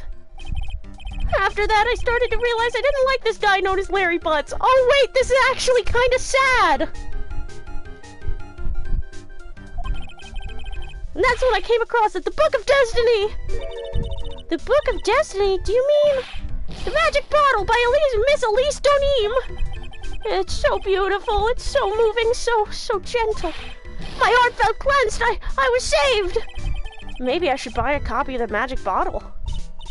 Wow, Larry'd make a great book salesman. I really want to get that book now, too. She's the most wonderful person I've ever met. I'd follow her anywhere. Well, she certainly is a very elegant lady. You see? Here's a photo I took of her in secret. Wow, that's a beautiful photo. You want a copy, don't you? It's okay, I just happen to have made extra prints. Photo of Elise added to the court record. Still, it's kind of hard to imagine you as a picture book illustrator. So tell the truth, you must have some kind of ulterior motive, right? What are you talking about? I don't trust anyone anymore, especially not women. Talk about a bad case of denial. Anyway, can you even draw well enough to make a picture book? Did you forget he made that statue of the thinker? He's an artist! Art isn't only about technical skill, you know. It's also about having a pure heart. And that's why I'm asking, can you draw well enough to make a whole book? Now that you mention it, I wonder. It looks like you still have some doubt in your heart. It's true, I do. But when I first saw her, I felt it.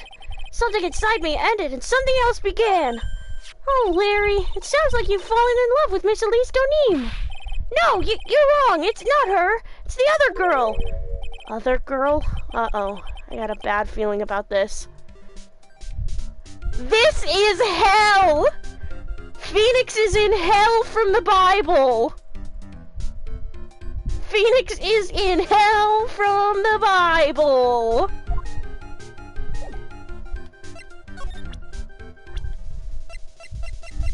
Was it Iris? Oh yeah, her, my little Iris. She's really pretty. This girl, she's perfect. She's exactly my type. I wonder if she would model for me. I want to draw a portrait of her. Yeah, you always liked those model types, didn't you, Larry? Hey, wait a sec. Didn't you say you were swearing off women? Huh? Yeah, that's right. Of course I have. I have, basically, but Iris is different. I feel like I still have one chance left at the dream. This guy will never change. Phoenix is that one moment in the fan dub where Shadow recites the Bible in Japanese. Yeah. Yeah. Oh man. Poor fucking Phoenix, dude. Everyone! Hey, Pearly! Dinner preparations are complete. Please come quickly to the main hall. Alright! I can't wait to dig in, Pearly! Oh wait, shit, fuck, my fucking... my audio started echoing. I'm going to the inner temple and call Sister Iris. I also want to have a look at where Mystic Maya is going to be training. You're going across that bridge by yourself? And we're just letting her? Oh my god. Oh my god. Give me a second. I'm gonna stand by the TV and I'm not gonna say a slur this time. Because I have to plug in my fucking controller.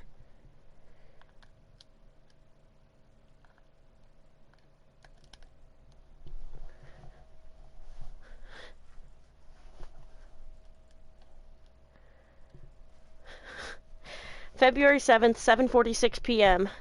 Hazakura Temple Main Hall. Boy, am I stuffed!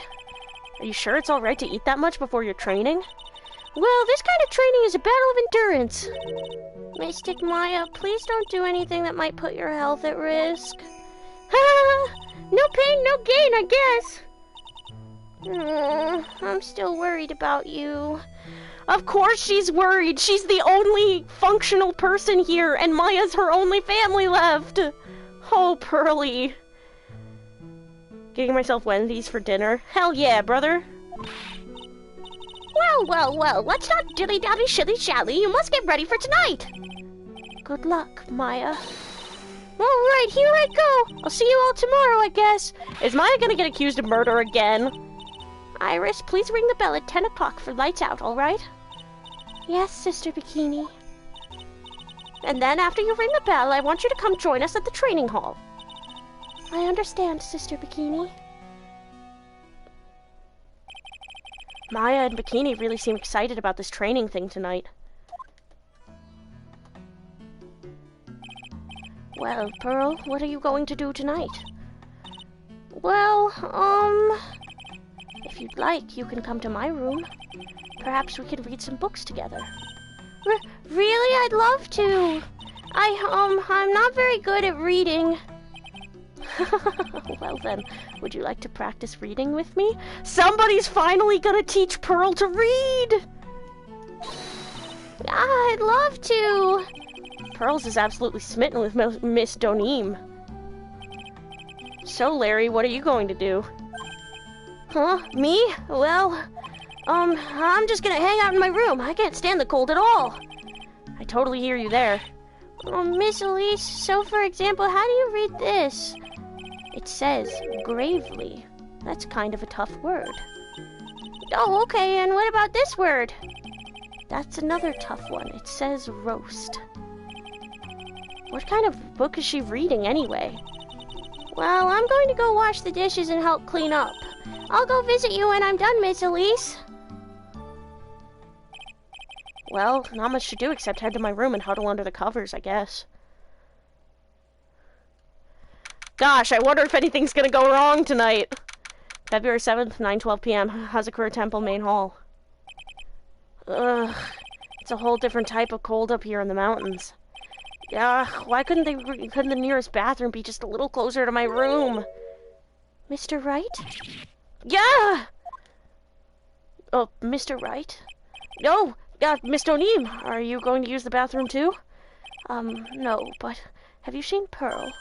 No, not since after dinner.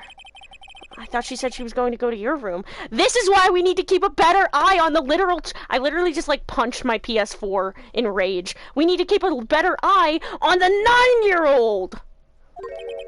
I know, but she never showed up. I'm going to go look for her. Excuse me. Miss Elise Donim, a woman as mysterious in origin as her last name. But the really mysterious one is... Oh. Ah! Sister Iris.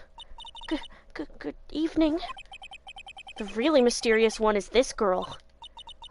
Are you on your way to the bathroom too, Mr. Wright? I can't let this chance pass me by. I should try to talk with her, and maybe get some answers.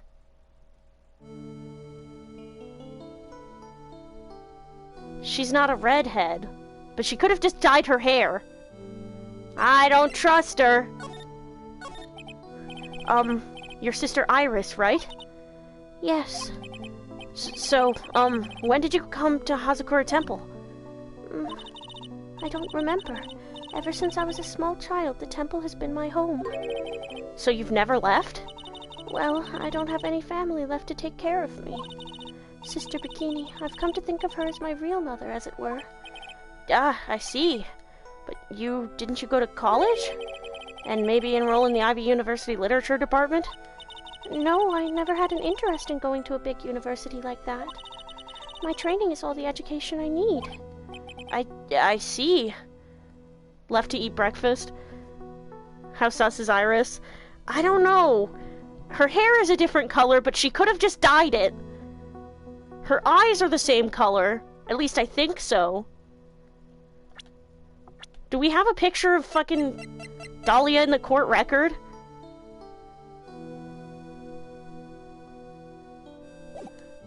Not saying a word. I know, Nova, shut up! Don't reveal anything. I see. But once in a while, when I get the chance, I make a trip to the nearby town. I can use a computer and a cell phone, too. That's not exactly something worth bragging about. The same fucking portrait, but with black hair. Yeah, that's what I'm saying! But also, I'm like, what if it's just a twins situation? We need to be able to ask Bikini about Iris, and ask Bikini how long Iris has been at the temple. Because Iris just said she's been at the temple, like, her whole life. And if Bikini confirms that, but then again, Bikini could be lying. Dahlia's a manipulator. I'm literally living Phoenix Wright's life right now. I'm literally living Phoenix Wright's life right now. Like, thinking through all this shit. Oh my god. But I don't see any psyche locks. So I guess that means she's not lying. Please don't stare at me like that. Phoenix Wright is you. Literally. What kind of a place is this anyway? I heard it's for training to increase your spiritual power or something like that. It must seem awfully crazy to normal people like you. Well, I have to admit, it is a whole different world up here. I'm glad to hear you say that. Talking with the dead people, who does it help anyway? I hate it. Really? So then why stay in a place like this? Ah! Is something wrong? I didn't realize it was so late. I have to go and ring the bell for lights out. I guess it's almost 10 o'clock now, huh? Mr. Wright? Yes? If it's all right with you, I would like you to have this. But this is your hood. It has the power to protect you from evil spirits. Come to think of it, Sister Bikini was wearing one of these too. I pray for your safety on this dark, cold night.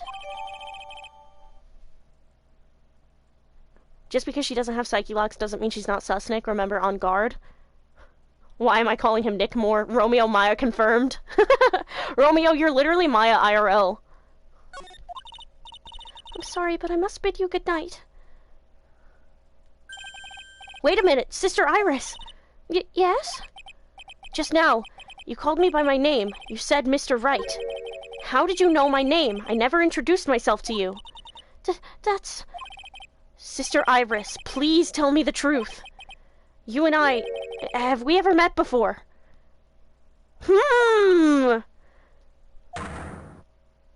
There's the psyche locks! Holy fuck! Iris. It's almost 10 o'clock. Perhaps we can speak again tomorrow.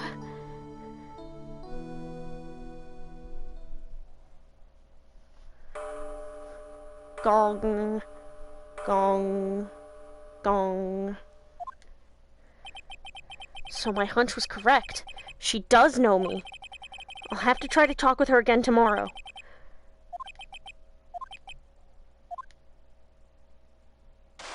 He's like so fucking traumatized. Ah! What the? That blood-curdling scream came from the courtyard. February 7th, 11:06 p.m. Hazakura Temple Courtyard. That scream, I'm sure it came from around here. Yeah! Someone's there, on the ground. Miss Donim! Squish. Squish. I just stepped on something soft. Hey, don't step on my tummy like that! What are you doing lying there in the snow? I was passed out, what do you think? So that blood-curdling scream was you? Forget about that, hurry up and call the police! Is there even a phone in the main hall? No, but we still get reception up here in the mountains. You must have a cell phone on you, right? I didn't bring it with me. Oh, you're useless! I mean, even Iris has a cell phone.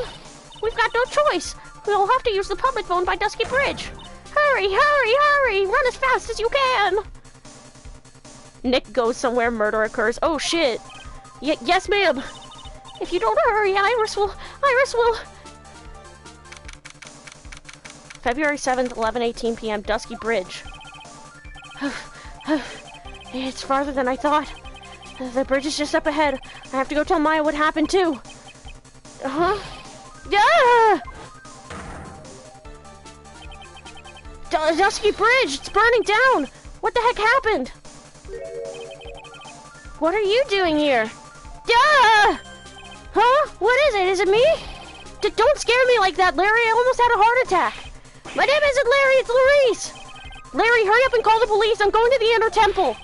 Don't be stupid. The bridge is nothing but a burning wreck right now. Listen to me. There's been a murder here at Hazakura Temple. What? The murderer might have fled across the bridge. I have to make sure Maya is safe. But... Please, call the police. I've got to go. Get out of my way, Larry. It's too dangerous. Nick, wait. Why is Larry driving the bus? I must have been crazy. I knew how dangerous it was, but I still went for it. Ah! Nick! He's protecting her! Weakened even more by the fire, the rickety old bridge's planks snapped and gave way. And as I was swallowed by the eternal darkness that surrounded me, a final terrified scream rose up to pierce the frozen air of that harrowing night. God damn!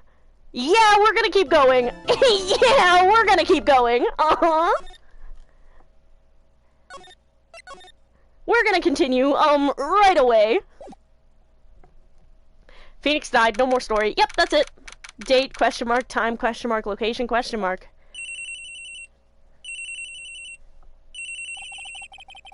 Who could that be at this time of night? Beep. Yes?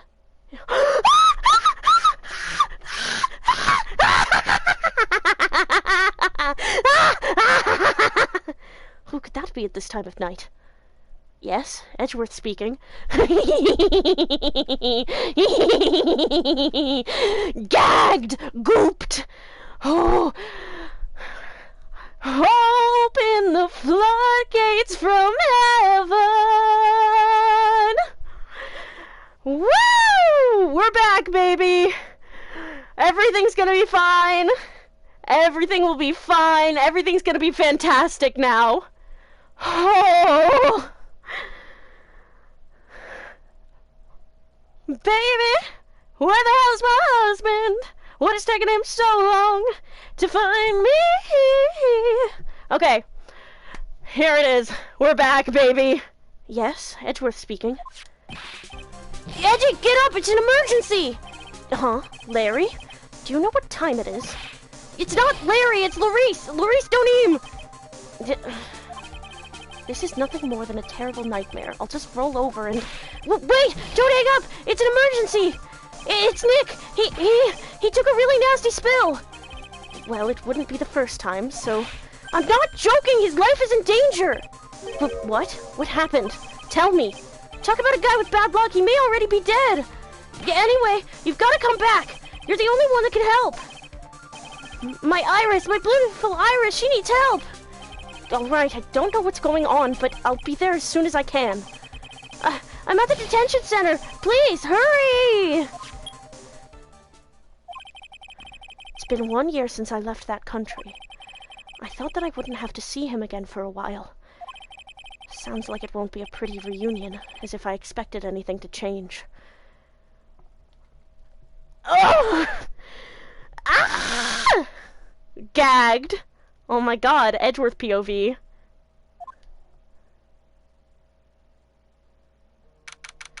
Oh, shut the fuck up. Shut the fuck up, medication alarm. It's Edgeworth time. Is this gonna be Edgeworth POV? Hello, sir. You're a different person than comes in normally, aren't you? I believe we have met before, though. It's Edgeworth, Miles Edgeworth, and you are Ronald. Just Ronald'll do. I don't get to go by the other half anymore, legally speaking. How interesting. Anyway. February 8th, 2:19 p.m., Detention Center Visitors Room. You're late, Edgy! What took you so long? I don't want to hear it. I chartered a private jet to come as quickly as I could. Well, you should have chartered a faster one. Anyway, just listen. Something happened to Miss Elise. The dick is Maya and Iris's bikini. Huh? Say something, Edgy! Before I came here, I stopped by the hospital and paid Wright a visit. I believe I have a better understanding of the situation than you at this point. The murder victim was the picture book author Miss Elise Doneem. She was found by Wright and the head nun. The suspect is the temple's younger nun. Then later, while Wright was crossing the bridge, it broke and he fell into the river. The hospital says that he'll need at least 2 days of bed rest. Yes, that's right, you got it. But they arrested her. My sweet little Iris. And here I was, convinced he was the one the police had arrested. However, I still don't understand what these 2 items are for. What are you talking about? They're things Wright gave to me while I was leaving his room. This is the first. He said some nonsense about being able to see into people's hearts with this. And the other... Oh my god! We're playing as Edgeworth? Oh my god!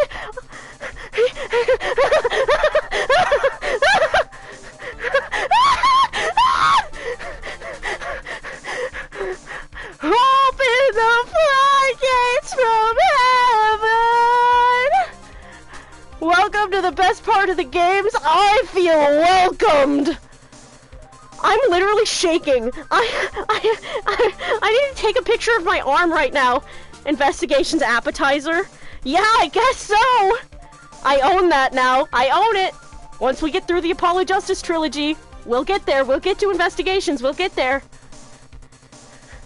I need to take a picture of my arm right now. I literally have goosebumps. My hair is standing on its end. I'm gonna send that to the Discord so you guys can see it later.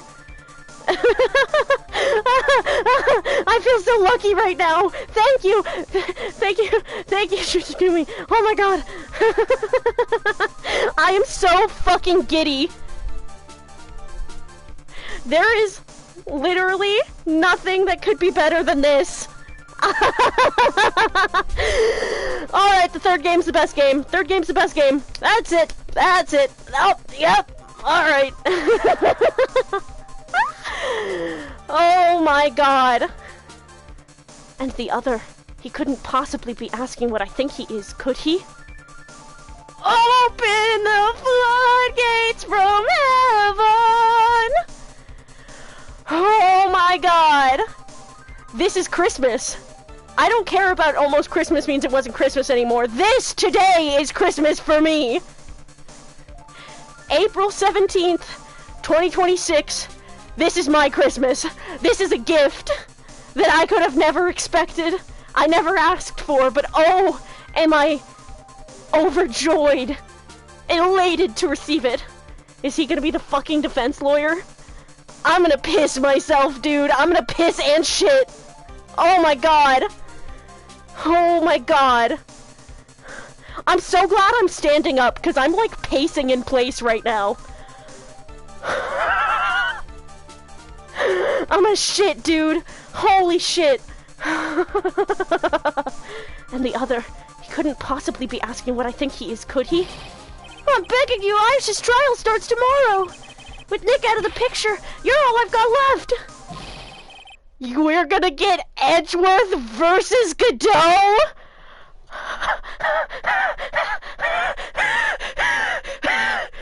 Someone's gonna have to revive me. Someone's gonna have to get the fucking defibrillators. I'm gonna die. My heart won't be able to take it, guys. I might explode. Solar, you might explode. I might explode. I'm crouched on the ground. I'm Shinji posing right now, dog. Let's have a one-on-one conference right now, guys. I clipped it, don't worry.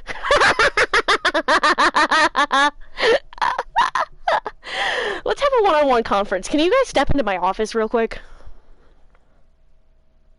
You're coming into my office, right?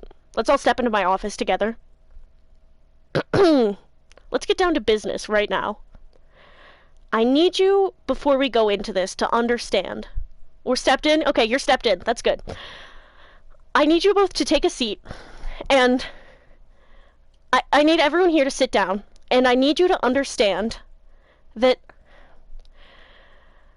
this is going to be hard for me to say, but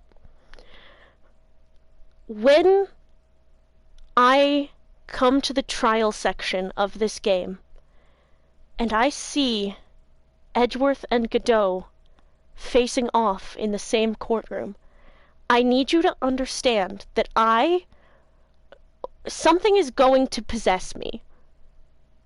Something is going to take over my body, and I don't think I can any longer be held responsible for what I do and say.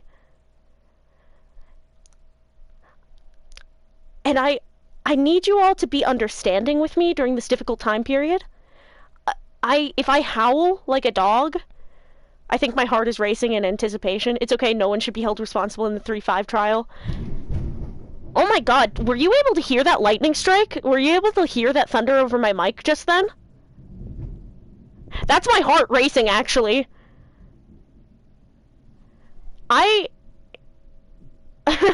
The thunder just shook my house. A little bit. Anyway. That was actually the sound of,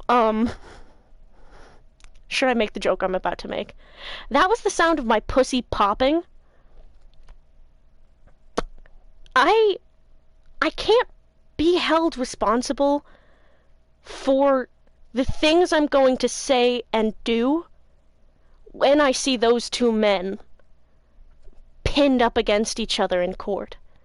When I see them conversing, when I see them arguing, I can't be held responsible. I'm going to go into a fugue state, and I need you guys to be prepared. Do you know how hard it was to hold back about 3-5? You're a stronger man than I. You are a stronger man than I. I didn't know that this was going to happen. I think I have genuine fear in my heart.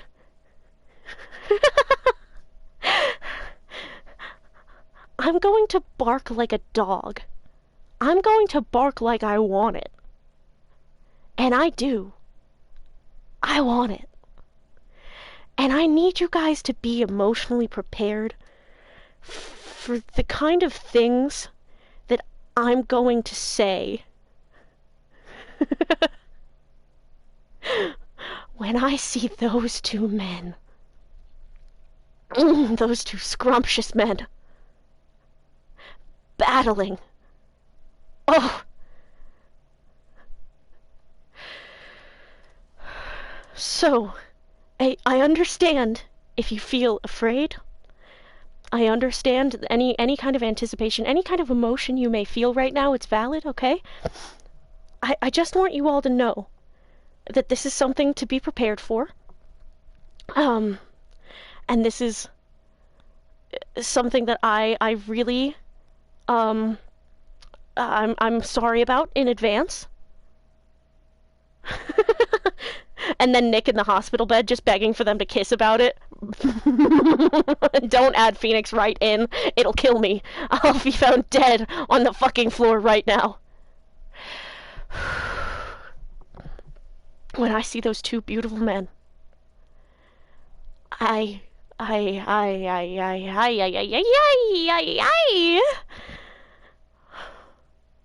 Fujoing out. Phoenix Wright on the Phoenix Wright on the Fujo to trans man pipeline. Phoenix Wright on the Fujo to trans gay man pipeline. I just really wanted to see you all in my office and talk about this with you real quick. I think it's very important to be open, honest, and transparent about the things that are going to take place, considering you're along for the ride. I just...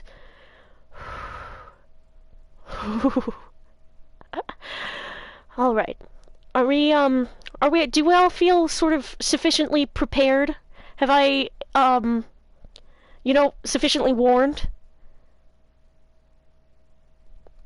Are we glad we had this talk? Not at all, haha.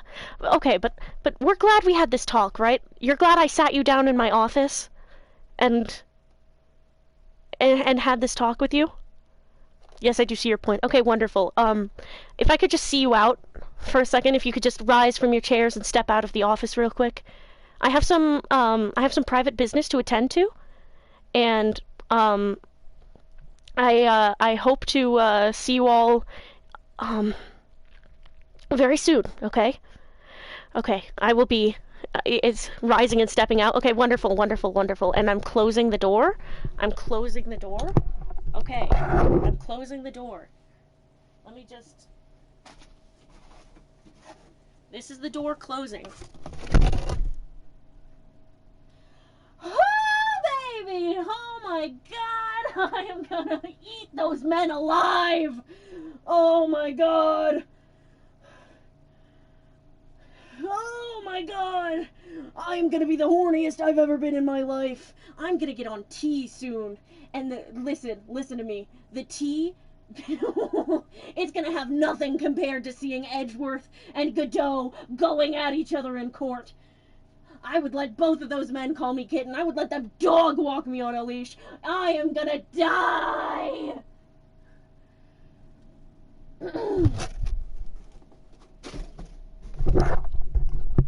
Alright, we can get back to the game now.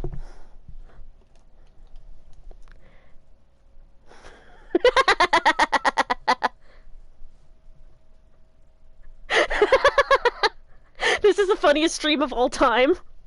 I'm glad you're having fun. You're the only one that can represent her. What did you just say? We're playing as Edgeworth! Oh, I might start believing in God. I might start believing Jesus is real. This is a blessing. Okay. We can get back to the game. I can control myself. I can handle it. What did you just say? You know, represent, defend. What were you expecting? Why do you think I called you anyway? I'm a prosecutor, Larry. A prosecutor. Do you understand what I'm saying? A prosecutor is a lawyer who... Don't talk to me like a kid! I graduated from junior high, you know. Don't worry about it. I promise I won't tell. But I mean, I heard a paper badge had no problem fooling an entire court before. How could this country's judicial system have fallen into such decay? Dark age of the law. 2 cases as Phoenix, 2 as Mia, and 1 as Edgeworth. This is awesome. Oh my god, you're right! Oh my god. I'm so glad that we got to this section this early in the night so that I didn't get a knock on my door being mad at me for screaming. How could this country's judicial system have fallen into such decay? Please, Edgy! At least listen to her. Listen to Iris' side of the story. Isaac got the door clip. I love life. Thank you for clipping it. I was hoping you would. So Wright wasn't joking when he gave me this badge after all.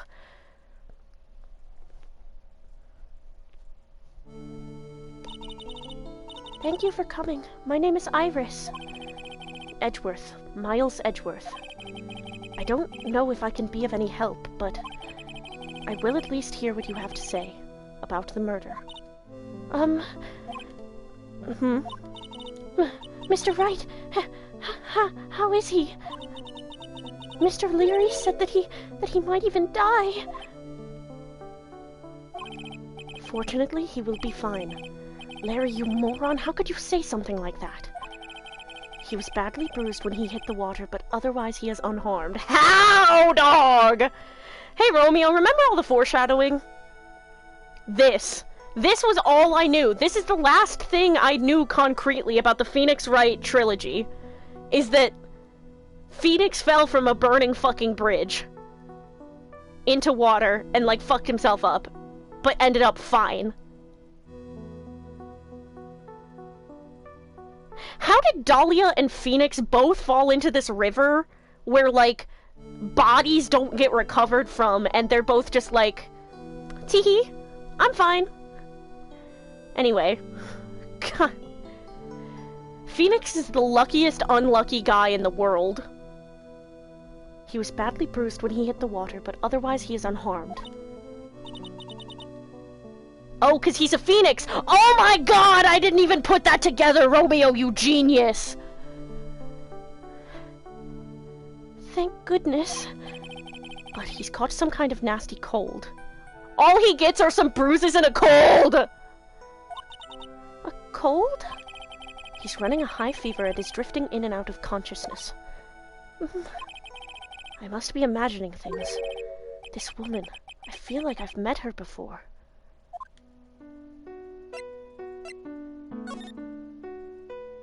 Ooh, this music is pretty. Pardon me, Iris. I would like to ask you something if you don't mind. Miles has to have figured out that she looks like Dahlia. What's in his mind? Yeah. Yeah. I have the distinct feeling you and I have met before. It must be your imagination, Mr. Edgeworth. After all, I hardly ever leave Hazakura Temple. Hazakura Temple? What's that? It's a place where those who wish to boost their spiritual power come to train. You need to undergo some very difficult training to release your inner spiritual power. He told me for real because tell me why I've evaded severe physical trauma from falling. Yeah, girl who lies. Yeah, I don't fucking trust her, but I don't... Like, I'm... Something tells me... I don't know. If Phoenix is saying defend her, then he must have figured something out. Spiritual power? Did you go to that temple for that reason as well? No, I don't have any spiritual powers. I don't need them. In that case, what are you doing at that temple then? I've committed some sins. Sins that I need to pay for. That's why I'm still there, and why I continue to train to purify my soul. Really now? Oh, really now? Oh, really now? Huh? Oh, really now? You've committed some sins you need to pay for? Interesting, interesting, interesting. I want to ask you about last night, the night of the crime. All right. I helped to clean up after dinner and then went back to my room at about 8 o'clock. Catholic derogatory. Yeah. Later, I left my room to ring the lights out bell at 10 o'clock. Bell? We ring it at the same time each night.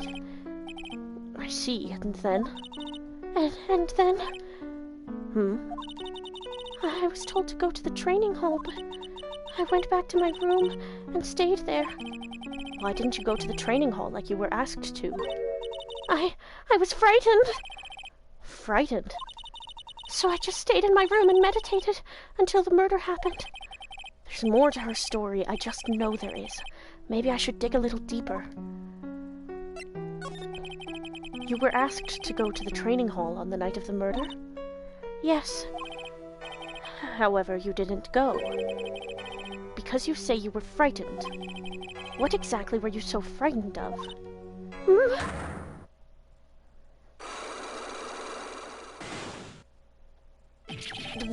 What in the world? Is there something wrong?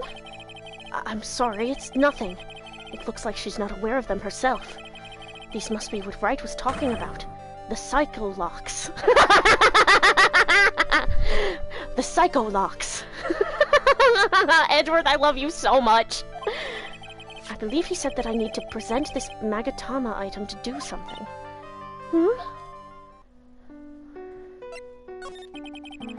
So do you have any idea as to what really occurred last night? I think it was the result of the tremendous spiritual power that was unleashed. Spiritual power? Yes, spiritual training has been a cause behind many great tragedies. This incident was just another example. Iris, I'm sorry, but I can't accept that. I'm a man of science. I don't believe in spiritual power. You have seen Mia IRL. What are you talking about? Yes, I understand. Most people don't. And I'm certain that the thing that killed the victim was a human. So please, answer me this simple question. Were you the one who killed Elise Donim? Funniest man ever. No, I'm not the one who took her life. Those psycholock things aren't appearing. I suppose that means I can believe that she's not lying. Or she's using really specific wording. Like fucking Mad on Guard. What's wrong? I can't believe what I'm thinking. And here I just finished saying that I don't believe in spiritual power. It appears It appears that's about all you can tell me. Thank you very much for listening to my story. I visited Wright at the hospital before coming here. He asked me to take care of you. Me? Yes, at the trial tomorrow, he asked me to defend you.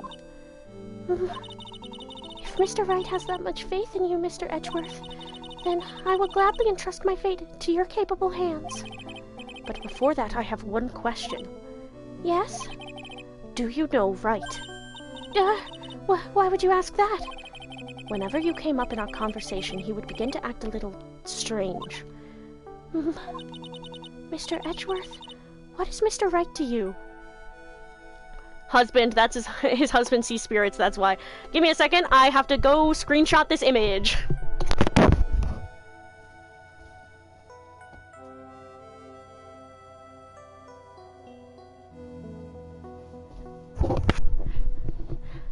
That's a great question, Iris. We're like Dan and Phil. We never put a label on it. He is a very dear and indispensable friend. I hate gay people! I hate gay people! Okay. It was 5 years ago. That's when I deceived him. You deceived him? I heard that he was in a lot of pain afterwards because of what happened. I know what a weak person I am.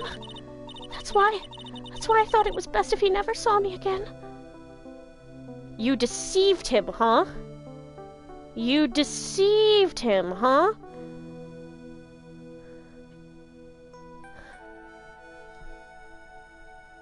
Interesting. Interesting phrasing. I like how every last trial has Edgeworth in a key role to the story, which culminates to him getting the protagonist role. Yeah! She's a girl who vague posts. True! I wanted him to just forget about me without learning the truth. Well, if you ask me, Wright is still suffering. And until he learns the truth, I don't think he will ever be able to truly recover. Iris, it's not too late. You should go to him. Tell him the truth. I'll defend you, but only if you agree to that one condition. All right, Mr. Edgeworth. I promise. Very well. I'll do everything in my power to get you an acquittal. Interesting.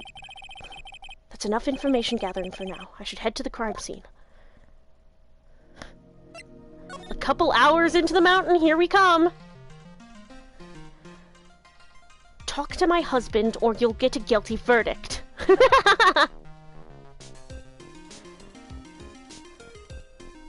My husband is in some kind of emotional pain that he won't tell me about, and it's because of you in some way. You're going to talk to him and figure out what he's causing him pain, and you're going to heal him from that pain, or else I'm not going to represent you. Do you understand? Here we go. February 8th, Dusky Bridge. It sure is cold, all right. So this is it, Dusky Bridge. Oh, wow, it's you, Mr. Edgeworth. Oh, wow, it's you, Mr. Edgeworth. Ah, his Moirail! His Moirail! I'm doing I'm like doing a little happy little dance with my feet. Detective Gumshoe.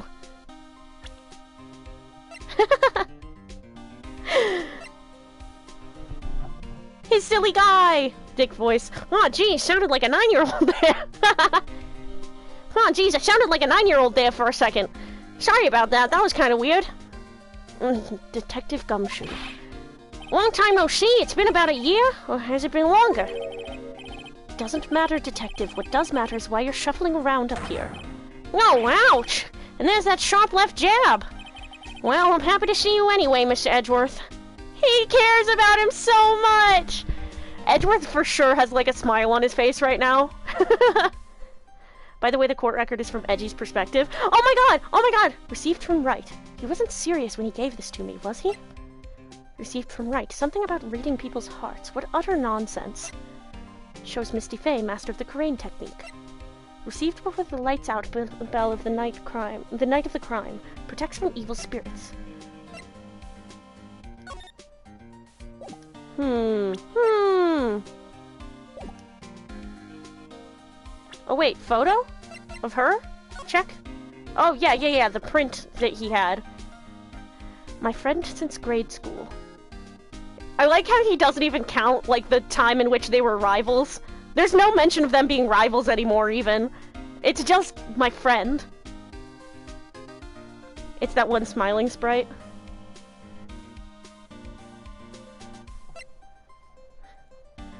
Homicide detective at the local precinct, in charge of the initial investigation. My friend since grade school. I don't remember how we became friends, though. The victim of this incident, a picture book author of unknown age. Larry's teacher. The defendant, a nun from Hazakura Temple, doesn't seem to have any spiritual power. Imagine if this was someone's first exposure to Edgeworth. Like, if they played this game and it was like... their first exposure was him being a little bitch in Mia's trial, and then it's like, why are we depending on this asshole guy?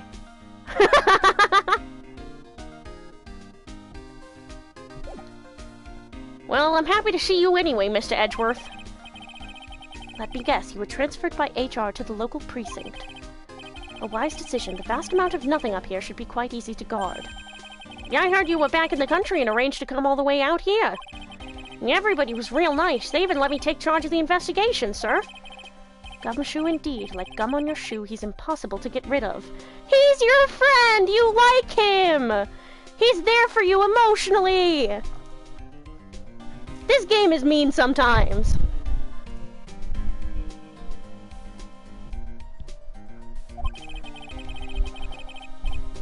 He said that in the first game too. Oh, he's just tsundere. I'm supposed to report on the details of the crime scene, sir. Yeah, anyway, here I am, Detective Dick Gumshoe, reporting for duty. Great. Thank you, Detective. I thought Prosecutor Godot was gonna get here before me. That guy's a real mystery, I tell ya. Prosecutor Godot? I just got back into the country, so I don't really know much about the case. It's simple. Well, simple is as simple does, as they say. Whoa, you've got no idea how much I've missed that biting sarcasm of yours, sir. But seriously, this one's a piece of cake. There's a witness that saw the whole thing. A witness? Yeah, that bikini lady. Bikini lady? Here, on this freezing cold mountain?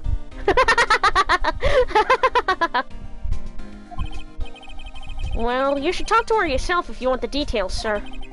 I may have to talk to this bikini lady. I mean, decisive witness myself. So this is the bridge that Wright fell through. Yep. I can't imagine being that reckless myself. Look before you cross is how it goes, right? What was that leap? And? Is there something on the other side? Yeah, some old building they call the Inner Temple. But we can't get over there without a bridge, sir. What? Nobody lives there, so it's usually not a problem. But someone was at the Inner Temple doing some training, and now they're stuck there. Yes, I heard that from Wright. It's Maya Fey. Oh no, her again? Yeah, anyway, the air's really turbulent right now, so we can't do an aerial extraction. No one's gonna be able to reach the Inner Temple until tomorrow, sir. Will she be alright in this cold? Oh, he cares so much! So how did this bridge burn down, anyway? We're almost 100% sure it was lightning. Lightning?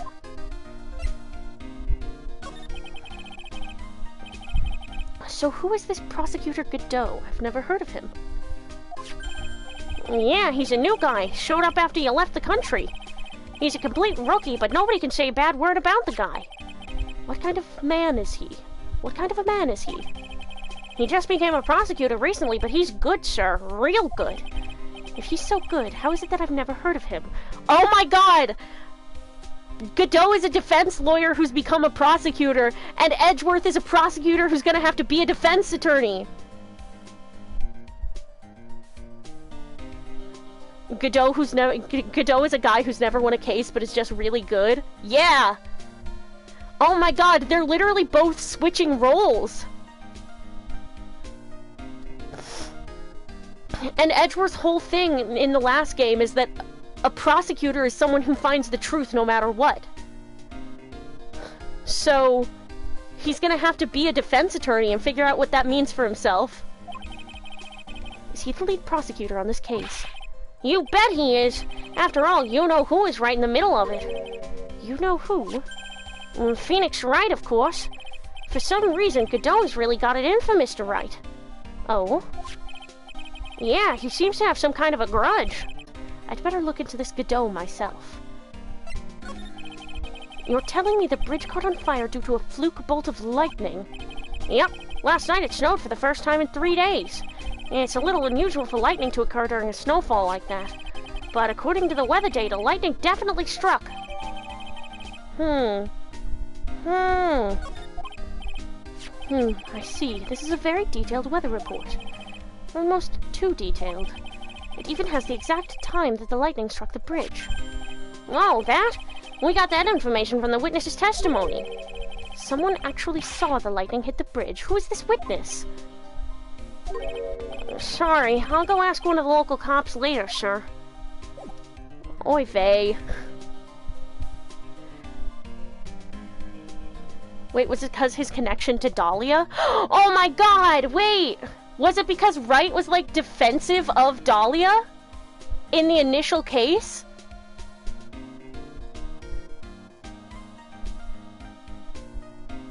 No, because... no, I don't know, because by that time, Godot was already, like, dead, or whatever. Like, Armando was dead.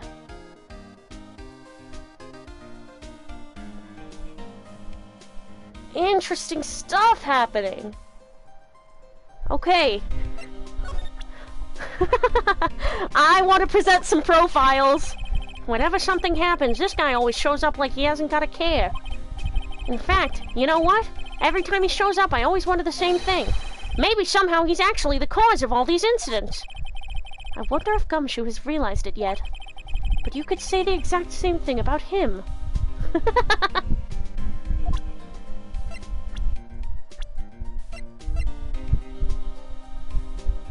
You have to have Edgeworth present the badge? Yes, yes, yes, yes, yes, yes, yes! I'm gonna do the profiles first, and then we're gonna do the badge. Your face is more drawn out than the last time I saw you over a year ago. Really? I thought so. No, wait. It's not so much drawn out as weary and tired, or maybe just plain old thin. I thought that too, sir. My salary's been kinda on the low end. So, yeah, my food options have been kinda non-existent. Off-brand chicken soup, off-brand spaghetti, off-brand bread, that sort of stuff. I thought you were really into instant noodles last year.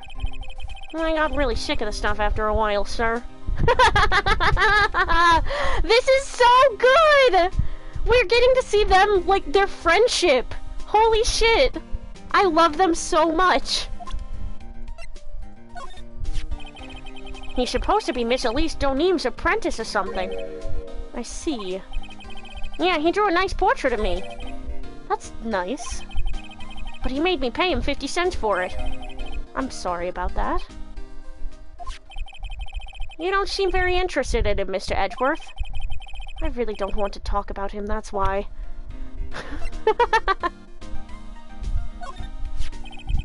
There's a lot we don't know about this victim. We don't know her real name, her background, we don't know anything really. That's rather odd. If she was trying to hide her identity, why would she become an author? I'll bet it was just one of those things, you know? She probably never expected to get so popular. I feel like I've seen this girl somewhere before. She wasn't from a prior case, was she? Nope, can't be. We did a database search with the fingerprints and came up with nothing. I see. That's weird. Stretch. Ah, fuck. I gotta stretch. Blah. Okay. I am stretching out my leg. I'm stretching out my legs as I play. Pinky promise. I see. Sorry. Give me a second.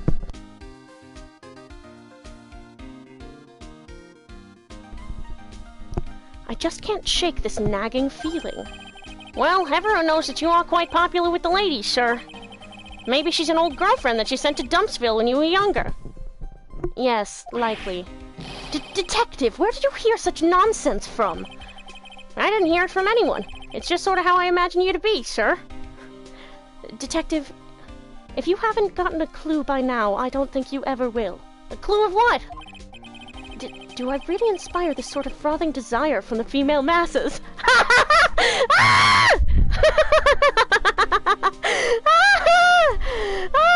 I gotta pace around the room. Oh my god. Screenshot that. Yup.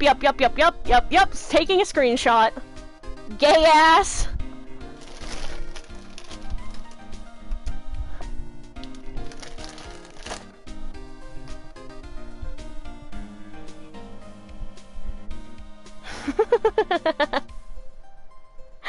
Oh my god. I usually hear about promising young prosecutor candidates while they're still in school, but I've never seen or heard of this person. I thought they said something about Edgeworth calling him, like, great or something. I gotta admit, he's puzzling alright. He just appeared one day, big mug of steaming coffee in his hand. He sounds like an interesting man. Yeah, the whole prosecutor's office is really into double espresso macchiatos lately. Oh, Luke at me claimed that? Oh, then it's bullshit, for sure. Okay, oh wait, I have to present the attorney badge. Huh? What's that thing doing on your lapel, Mr. Edgeworth? I love that I'm not even presenting it to him, Gumshoe is noticing it. Very significant difference between Phoenix and Edgeworth. Is it really that odd? You bet it is, sir! A prosecutor wearing a defense attorney's badge. That's like a detective with a license to kill. Does this little thing hold that ominous of a meaning?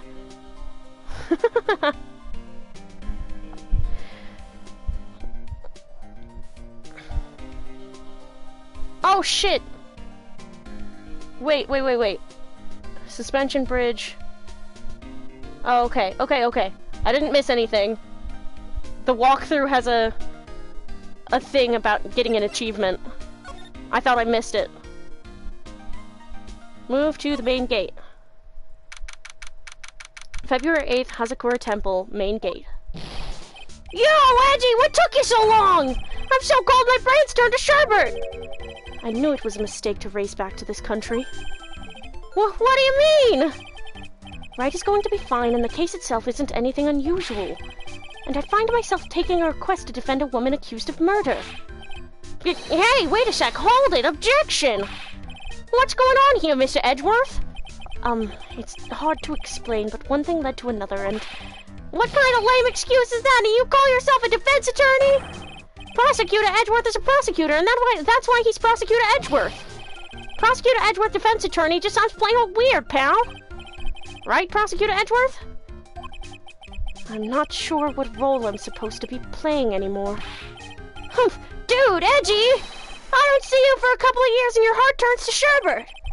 I'd say more like sorbet. It's rather cold here. Iris didn't murder her. Someone else did it. I just know it, okay? So trust me on this one. Ever the romantic, aren't you, Larry? Nevertheless, I'll do whatever I can to prove her innocence. At least until I pass the baton on to Wright, that is. Man, I'm telling you, Iris is so cute!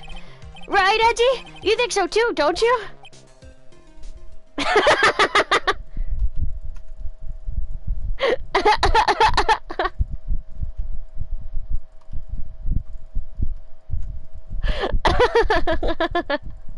I'm just taking a screenshot of that one too, real quick. What's wrong? Why are you so quiet?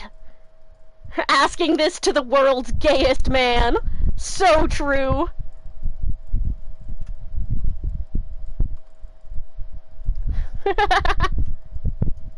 Just screenshotting this conversation. To put it simply, your comment has me highly concerned.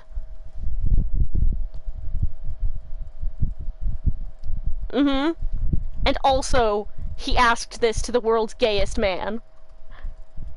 Could it be that the reason you think she's innocent... Come on, a girl that cute can't possibly be a murderer! I was right after all. I should never have come back. No, don't worry! I see things for how they really are this time. Honest! If I had a penny for every time he said that... It's just that, well, Iris is a delicate flower. You can't force things too much, know what I mean? Huh? I have no idea what you're talking about, Larry. Oh, yeah, forget it, I didn't say anything. Autistic and gay! The night of the crime. Larry, where were you and what were you doing on the night of the crime? Larry? What? Don't tell me. You think I might have done it? What? Get lost! Go back on your charter jet and get out of my sight, you creep! And I hope your plane crashes and you die! I'll ask just one more time. On the night of the murder, where were you and what were you doing? 3 psyche locks? Larry, you bad boy! What were you doing? As I suspected, psycho locks. I'm sorry, man, you know me, I just don't remember. My short-term memory's a wreck, dude. Huh. Come to think of it, when you were a kid, you were always saying, when I grow up, I want to be a lawyer and defend people, or something like that. That was a long time ago. But see, now you've got the chance to follow your boyhood dream for a day. Yeah, G, you've got to do it. You've got to save my little Iris. This is exactly why I hate childhood friends.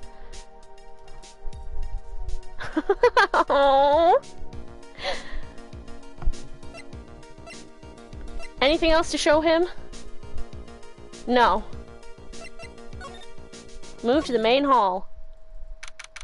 February 8th, Hazakura Temple, main hall. Sigh. Hey, hello there. So how are you feeling?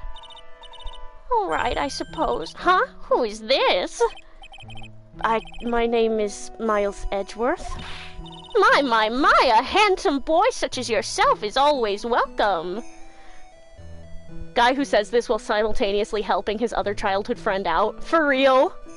I hate childhood friends. That's why I'm helping both my childhood friends, even though it goes against my entire ethos. And against my entire career. Also, I do still think it's funny as fuck that Luke Atme was such a fraud that he even lied about Edgeworth saying that he knew Godot, and now we know that Edgeworth has never fucking heard of Godot in his whole life. Sigh, if circumstances weren't so tragic, I might just... Please don't call me boy. I'm sorry to trouble you. Being called boy makes him dysphoric because he identifies more as a man. This is true? This is true? Hashtag true? Hashtag true? He's like, I am a man, not a boy. Don't talk about Atme. I fear if I think about him too much, I will kiss him. No! Romeo, you have to have higher standards. Romeo, you have to have higher standards. Please, King.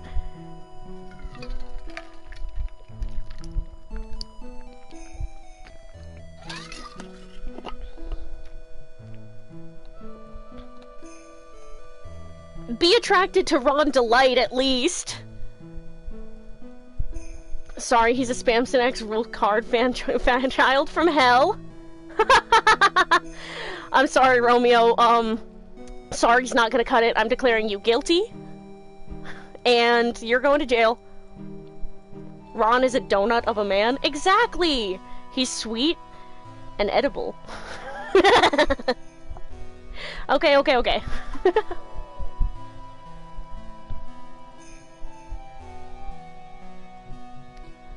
I'm sorry to trouble you, but I'm looking for a woman in a bikini. Well, you found her. Now, what can I do for you? I'm sorry, but I don't see any bikinis. If you ask nicely, I might give you a peek, big boy. Ah! Whoa! Mr. Edgeworth? This is the head nun, Sister Bikini. She's the witness. Why didn't you tell me that earlier? This is exactly why your salary keeps on getting cut. My stomach is already growling in protest. So, what's the latest about my beloved Iris? Well, first, I want to hear what you know. But first, I need to move back to the main gate so I can show Larry... Oh, Larry's gone? No, I wanted to show him Phoenix's profile. I don't see Larry anywhere. Maybe we scared the poor kid away. His heart was shut tight with a number of psycho locks. I guess I'll have to look for him now. What a thorn in my side. What's with old women really loving edgy? Old woman magnet, I guess. Let's talk with Bikini. First, I'd like to ask you about last night. Well, last night, we had an acolyte here for training. After dinner, the two of us went to the training hall in the inner temple. She must be talking about Maya. Approximately what time was that? I suppose it was about 9 o'clock when we left here. Training lasts all night long. It's extremely exhausting. The channeling dojo's head nun must be in attendance at all times to keep watch. Wow, you're right. That does sound exhausting. Detective, this is no time for flattery. Sorry. Sometime around 11 o'clock, you witnessed the incident in the courtyard. But your duty was in the inner temple. Why did you come back here? The way you're staring at me, I'm starting to get goosebumps. I'm starting to get goosebumps myself, but for a decidedly different reason.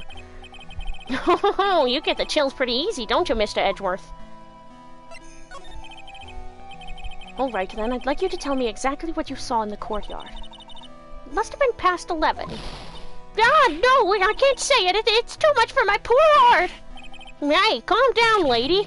Let go of my tie. I saw two people. One of them was lying on the ground. The other one was stabbing her from the back with a sword. Did you see this criminal with your own eyes? I didn't want to believe what I was seeing, but it was Iris. It's a fucking twins thing, isn't it? Fucking Dahlia escaped from fucking jail or something. You must have been quite shocked. Of course she was. Try putting yourself in her shoes. It'd be like if you were stabbing Mr. Right smack in the middle of a courtroom. And I happen to witness it from the witness stand. I'd be pretty shocked too. I know it sounds insane, but that's what I saw. Dolly on her way to ruin the lives of everyone she knows. For real! And when I finally realized what I was seeing, I screamed and then I passed out. Unfortunately for us, her testimony seems to be pretty solid. However, the idea of Iris doing such a foul act seems unnatural. Unnatural? The girl I know simply isn't capable of this sort of foulness. I wonder what she means by that. As the head nun, it's your duty to stay with the acolyte at all times, correct? Yes, that's correct. I know I may look strong, but the truth is, I've got a bad lower back. A bad lower back? Yes, it's especially bad in the winter, so bad that I can't even lift a bucket. Do you remember how cold it was last night? My bad back felt stiff as frozen glass. I just wanted to take a nice hot bath to ease my aching back. That's why I returned to the main hall. So you left the disciple all alone? Don't be ridiculous. I would never do that. That's why I ordered Iris to the inner temple after she had rung the bell for lights out. Yes, but she never went to the inner temple, did she? So did this head nun actually see Iris there? I think I'd better try to get some more details. So who is this acolyte that was to train at the inner temple? Her name is Maya Fey. I treated her very badly, I'm ashamed to say. And after she went through the trouble of signing up for the special course. Special course? It's a training session where you sit on a block of spirit ice and chant 30,000 times. You don't mean to tell me she's still doing that over at the inner temple, do you? No, of course not. You don't have to worry about that one little bit. Last night we still hadn't started the training session itself. Well, that's good to hear. No, dear, there's one thing I forgot to tell you. Uh-oh, I don't think I like the sound of this. Do you know that small girl? I believe she's Mystic Maya's little sister. Maya has a little sister? Oh, you mean Little Pearl. That's Maya Fey's cousin. Little Pearl? Has he ever met Pearl? Wait, has Edgeworth ever met Pearl? Lol, he doesn't know her? Oh my god, does he not? Has he only ever seen Pearl as Mia?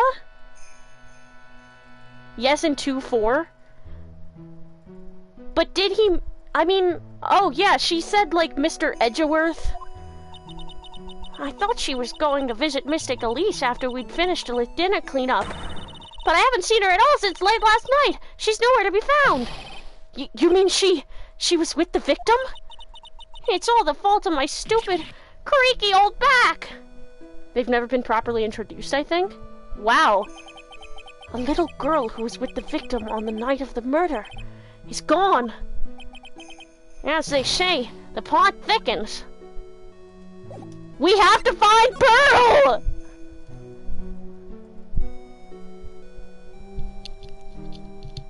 Did you know that I am apparently now a defense attorney? About this here. Let me see. Well, as you may know, in order to see reality for what it truly is, we strive to break our attachments to much of the transient material realm. I guess you could call me an immaterial girl. I guess she lives in an immaterial world, huh, Miss Edgeworth? Like the Madonna song. Yes, like the Madonna song. I do love some Madonna. Yeah, of course you do. What was that supposed to mean? Nothing. What does she think of Phoenix? This man, his face betrays a life of suffering and great weariness of the world. Taking a screenshot of that, 'cause it's true. Phoenix has suffered more than Jesus. Sure. But even so, I can't believe this guy actually jumped into the river. Think of all the fun things he might have enjoyed if he had just lived. Relentless spiritual training alone is no way to live a complete life, huh? It sounds like she's got some major regrets she's dealing with. Perhaps I should let Gumshoe explain Wright's situation to her for me. Hey, don't look at me like that. Do your own dirty work, sir. You called her Mystic Elise. Oh! How could such a terrible thing have happened? It's all my fault! Well, come on, lady. I don't think you need to take all the blame yourself. Quiet! What do you know anyway? Ouch, you're scary. With that stupid 5 o'clock shadow and that stupid old coat of yours. It's too bad that you weren't the one that disappeared. Why does she have to take it all out on me? Her anger does seem a little manufactured. You said you went with Maya to the training hall in the Inner Temple last night. Did you happen to see Iris while you were there? Of course I saw her. I told her to meet us after ringing the 10 o'clock bell for lights out.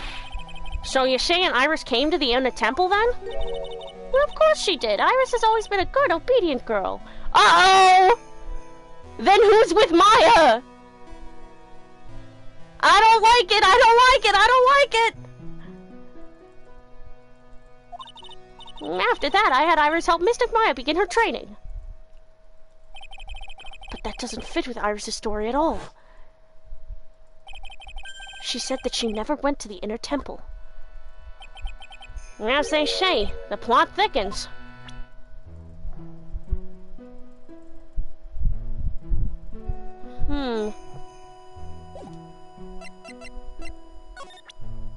Oh wait, no, examine.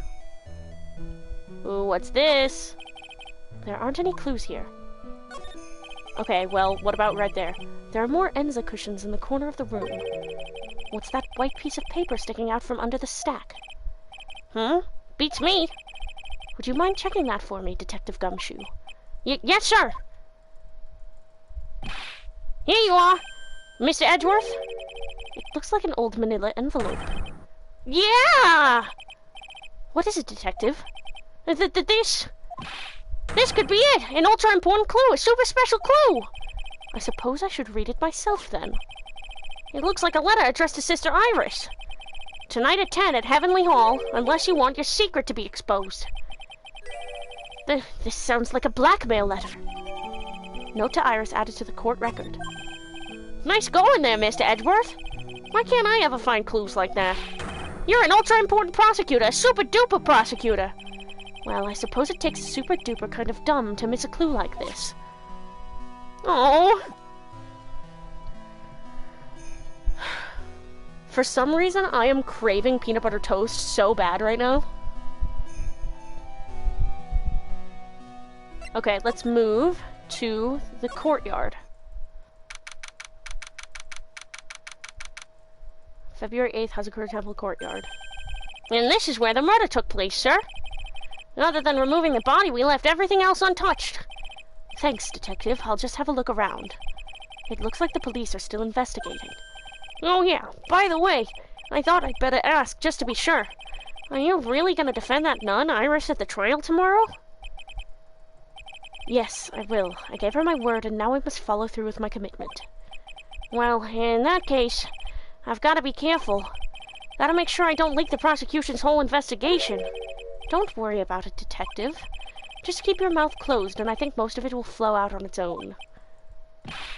You got it, sir. I'll make sure it flows out like water from a tap. Yes, you do that, Detective. Just how much has your runny spout leaked over the years? The victim is a famous picture book author, Miss Elise Donim. Her entire past, up until she won that writing award last year, is a total mystery. Wait a second, I have a theory.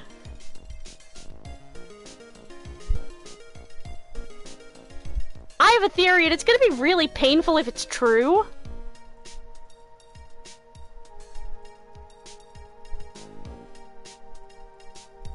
Is that Misty Faye? I mean, she's an older woman with black hair, mysterious past, or I should say, was that Misty Faye? Because if so, I mean, she was weird towards Maya. Maybe she didn't want Maya to recognize her? If that's true, it means Pearl spent more time with Misty than... Oh no, I'm gonna hope that's not true. I'm gonna hope I'm wrong. But they're wrapping up the trilogy. Oh, it's hard to believe in this day and age you can still find people like that. The estimated time of death of the victim was between 10 and 11 p.m. on February 7th.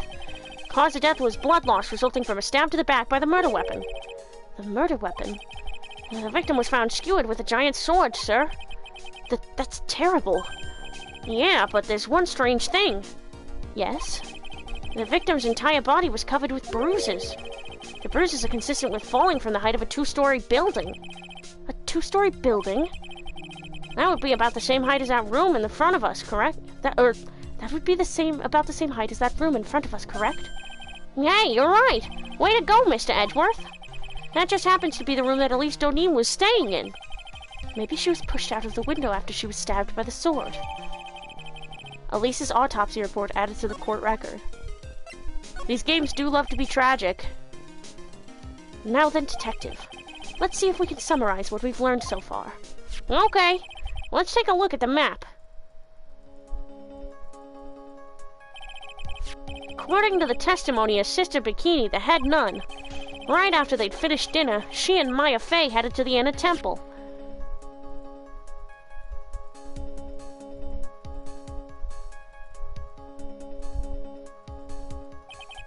At 10 p.m., after ringing the bell for lights out, Iris went to the inner temple.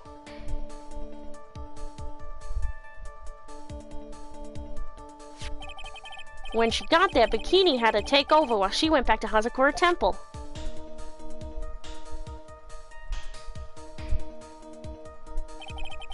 After taking a hot bath to soothe her back,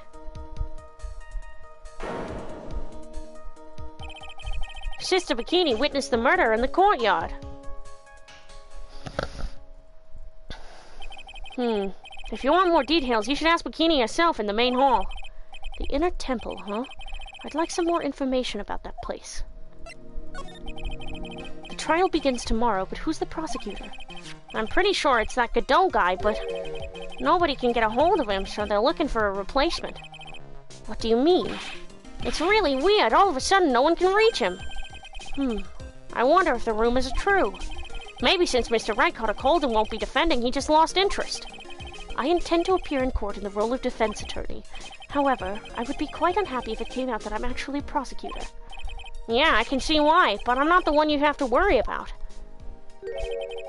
I think the real problem is going to be that judge. Yes, he certainly would remember my face even after such a long absence. That's why I requested that another judge preside over the trial tomorrow. We've only met each other once. There's a good chance he won't remember me at all. Yeah, but what about the prosecutor? Everyone in the prosecutor's office must know you. Wouldn't it be a problem if someone in there made a big stink, sir? There's no need to worry. I pulled a few strings and arranged for a prosecutor of my own choosing. Wow, Mr. Edgeworth. Yeah, I had no idea you had such a powerful string to pull. Okay, who, though? Because now I want to know. I mean, is it Lana or something? I think it's going to be Godot. I'm hoping it's Godot, but like... Can you imagine if it's Lana? Can you imagine if they bring Lana back? Ah! Oh my god. Okay. I'm good. I'm totally fine. I don't think it's been enough years for Lana to have been... I don't think Rise from the Ashes has happened yet. Like, in the world that we live in. If Lana ever appeared again, I would scream and cry and shout and die. I agree. What is this inner temple that Maya was supposedly training at? According to Bikini, it's an old building they use for training the acolytes. It's on the other side of Dusky Bridge. The bridge that burned down, huh? Is there anything else on the other side of that bridge besides the inner temple? Nope, not a thing. Nothing? The other side is surrounded by cliffs on all sides. In a way, it's kind of like a little island out there. So the only thing there is the inner temple. I hear it's not the kind of place a person could survive in. Please be alright, Maya. Oh, he cares so much! Rise from the Ashes was written after Game 3. Yeah, that makes sense. I guess I examined a couple things. What do we have to say about this sled? Yeah, I just love skiing. Really? You don't, seem like the type. Well, what about sleds? Sleds? Nah, they're a little too kiddie, you know? Messes with my hard-boiled image. What's with that silence, Mr. Edgeworth? Is the world starting to go mad? Ladder! Ladder! The main gate must be just over that stone wall. Yeah, stone walls. I jumped over a few of those in my time. Most of them are good memories, but not all. Detective, perhaps someone should introduce you to the concept of positive words. I hope I get to look at this as Phoenix and Maya, because I want that fucking ladder achievement. So the sword from this gold statue is actually the murder weapon? It sure is. It's called a Shichishito, by the way. Nasty piece of work, sir. There's still blood on it. I suppose this is the victim's blood. Yup, it's all over the blade. And speaking of all over the blade, there are fingerprints all over the hilt of the Shichishito, too. Gumshoe voice. It appears to be some kind of ladder. I believe it's actually a step ladder. What's the difference? Fingerprints? Naturally, they match the prints we got from the young Gadun, the defendant. Her fingerprints are on the murder weapon. What's wrong? You're looking really solemn. Is this how it is for right? Is this what it's like to be a defense attorney? Yeah, I figure it doesn't feel really good. To be honest, it feels more like it's detrimental to your health. I think my husband might have suffered more than Jesus. And you know who suffers more than Phoenix? Apollo.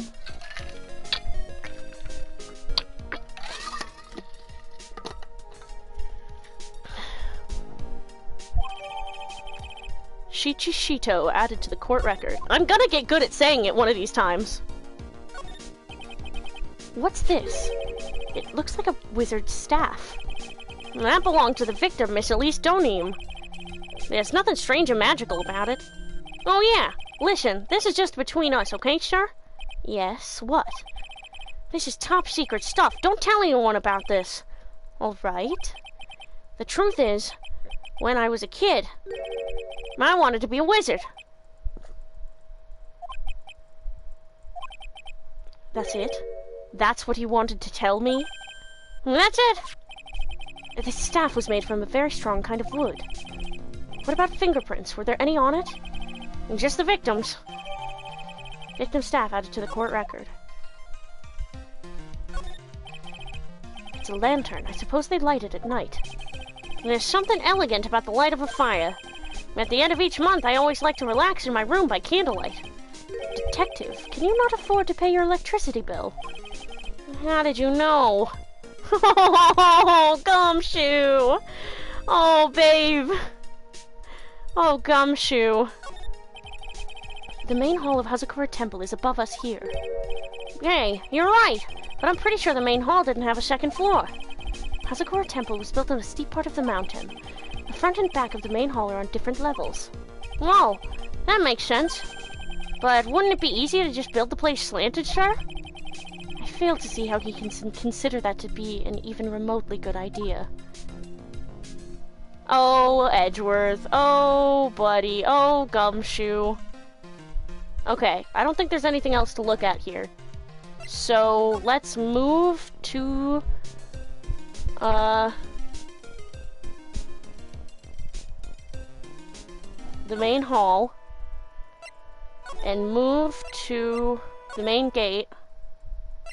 Move to the suspension bridge. Move... I want to go find Pearl! I want to figure out where Pearl is! Maybe Pearl followed totally not Dahlia across the bridge? I like how Gumshoe acts like a pseudo weird girl for Edgeworth right now. Oh my god, you're right! He's Edgeworth's weird girl! Until Edgeworth gets his own weird girl. I have seen pictures of her. I think her name is Kay.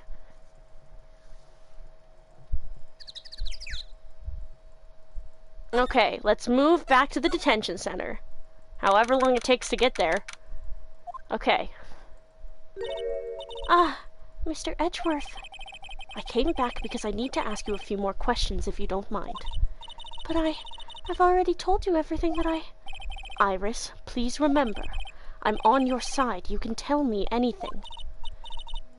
Yes, thank you.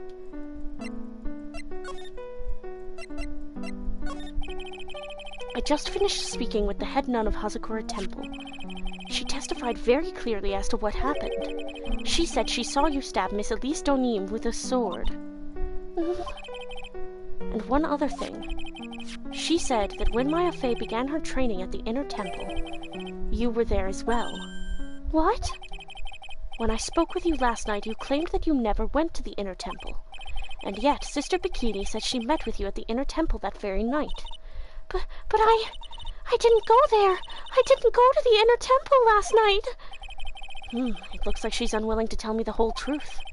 I wonder if I'll find the answers I'm looking for if I break those psycho locks.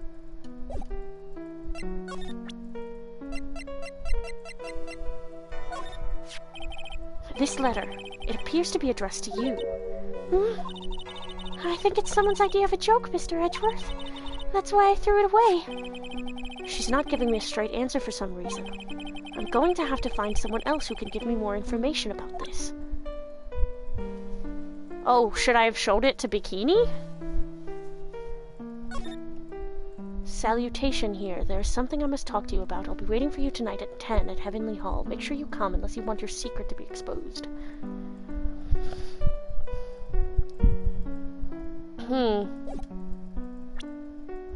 Okay.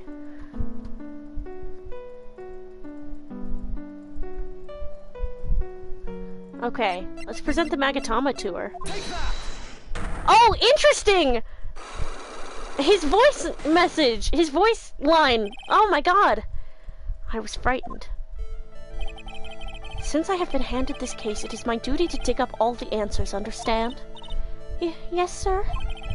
The smallest flame can sometimes bathe a case in a whole new light. In my years in court, I've seen it happen over and over again. Especially when Phoenix Wright is involved. Not that I think about him constantly, that would be ridiculous. That's why I'm committed to searching until I have those answers. Now then, is it really true that you didn't go to the Inner Temple last night? Yes, I swear. I already told you that. Yes, you said you didn't go because you were frightened.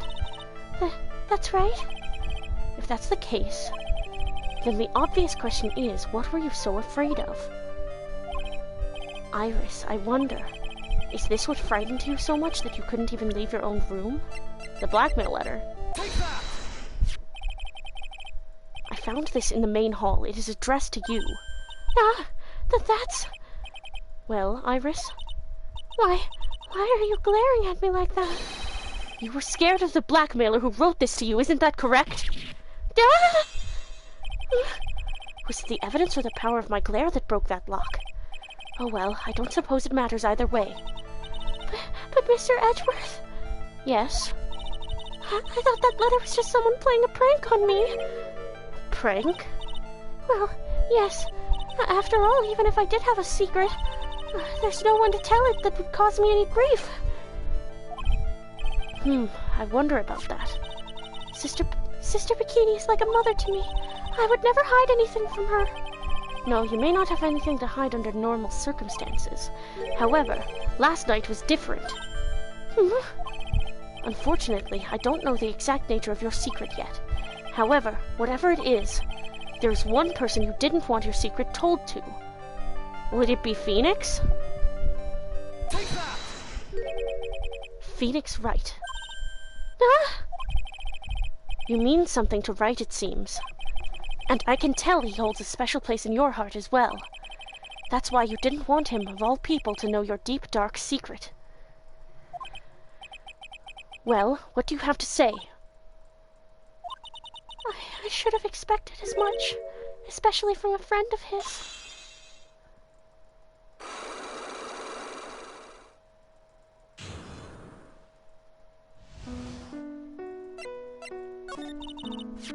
After dinner, this letter was waiting for me in my room. As I said, I was frightened by it. What is this heavenly hall the letter mentions? It's a small mountain shack at the base of Dusky Bridge. A small shack, huh? It's more like a broken-down shack that no one would ever want to go near. Where is it on this map? It's around here. To get there, you must follow a small path down from Dusky Bridge. The reality is, to get to the inner temple, I had no choice but to cross that bridge. But the thought that such a terrible criminal could be lurking at Heavenly Hall... I was so scared by the whole affair that I didn't even want to think about it. So this is the secret that you locked away in your heart? Yes. Looks as though I may have to visit this Heavenly Hall now. Maybe I'll find some sign of our mystery blackmailer. In any case, you still claim to have never left your room last night. Yes, that's exactly right. Ash's testimony added to the court record. The trial starts tomorrow. I promise you I will win. I'm going to win so that you and Phoenix Wright can see each other again. But when I do, you must promise me that you will tell him your secret.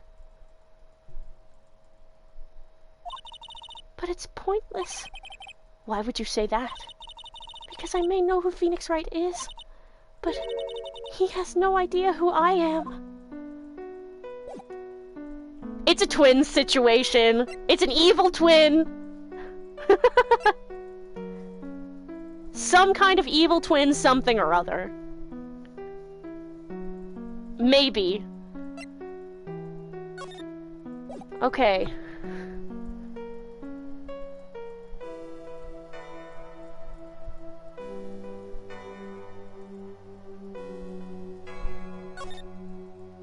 Okay.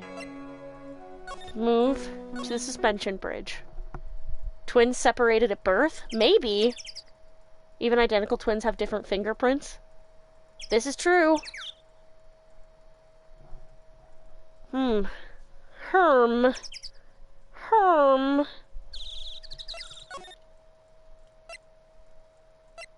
Down to Heavenly Hall, I guess. Oh my God, Larry! What the hell? Is this where you've been? You dumb bitch! Whoa, not much of a view down here, huh? It's still better than the view from my apartment, though. Someone's here. Hide yourself, detective. Oh, why? Why does this always happen? Whenever I find a girl I like, they always run away. I even chased one of them to Japan. Next it's gonna be prison, I guess. I'll steal that detective's wallet. That'll get me locked up for sure. Nah, I can't do that to someone who looks like he's down on his luck.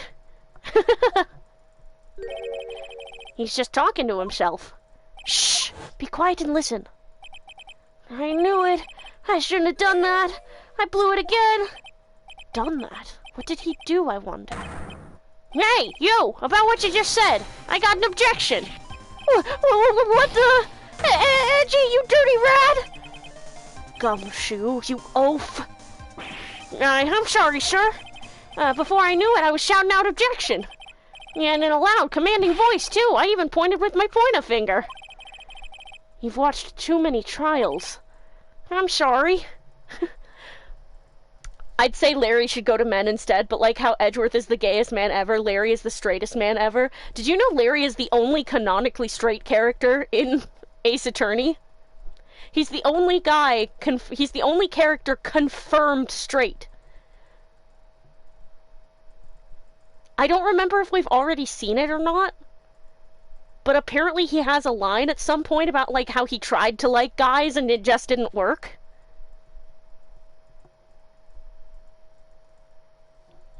Only canonically straight character. Only confirmed straight man. I'm sorry.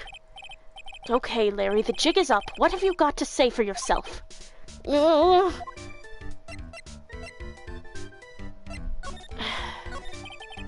What is this little shack, anyway? Well, I just discovered it myself yesterday. And why were you down here in the first place? Come on, I'm an artist. I was looking for a good place to sketch. This is a great little place. It's artistic. It's quiet, it's cold, it's got no power, and it looks like it's about to collapse. Sounds a lot like my apartment there, pal. One thing's for sure. No one is likely to show up to disturb you here. So, can I get you something to drink? Some hot water, maybe? He's getting all buddy-buddy on us, sir. Listen to me, Edgy. You've got to do this. You've got to save Iris. Why are you so sure she's innocent? Because she's cute? Watch your mouth! Anyway, I've made up my mind about it. I'm going to marry that girl. At least she's age appropriate. Mr. Edgeworth is pretending he didn't hear you, so I'm gonna ask for him. Have you already asked this girl to marry you? No, not yet, but I can tell you how she feels by the look in her eyes. She's got this, I really want this man to carry me over the threshold look. I'm sure Nick would be surprised. He'd never imagine that I could marry such a beautiful girl like that. Something tells me he would be shocked indeed. That's why I didn't want her to do anything dangerous. I mean, what am I gonna do if she gets hurt? What is this guy trying to say? He lost me about a mile back. Too bad he and Nick didn't talk much because Nick's reaction to this would be so fucking funny.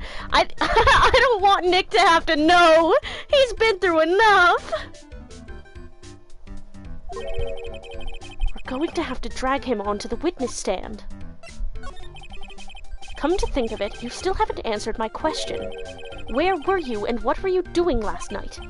Aw, man, don't you have anything else to talk about? With that kind of attitude, you'll never be a ladies' man like me. Oh, what a travesty. What a shame. Okay, chill out with those scary eyes. I got it. If you really want to know, last night, I saw something incredible. Something incredible?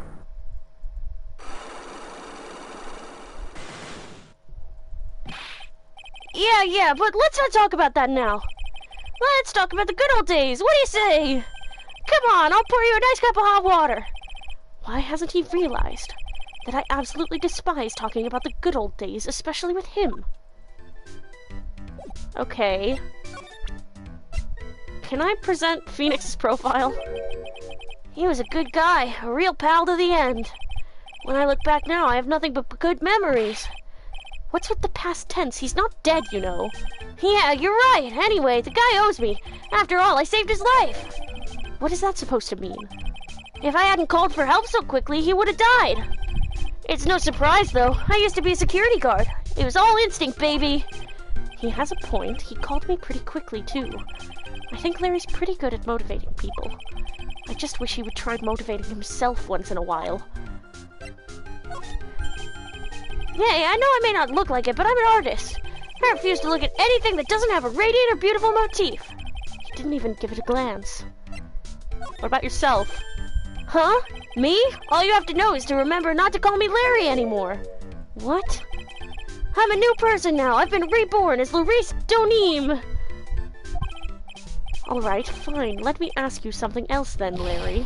Call me Larice if you don't. Then I'll call you Larice Donim. That's not my name and you know it. And you wouldn't... I have been transitioned since we were children. You know my name is Miles. It has been Miles for the entirety of the time you've known me. Yeah, that's true. I don't want to dead name you or anything, or call you a name you don't like, but like, you can't dead name me either. It's not the same, Larry. Larice! I still can't believe it. She was such a great person. But someone's pinning this murder on my sweet little Iris. Yeah, G, please, I'm counting on you. Well, frankly, I was hoping you could give me a little more than that. Well then, I got it. I'll draw you a portrait. How about that? Since you're kind enough to offer, all right. Have you seen Pearls? Oh, hey, it's Pearl. But she's way cuter than this Pearl I used to go out with. Like, in a kid cute way, yeah? Oh, now he's talking about kid cute. Now he's gonna clarify. Not when Maya was 17 or anything. Yes, well, apparently she hasn't been seen the whole morning. What did you say? Edgy! Why are you wasting your time with me then? What's wrong with you? Excuse me? If anything happens to her, I'll never forgive you.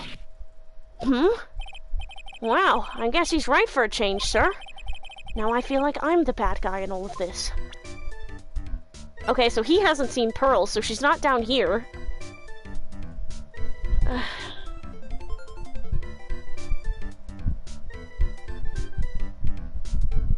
Okay. It's time for the Magatama!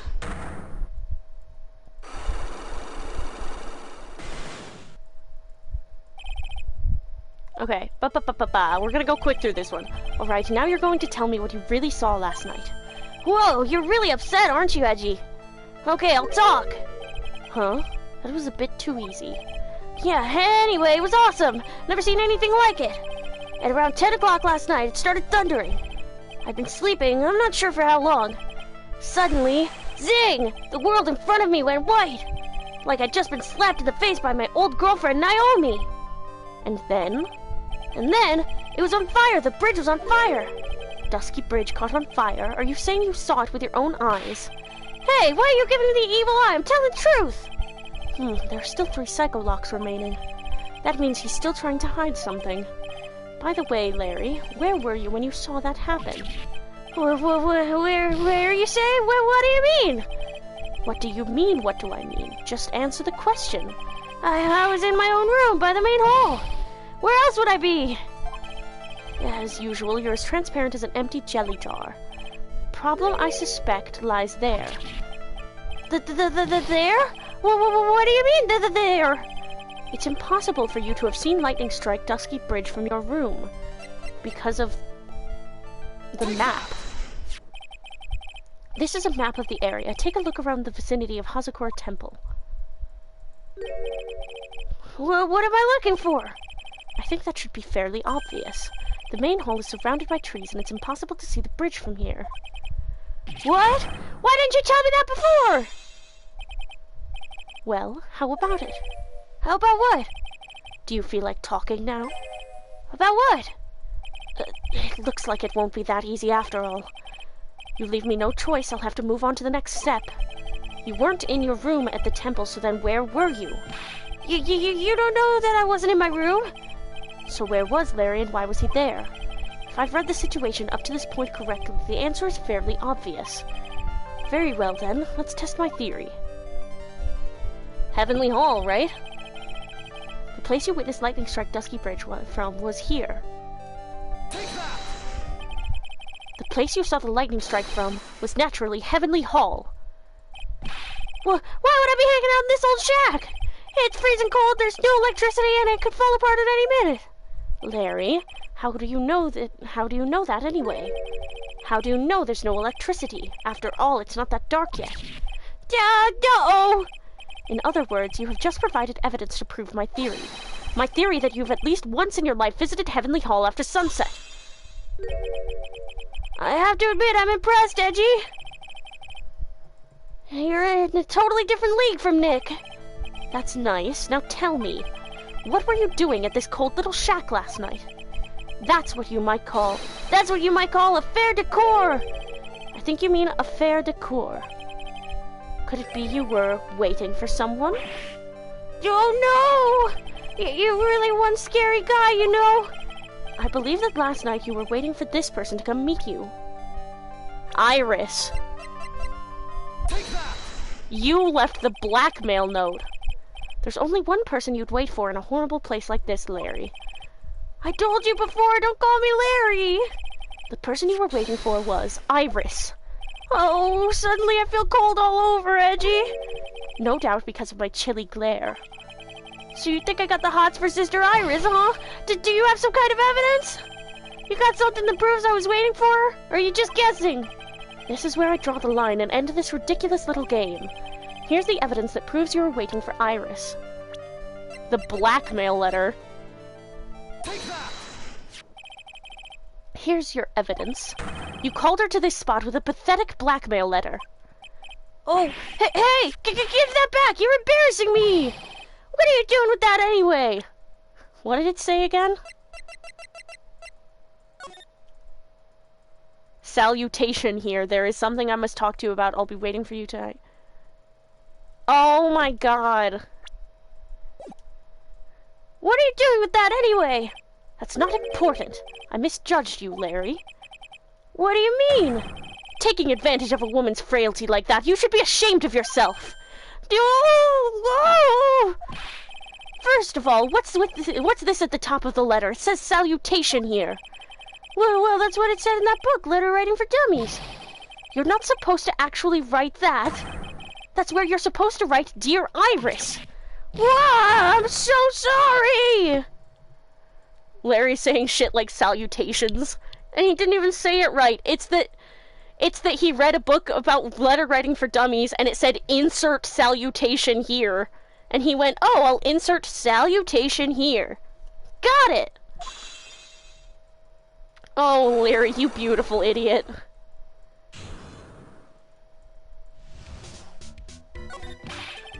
So you were here in Heavenly Hall last night, weren't you, Larry? And you saw the lightning hit Dusky Bridge, didn't you? Sorry, Edgy. Sorry doesn't cut it, you scumbag, threatening a young lady like that. Gulp! Wait, hold up. What now, pal? What are you talking about? What threatening stuff? I'll tell you what, you tried to scare Iris by threatening to expose her secret, pal. What do you mean threaten? When did I threaten her? Unless you want your secret to be exposed. That sure sounds like a threat to me, pal. Blackmail, in fact. Give me a break, it's a love letter. Haven't you ever been in love? What did you just say? My love for her burned so hotly it could melt all the snow on this mountain. Oh, then what is the secret you mentioned?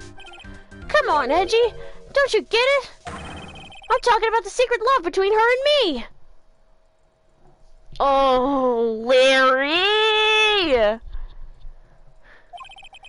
Obviously, she wouldn't want Old Lady Bikini to know about it, right? About our hot and sour affair? Alright, then why did you send a love letter in a business-like manila envelope? Give me a break! It's not my fault I didn't have any other envelopes! Yeesh! Then why were you so quick to apologize, pal? It's because Edgy gave me that scary look of his! Like that meme where someone goes, I know what you are. Yeah? Yeah. Larry went, I know what you are! And Iris went, he knows I'm a fucking murderer. He knows I'm a fucking murderer. Or whatever. And Larry's like, she's my love, my one true great love. That's what she is. I know what that is. What's wrong, Edgy? Why are you so quiet all of a sudden? That's it? That's what all those huge locks were about? I don't understand why you were so defensive. Well, I don't know either. I guess the thing is, you shouldn't expect too much from a guy like me. Hey, come on, don't let it get you down. But Mr. Edgeworth, this guy is still hiding something, I know it. What do you mean, detective? Don't forget what this guy said just a minute ago. If you really want to know, last night, I saw something incredible. He's right. Larry. What? Yeah, you're looking at me like a hungry dog that just found a bone. What was this something incredible you saw last night? You're going to tell me, Larry, one way or another. Yeah, I already told you, didn't I? I saw lightning strike Dusky Bridge. Yes, and I believe it was the incredible sight you saw. But now that I think about it, something doesn't quite ring true. What doesn't? If that's all there is to your story, your heart wouldn't have had all those locks. Therefore, Larry, I do believe you saw something last night, something more incredible than lightning. What? Wait, why? How? Hey, what do you think you're doing? If you hide anything from Mr. Edgeworth, I'll arrest you on the spot, pal. Doing Larry's voice is literally straining my throat so bad.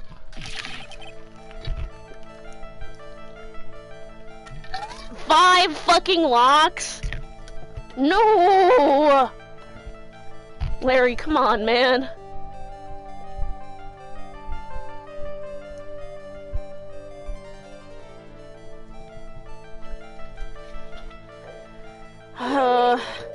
Well, what's wrong, sir?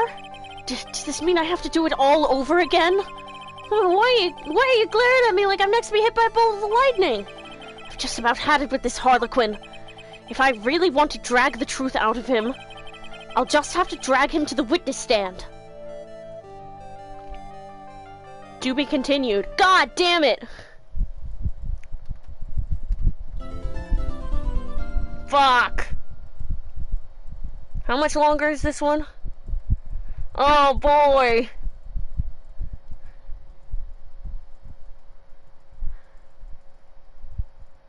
Oh my god, that was good. Yeah. Oh boy. Should I keep going tonight? I kind of want to have kind of a rest day, or at least a chill stream day on the 19th. And give the, how much left is there? Trial, investigation, trial. So there's, 7 sections left. I feel like I should probably keep going tonight. Oh my god, I fucking got that much. Yeah! I feel like I should probably keep going tonight. I'm gonna snack a little, actually. Even if I am continuing on, I need a snack. My stomach hurts so bad.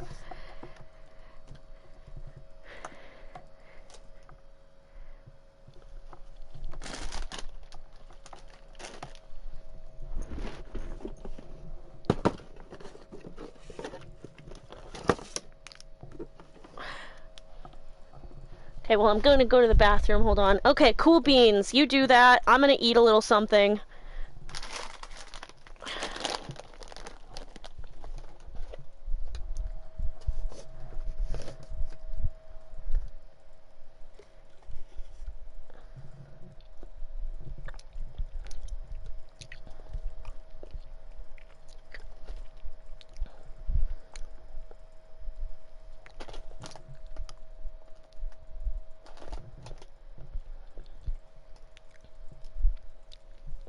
Okay.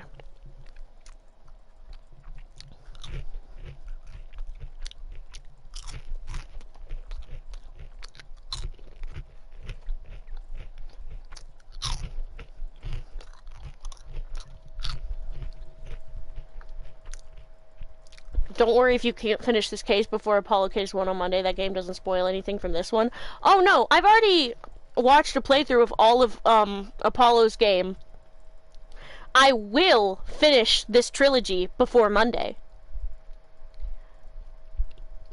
This trilogy doesn't get to not be done.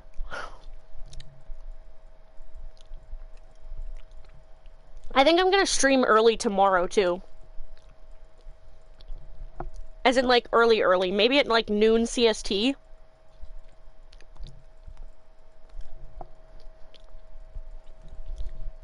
I want to play everything chronologically.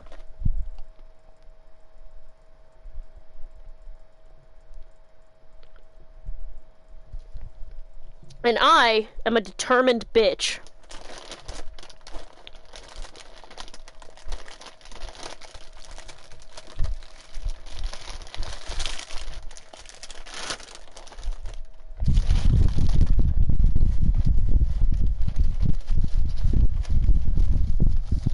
I'm so fucking excited to get to Apollo Justice, dude.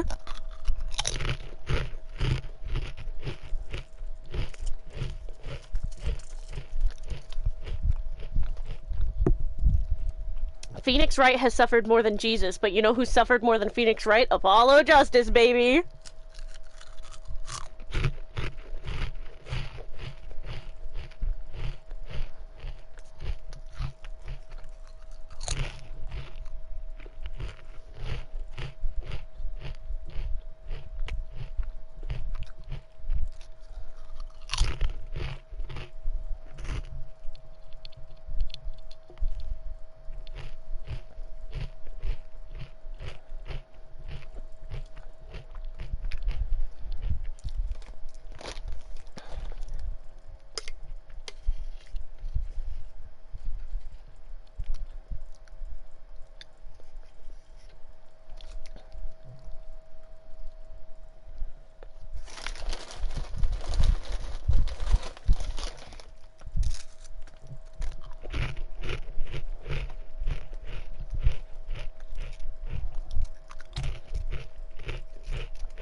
I really think the third game is the best so far out of the trilogy.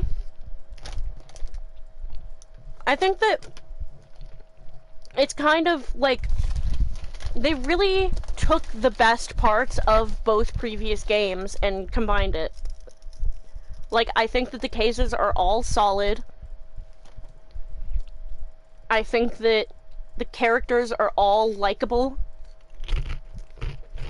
and interesting. I mean, I personally don't like Luke Atme, but, like, he was interesting, you know? He was bearable. I mean, he was irritating, but in a way that was bearable. Not like the fucking clowns.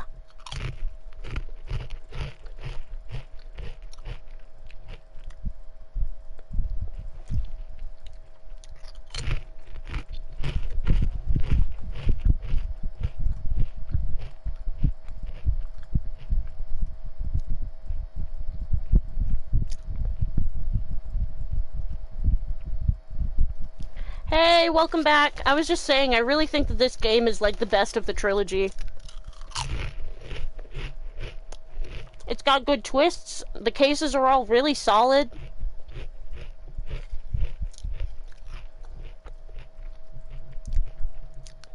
It combines the best parts of both the previous games.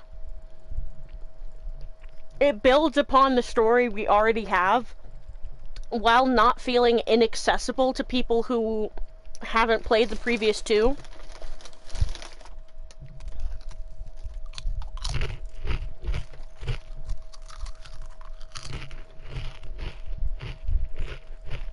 But, like, if you have played the previous two, you are rewarded through, like, all of the Easter eggs to Old Bag, and, like,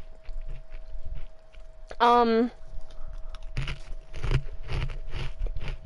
recurring characters and all of that stuff. We haven't seen Lotta in this game, have we? Or did we? Wait. I don't think we have. All the trials so far have ranged from good to amazing.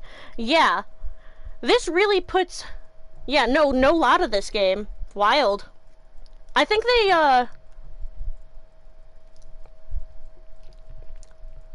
they probably, like, saw how much they used her and Old Bag in the last game, and they were like, we're putting those ones to bed. This shit has too many recurring characters. Okay. Putting the peanut butter down. Having a couple more chips. Larry was absent from game 2. Oh yeah, he was!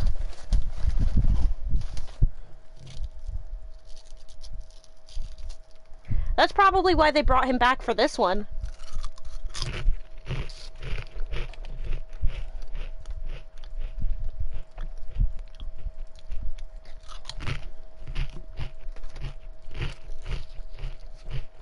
I think it's just really great. I think it's just a really solid game.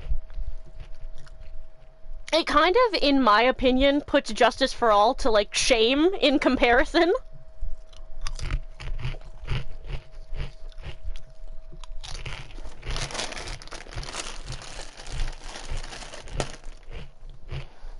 Because this game is just so strong.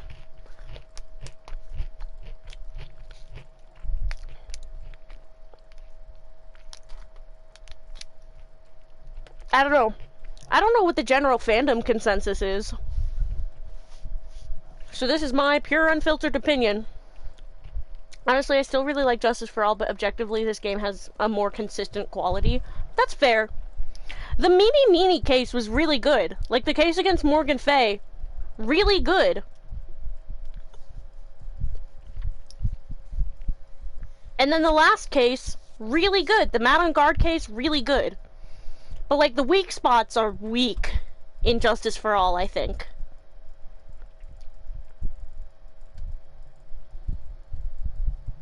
Anyway. Let's continue, gang.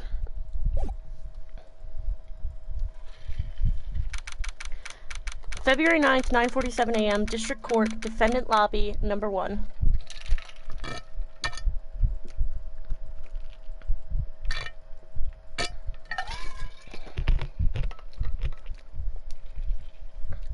I think they may have meant to have Larry in 2-4, but didn't have the room for his sprite, so they reused Lotta from 2-2.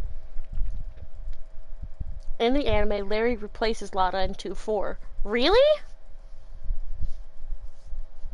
That's really interesting. I actually found out Recipe for Turnabout was meant to be in Justice for All. Oh, interesting. Yeah, I think that would have really... But they didn't have the space for it. Yeah, I think that definitely would have improved the game's score, in my mind, out of 10. Because, like, Recipe for Turnabout was just really good.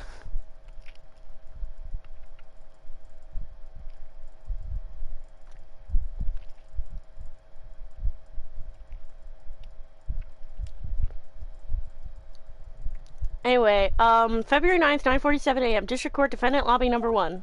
Hi, Ponald. Hi, Gonald. Oh my, Mr. Larice feels that way about me? Oh my, Mr. Larice feels that way about me? Apparently, he isn't aware of your real secret at all. This is no time to be embarrassed. I'm sorry. I'm just hardly accustomed to that sort of thing.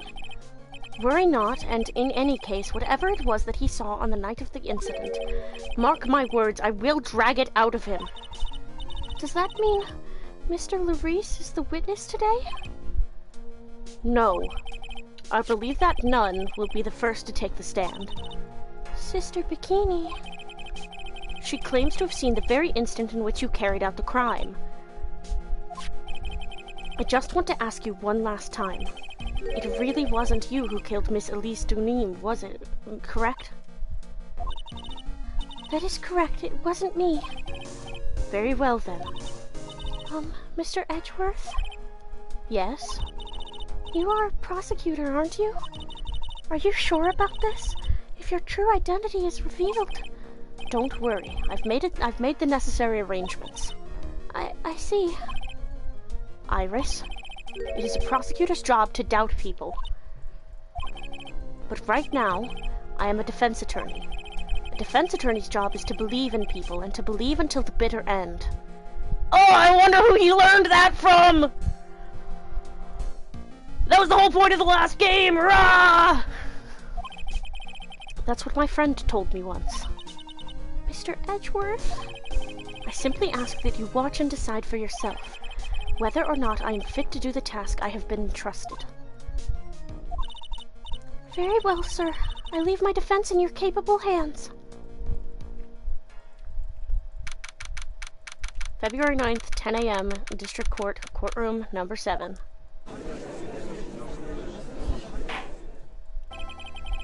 Court is now in session for the trial of Sister Iris of Hazakura Temple. The defense is ready, Your Honor. I wonder who it's gonna be, guys. The defense does indeed appear to be ready. However, the same cannot be said for the prosecution in this case.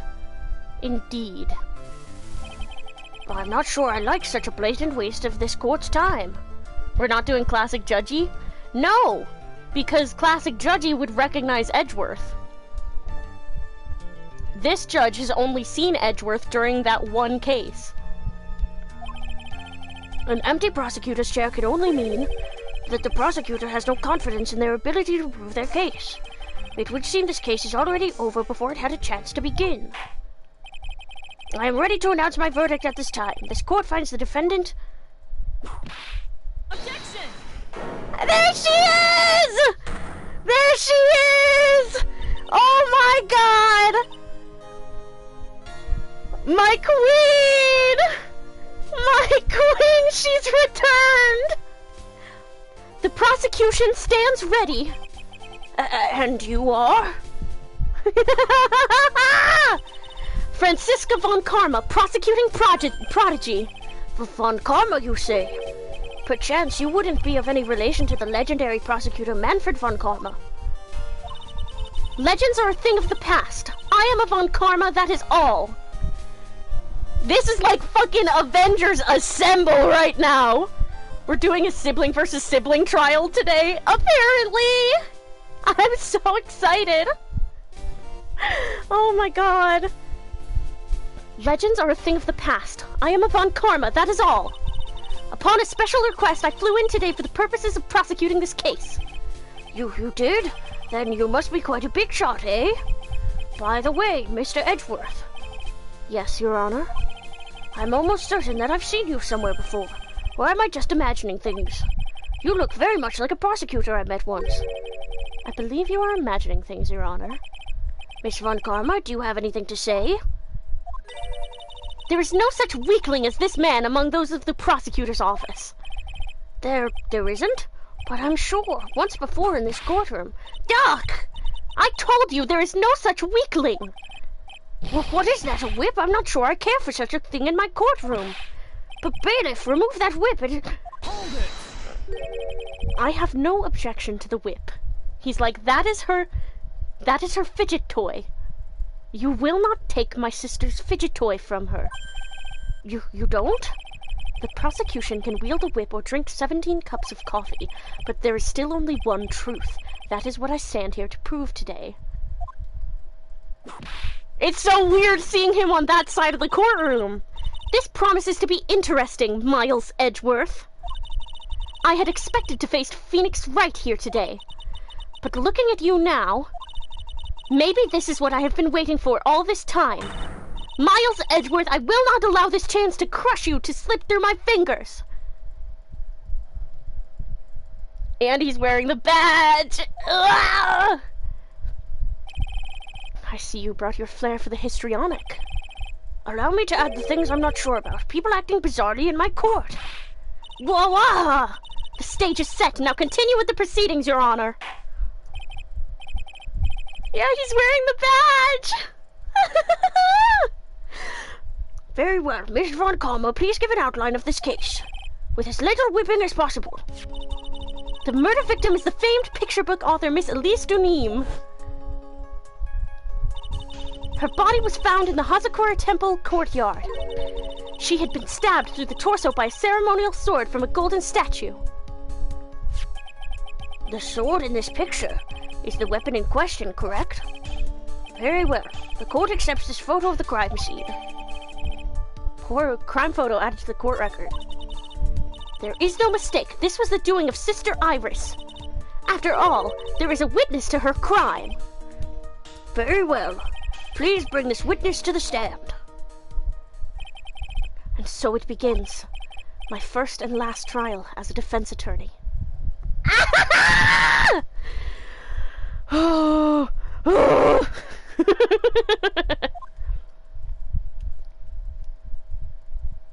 she's so short. Witness, state your name and occupation, please. Hold on here. I'm not sure about being not sure if I care for this at all. Witness, please stand up nice and straight. If I recall correctly, there are a few milk crates in the defendant's lobby for our back pain-plagued witness. Bailiff, fetch a crate for this poor lady, please. Okay. Thank you, Goddard. You actually know my name. Yay. Once again, your name and occupation, please. Little old me, well, I'm the head nun of Hazakura Temple on Eagle Mountain. My name is Bikini. You got it? Bikini. Nice to meet everyone. But you don't appear to be wearing a bikini right now. Bikini was made short to save on memory on the original GBA game cartridge after a miscalculation regarding the size of all the game assets. Interesting! Blah! The courtroom is the garden of holy judgment. Those with lechery in their hearts should leave this sanctuary at once. My Catholic girl! You want me to leave? No need to get your bikinis in a twist. Let me tell you, I'm a sight to behold in summer. Oh, so Francisca gets the witness that immediately says her name and occupation. Yeah. In any case, witness, I hear that you saw the crime take place on the night in question. That's right. I can still hardly believe it myself, to be honest. There's no way dear little Iris could do anything like that. Let us hear what you have to say, then. First, tell us about your own movements that night, eh?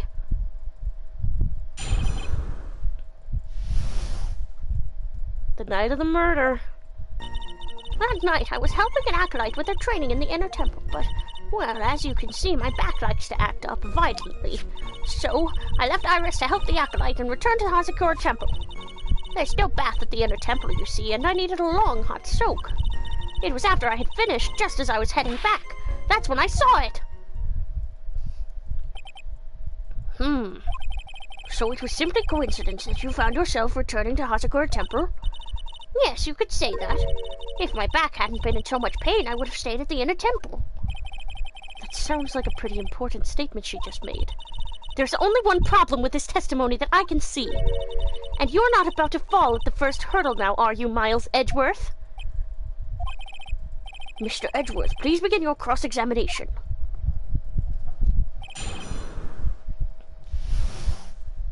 Okay. This is where I bring up the walkthrough so we can get through this faster. But, well, as you can see, my back likes to act up violently, so I left Iris to help with the acolyte and returned to Hazakura Temple. I'm sure that all of the cross-examination is really funny in this, but...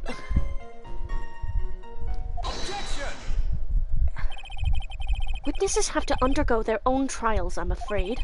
The defendant's fate rests on the powers of observation and memory, after all. Well, well, well, don't worry, I'm more than up to the task. I'm a woman of faith, after all, the head honcho of Hazakura Temple. We gotta speedrun this bastard? Unfortunately, yeah. In that case, Miss Honcho, I'd like you to explain something for me. The discrepancy between your testimony and that of the defendant, Iris. She claims that after ringing the lights out bell, she went back and stayed in her room. Which means she did not go to the inner temple at all. No! She said that? A defendant or a witness? Who is more likely to lie, do you suppose? Suppose the defendant is simply lying to cover her back.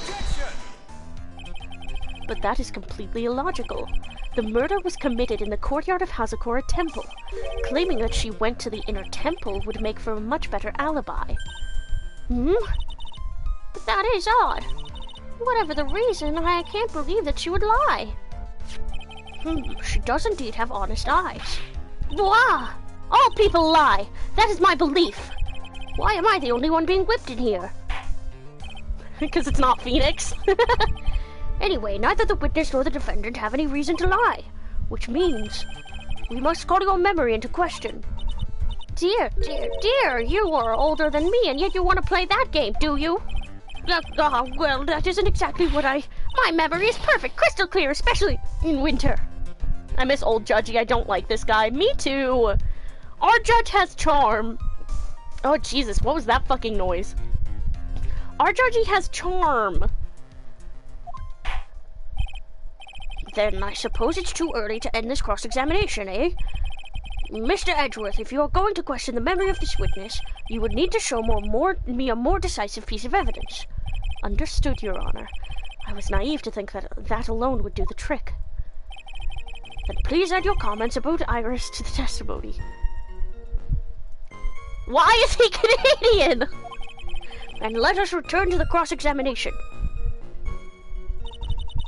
That night, I was helping Acolyte with her training, but, well, as you can see, my back got stacked up violently. Iris came to the inner temple. She was dressed exactly as she had been at dinner. Do I press on this now? Oh, no, I can present the hood, because she wasn't dressed exactly the same. Witness, let's get one thing straight. The defendant whom you claim to have met, she was wearing this demon-warding hood, correct? Of course! That is a very important piece of clothing, I'll have you know. Wait a minute. Objection!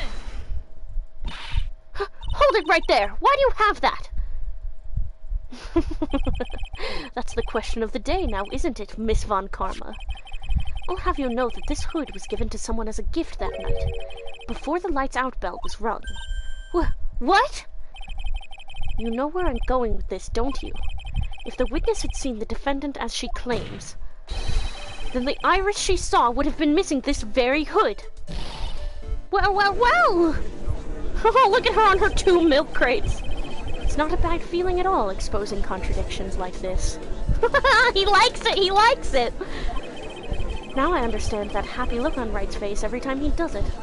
He's like, oh, I'm enjoying this opportunity to understand my husband better.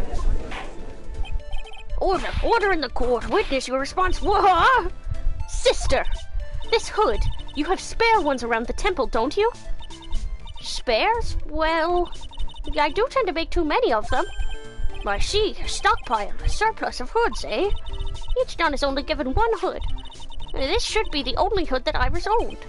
Then this is quite strange. Wah! If there was a surplus of hoods, then she could have worn one of those. There is no contradiction here. I'm sorry to break this to you, Miss Von Karma, but you won't get away that easily. Discrepancies such as this will sow seeds in any human heart. The seeds of doubt. Witness. Well, I don't wish to call your testimony into doubt. Reminds me, I want to show you a Wrightworth fic I read last night later. Aye, Captain! You must give every detail with precision. I'm not sure I'm comfortable going along with this. Sister, you shall continue with your testimony. Tell us what you saw after finishing your bath on your way back to the inner temple. Those seeds of doubt are sprouting in the judge's heart. They just need a little more stimulation to bear fruit. Contradictory stimulation. Ayo!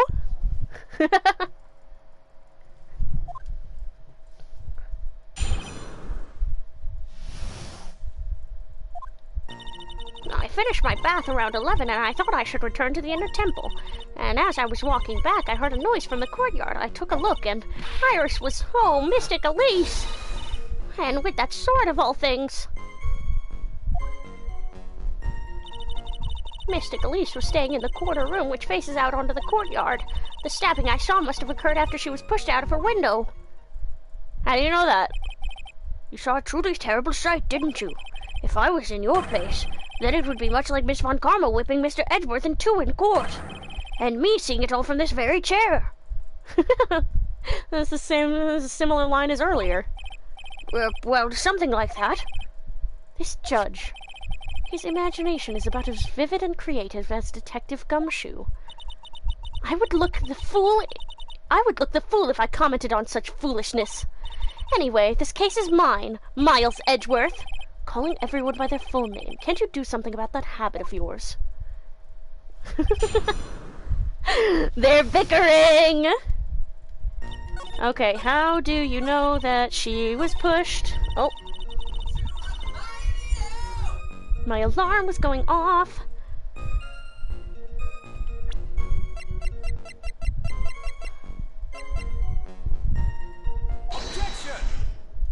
Oh, it fell from 10 feet after death. Impressive logic, that's what I'd like to say anyway. Oh, please do! My brain is something else, especially in winter. However, I think you are overlooking one thing. Miss Von Karma, would you be so kind as to take another look at the autopsy report? The autopsy report? The victim did fall from a height of 10 feet. However, this fall was after she was killed. Ah! That's right, it says after death right here. The scene the witness claims to have seen is contradictory. If the defendant stabbed and killed the victim there in the courtyard, how did the victim then go on to take a 10-foot fall? Ah! Order! The victim was killed and then fell.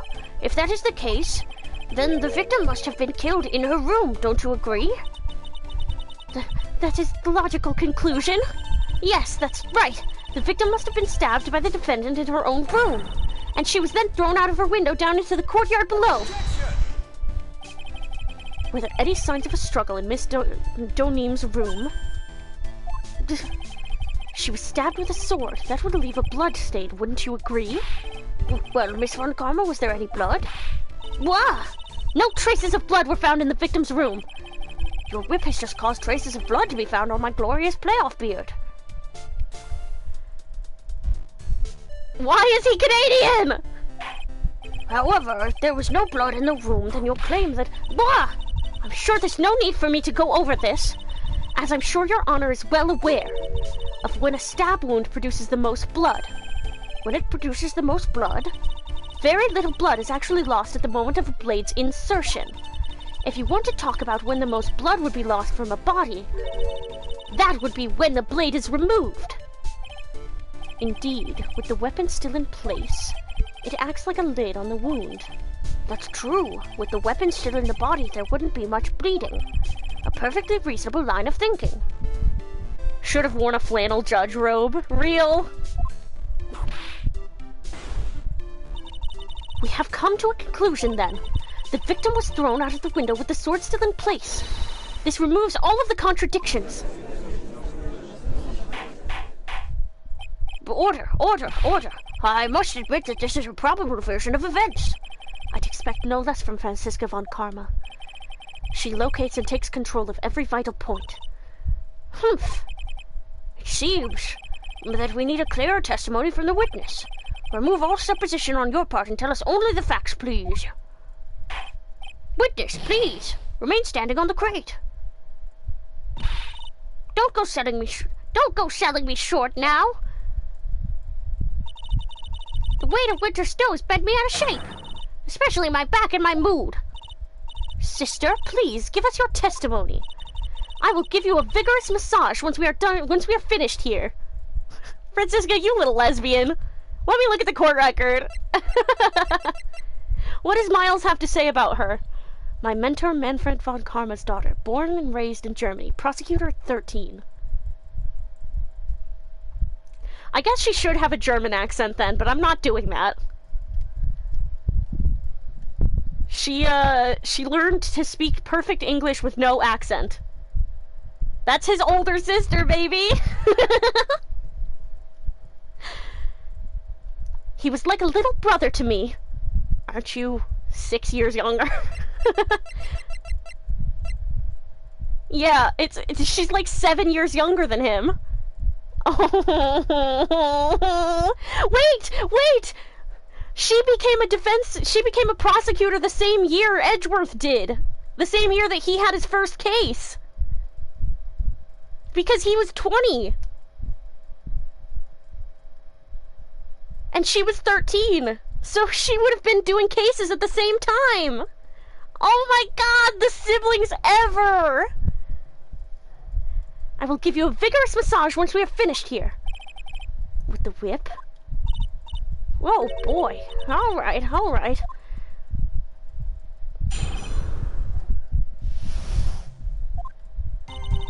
When I looked across at that scene, the sword was already in place. Thinking about it now, I didn't actually see her stab Mr. Galeese. I've never seen so much blood before. That's when I fainted. You can't blame me, can you? And when I awoke, Mr. Gamey was stabbing Mr. Galeese through the back. Maybe Iris was trying to pull the sword out because she thought that that would help. This all confirms Miss Von Karma's theory. Von Karma strive for nothing but perfection. Putting together such facts is nothing for me. You should know that, Miles Edgeworth. Perfection is an impossibility, Franziska Von Karma, and I'm here to teach you just that. Oh, I love them! Hold it!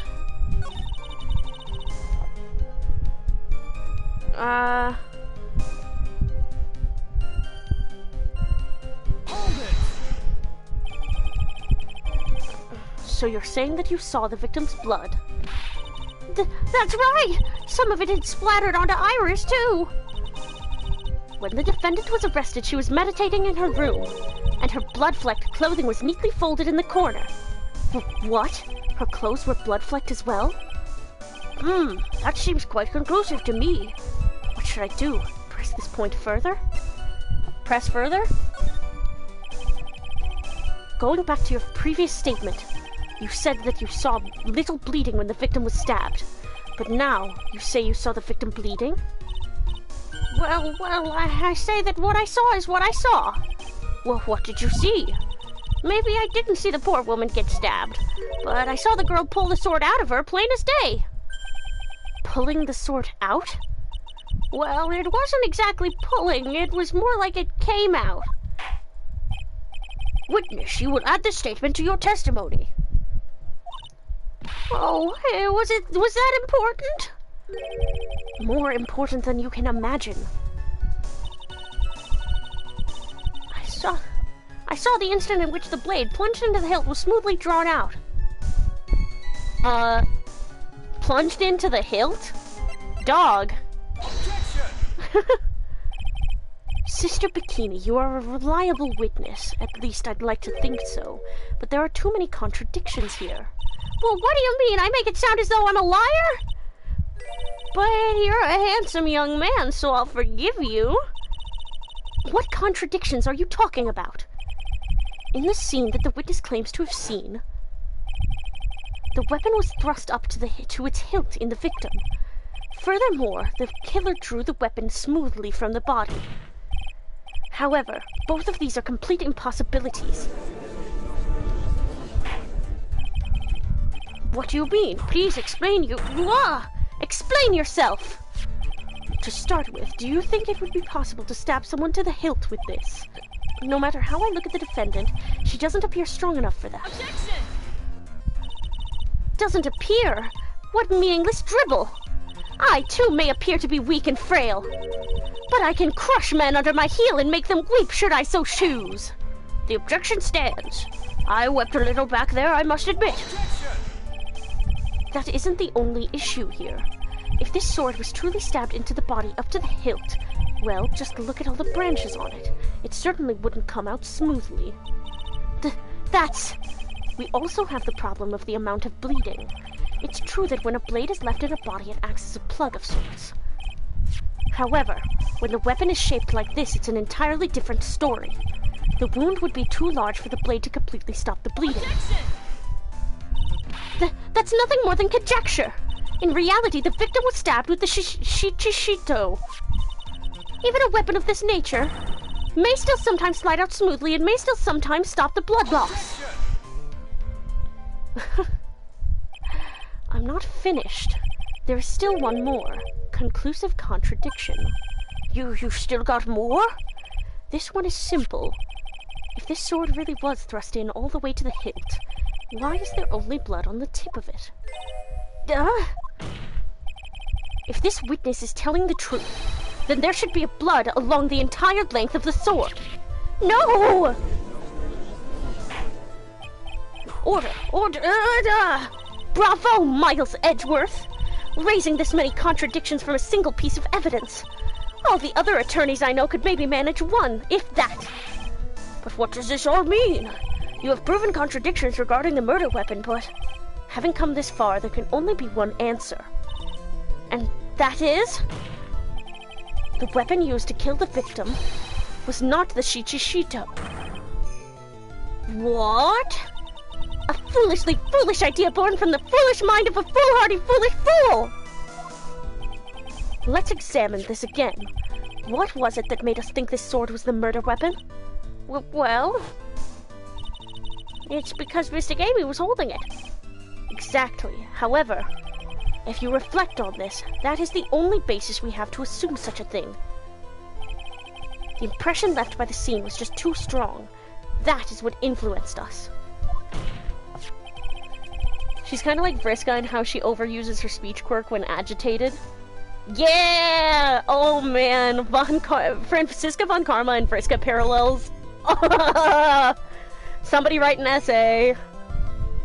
It influenced us to believe that the shichishito was the murder weapon. I'm getting better at saying it. Order! Go ah! So maybe the shichishito was not the murder weapon. Even if that is the case, it changes nothing, Miles Edgeworth. The sister here saw everything. She saw the defendant stab the victim with a sword-like object. That's true. Your response, Mr. Edgeworth? If that is so, I would like the prosecution to answer the obvious question it raises. The obvious question? Yes, namely, where did the real murder weapon disappear to? It goes without saying that the police searched the main hall and the surrounding area. Perhaps the prosecution can enlighten us as to if a sword-like object was found. That's... Answer the question, Miss Von Karma. No evidence of that kind was found.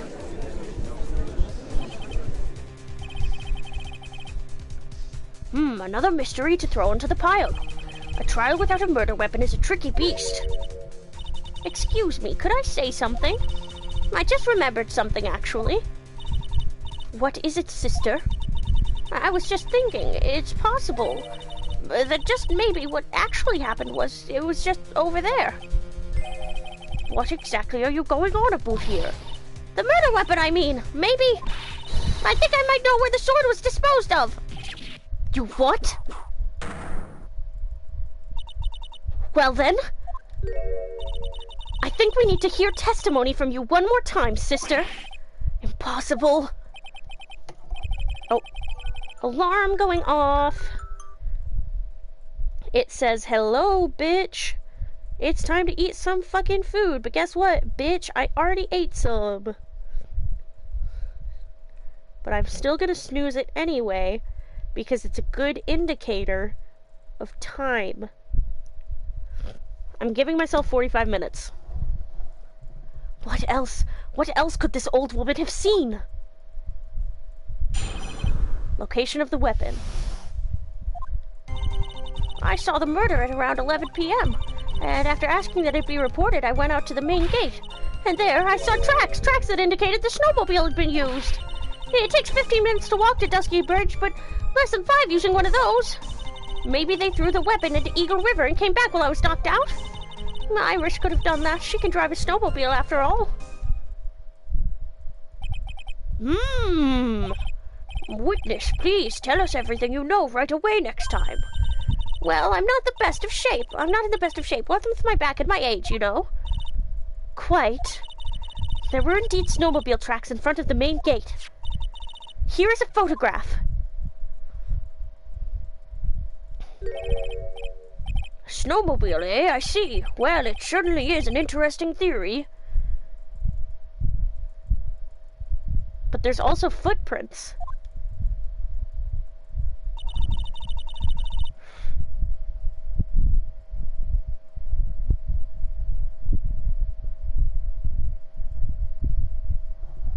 The tracks begin in front of Hazakura Temple and run all the way to Dusky Bridge. Tracks photo added to the court record. That solves your pesky little problem, yes? The Eagle River's current is quite swift, meaning that it doesn't freeze over in winter, making it the perfect place to dispose of the murder weapon. Did she really go to the river to dispose of the murder weapon? Mr. Edgeworth, your cross-examination, please. Okay.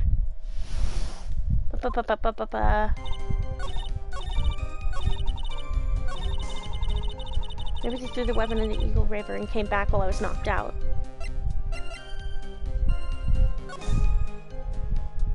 But then there would be 2 sets of tracks. Yeah!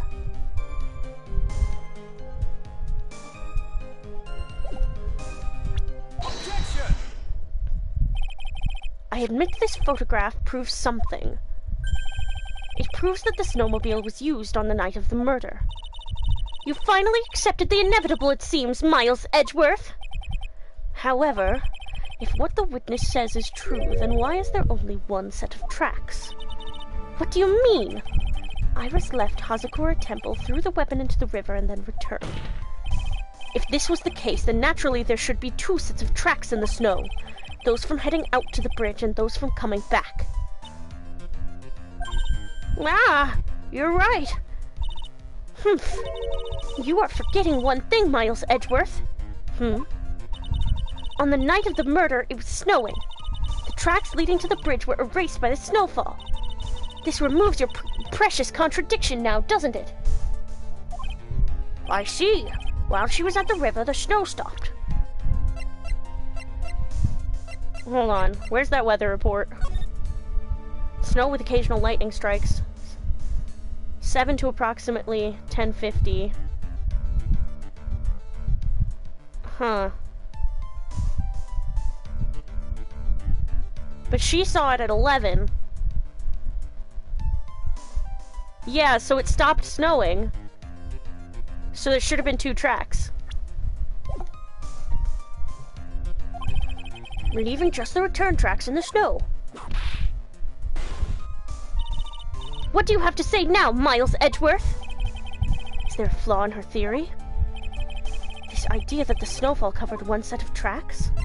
There's contradiction. The tracks to the river were covered by snow. What a nice theory. However, Miss Von Karma, that is impossible. Would you care to explain? Why there is a rude index finger currently pointed in my general direction?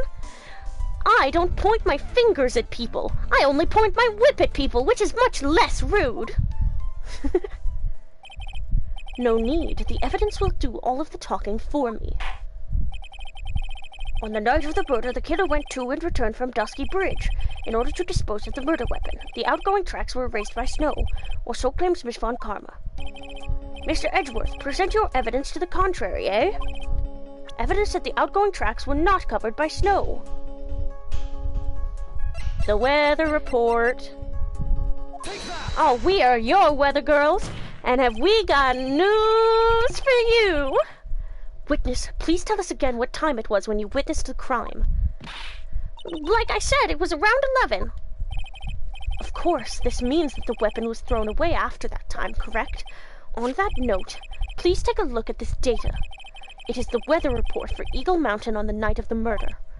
The weather report? Snow started to fall at 7 p.m., but it stopped at around 10:50. Therefore, when the sister witnessed the crime at 11 p.m., the snow had already stopped falling. It is impossible for any tracks made after that time to have been covered up. Duh! Oh, order. Very well then. It looks like Miss Von Karma's claim has been snowed in. Wah! It's too soon to be closing this trial due to snow. Miles Edgeworth, how pathetic of you to rely on the weather of all things. Answer me this then. When is a weather report ever correct? No, you've got it all wrong. This isn't a forecast, this is actual data. Ah! Forecast data, all weather reports have some inaccuracies. It may have still been snowing in the vicinity well past 11 p.m. It's true, we cannot be totally sure, eh?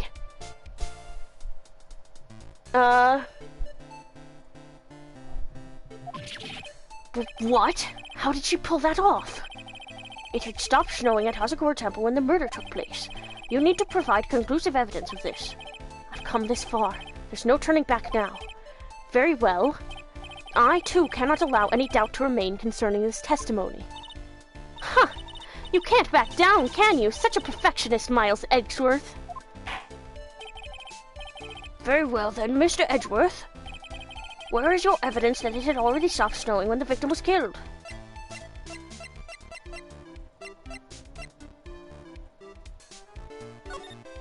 Well, not that photo. Tracks photo, crime photo. There would be snow on her body if it kept snowing. Take that! And ultimately, it all comes down to one point. That being, whether or not it was snowing in that courtyard when the victim was stabbed. That's right, but proving that is incredibly easy.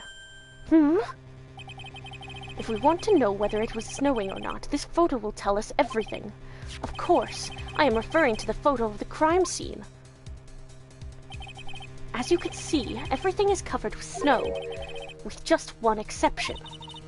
And that is the victim herself, Miss Elise Donim. Why is there no snow on top of her? The answer is simple.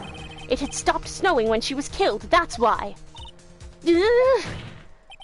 In other words, if the killer really did go to the Eagle River to dispose of the murder weapon, then in this photograph there should be two sets of tracks. Ah! Order! Just what are you... Just what are you suggesting, Miles Edgeworth? I think it's a really funny bit, the thing that she does, where she, like, says exactly what the judge was about to say.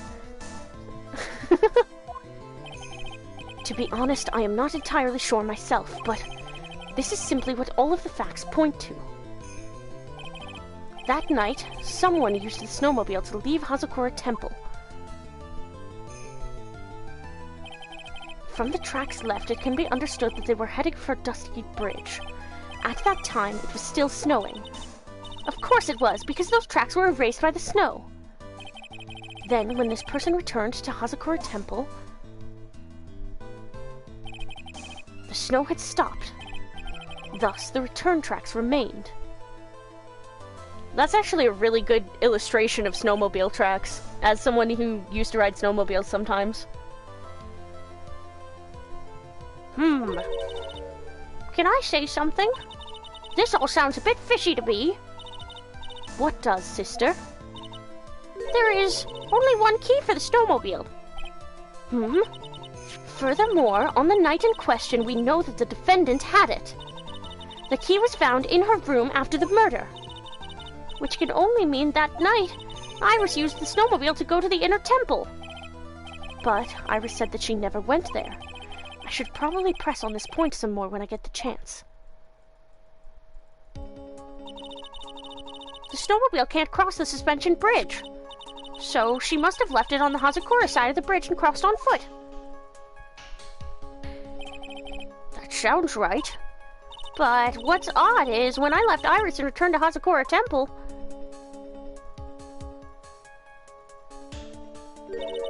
I didn't see anything near Dusky Bridge.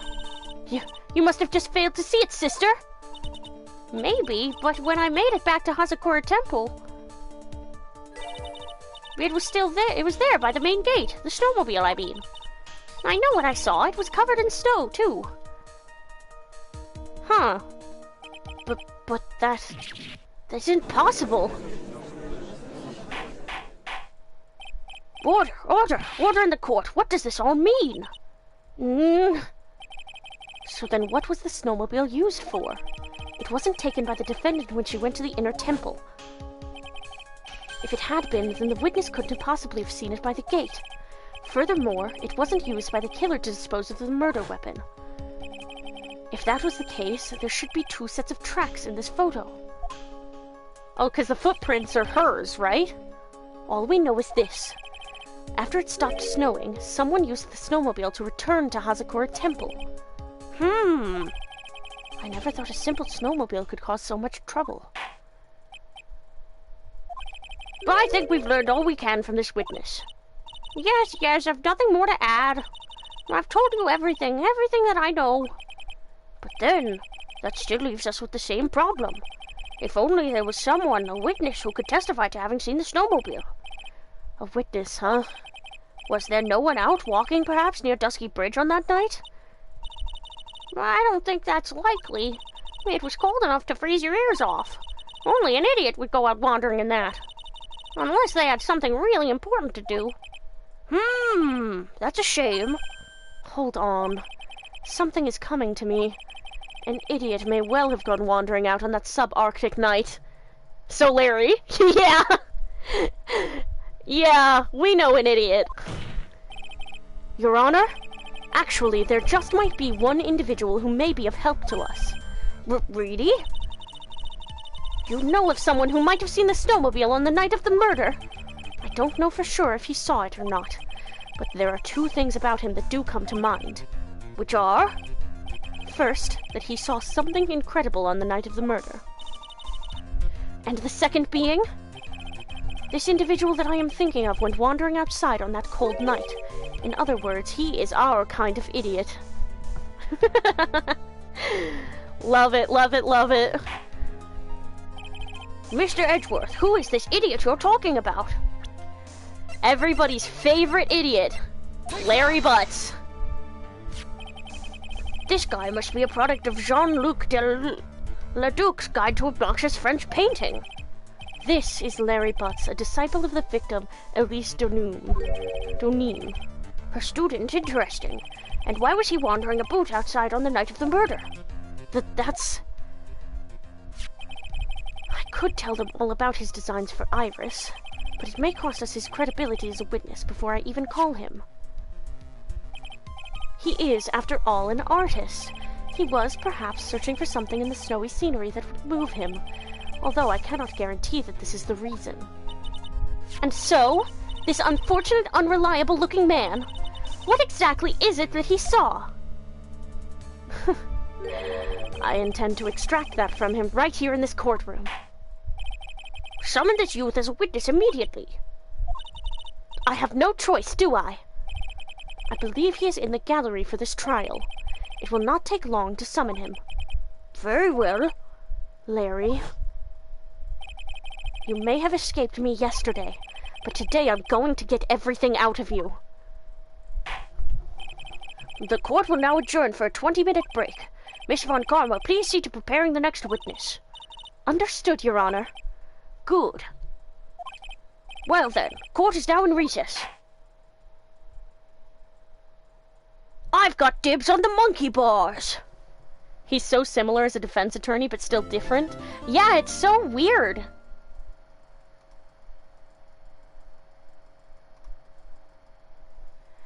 Yeah, I would love to save my progress. How long? I'm just gonna take a peek at the next trial section.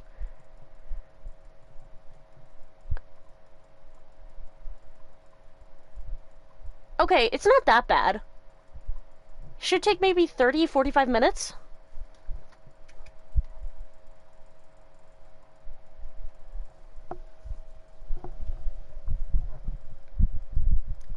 Do we want to keep going?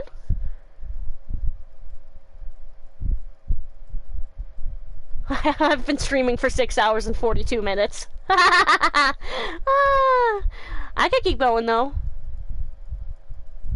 Yeah, sure. Okay, we'll just get done with this. Yeah, then sleep. Then I will sleep. I don't have nearly as much to do after stream today, too. I got stuff figured out last time. So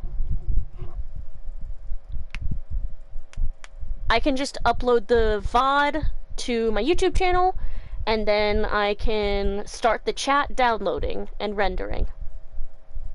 And then sleepy time for me.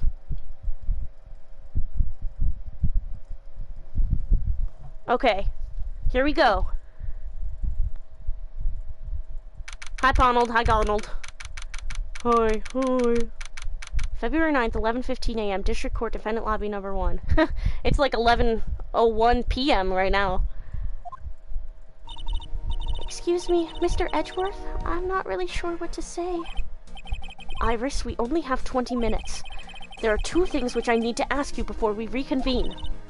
All right, I'll help you any way I can. First, about that night, you really didn't go to the inner temple, correct? The last witness claims to have met and talked with you in the training hall. Either you or Sister Bikini is lying. Mr. Edgeworth, it is just as I said yesterday. Until the incident occurred, I was in my own room in Hazakura Temple. Very well. The second thing, then. That night, the temple snowmobile was used in between the time Sister Bikini returned to the main hall and when she bore witness to the murder. Sometime between 10:30 and 11 p.m. that night, were you the one who used the snowmobile? There is only one key for the snowmobile. The only person who could have used it was me. So it was you. But why? What made you go out to Dusky Bridge? I'm sorry, Mr. Edgeworth. God damn, this girl's got secrets! Iris. I can't tell you about that yet. Yet? Not until her safety is confirmed. She's being blackmailed with Pearl! Somebody's blackmailing her using Pearl!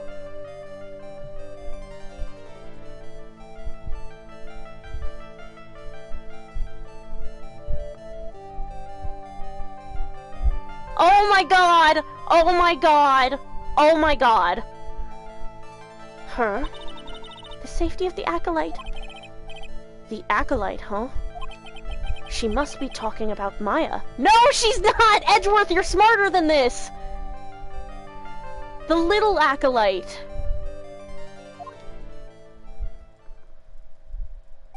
Or maybe she is talking about Maya. It's like Maya in the last game. She's either talking about Pearl or Maya, but I think the twist is gonna be that it's Pearl. Iris, look me in the eye and tell me the truth. Did you kill Elise Dunim? No matter who or what may come, I could never take a life. As I thought, no psycho locks. Very well. It is my job to get to the truth. You'll discover this for yourself soon enough.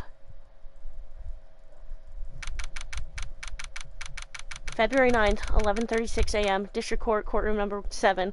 It's so funny to me to imagine in my mind, Maya doesn't know any of this shit is happening. She thinks this is normal for the whole fucking, like, trial thing that she's going through. She's just, like, repeated the same spell incantation 90,000 times at this point, and she's, like, shivering, like, well, it's, you know, a night really lasts longer than I thought it did.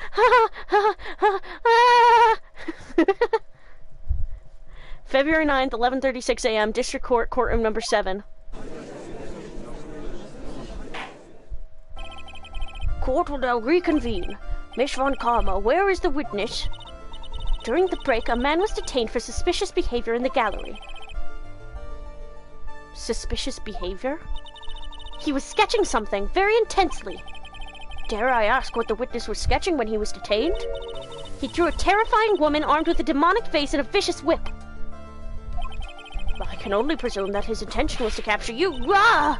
Anyway, it's time to drag this pathetic excuse for an artist before the court. Larice Dunim, I hope you're ready. Get in here! It would seem that whip is going to see plenty more use today. Ouch! Your sketch is in contempt of this court. Hey, I was just artistically rendering... Ouch! You tried to run away from the bailiff who was trying to hand you your subpoena, correct? Look, I'm nothing but a fledgling artist training out in the mountains. I'm only down here in the city because I ran out of green paint. Well, to use the technical term for the color, viridian. Larry, this isn't an art store now, is it? I know, I graduated junior high, okay?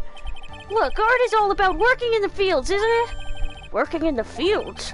I presume he wanted to say field work, I hope.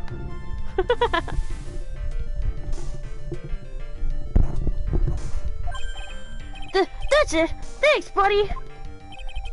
It's kind of sad that I was able to understand his mangled train wreck of a sentence. I just happened to stop in here and found a wonderful new model. So see, I've got nothing to do with this trial at all.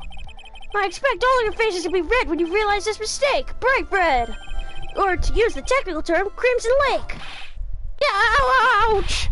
Ouch, ouch, ouch! Stop your pathetic babbling and testify like a man! He likes his friend, he's just a mega tsundere about it. Yeah, he's just like, I know Larry well enough to know what he's trying to say. Ugh. Refrain from whipping me, Miss Von Karma. Cross-whipping is as bad as cross-checking. Witness, that was all your fault. Testify now. Why, this is too much for me. I don't know why, but doing Larry's voice is like straining me. I was at the lodge out in the mountains looking up at the stars that night. That's because I was doing it wrong. This is what I was doing for Larry's voice last time. I walked to the bridge a number of times, but I didn't see a snowmobile.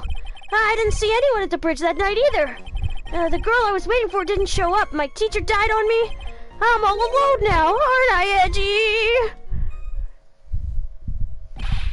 Witness, please refrain from talking directly to the lawyers during your testimony.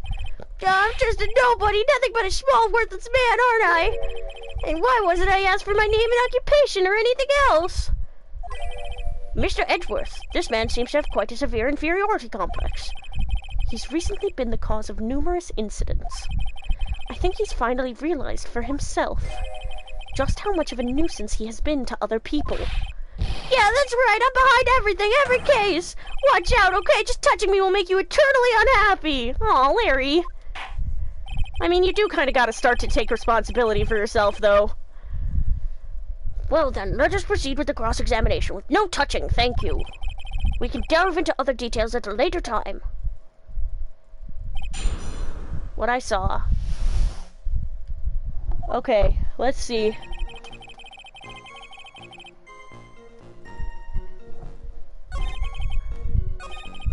I didn't see a snowmobile. I didn't see anyone else at the bridge that night either. Hey, bitch, Objection! Larry Butts. I can understand why you might want to throw your old life away. You're pretty pathetic and you cause all sorts of trouble.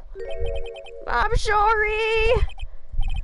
But having realized just how much of a nuisance you have been, that could be considered a step in the right direction. Reggie, are you trying to console me? It certainly doesn't sound that way to me.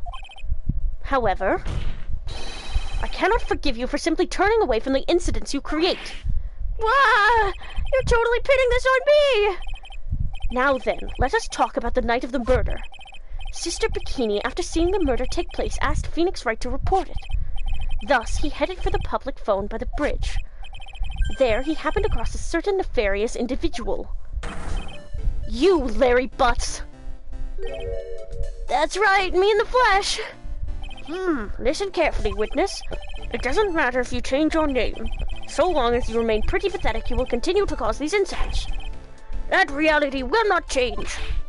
But, what do you want me to do then? Larry, what you need to change is your inner self, but for now, what you saw that night, testifying truthfully about this one issue is all I need from you. Reggie, I think I've finally woken up. Well, I guess I could still be sleeping. But anyway, I'll do it, I'll testify. Well, I'm not sure this'll go especially well. I'll ask again then, witness. What did you see on the night of the murder?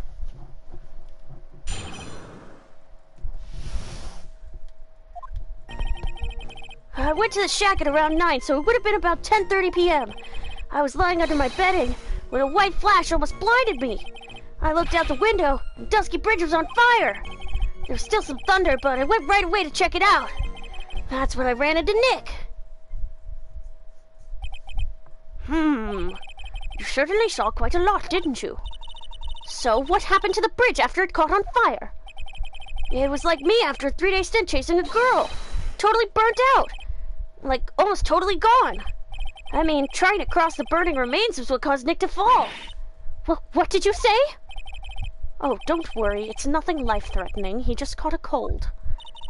I never know with that man if he should be called lucky or unlucky. Oh, she was worried about Phoenix! She was worried about him! Oh, we caught you slacking, Francisca. You had an emotion about Phoenix, right? We caught you slacking. Now, Mr. Edgeworth, please commence your cross-examination.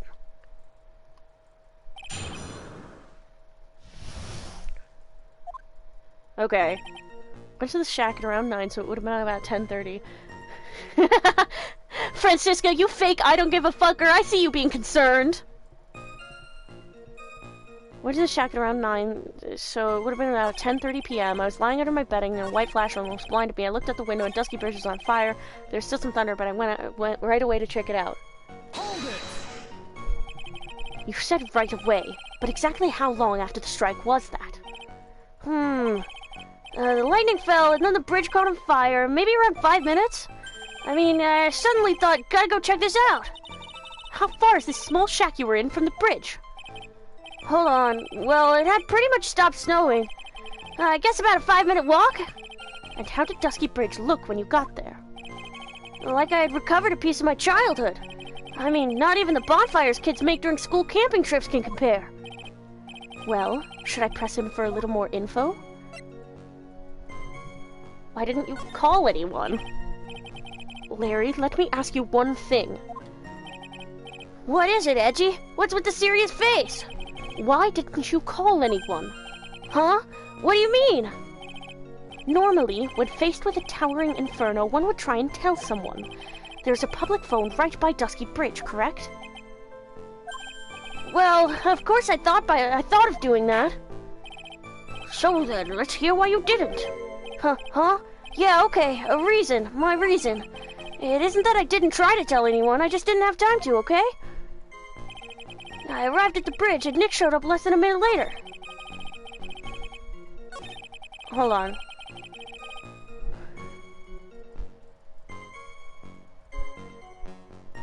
Yeah, let me...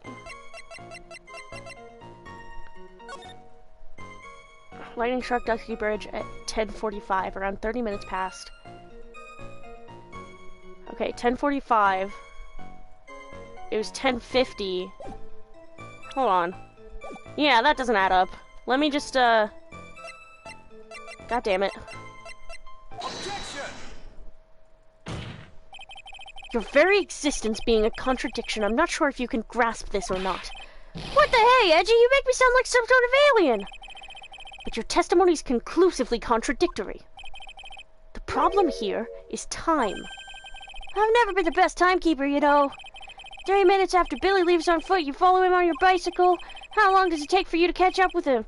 Terrible at those. This is much more simple. You saw the lightning strike Dusky Bridge, and immediately went to see what had happened. Is this correct? Yeah, well, I wasted about 5 minutes first, but more or less. I have the weather data from the night of the murder here. According to this, the lightning fell at 10:45 p.m. You say it takes less than 5 minutes from the shack to Dusky Bridge, meaning you probably got there at around 11 p.m. That all sounds about right, I guess. And then Nick showed up and did his falling act. That is impossible. What do you mean? 11 p.m. is when the murder occurred in Hazakura Temple. Thus, Wright was still there in the courtyard. There is no way that Larry could have encountered him at Dusky Bridge at that time. Excuse me, I have an objection. You do? Edgy, how many times do I have to say this? I'm not Larry, I'm Larice Donim. Yeah. It has not been proven that the murder occurred at 11 p.m. The sister only said around 11. In which case, it could have been earlier than that. Watch your footing there, Miss Francisca von Karma. The slope ahead is slippery, for there is still no way that Wright could have been at Dusky Bridge at 11 p.m. And why not? It is clearly written here that in the weather data report, it took around 30 minutes for the bridge to burn out. Therefore, the bridge must have been burning until at least 11:15. Which means, what exactly? Wright did not see the bridge while it was being consumed by the flames that night. In fact, he did not arrive on the scene until after the flames had died down. Larry, you arrived at the bridge at 11 p.m., but Wright did not make it there until at least 11:15.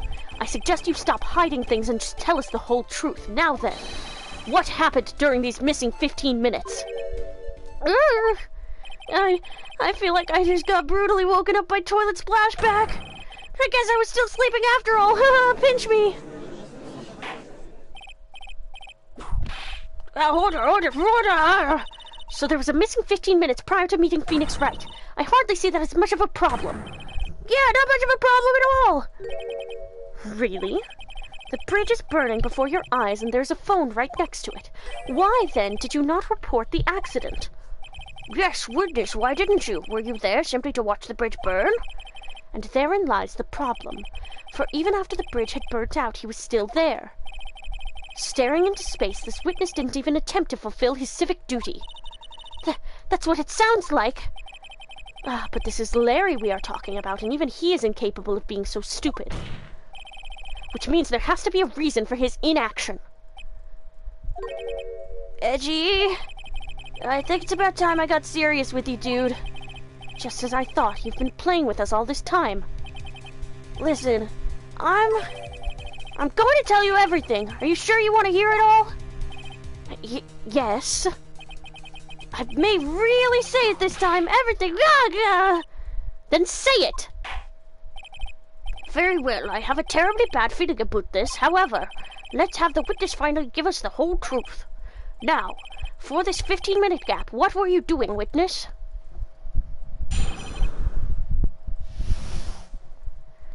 The missing 15 minutes. I'm a doneem. I'm an artist. What do you think I was doing? Sketching in front of the bridge. I was whipped up into a frenzy of art. The shock and awe that I was feeling, I transferred it all directly onto the page. Before I realized that the flames had gone out and he came running up. Larry! I suppose artists can be strange folk. That's right. I'm willing to sacrifice everything in order to draw the perfect sketch.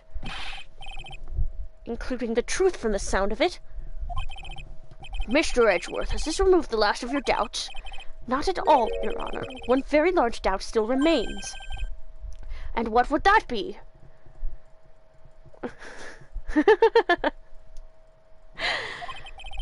This is a surprisingly believable story, especially considering the source. So why did he think he needed to hide it from us until now? I intend to drag the reason out of him. You'll regret this, Edgy.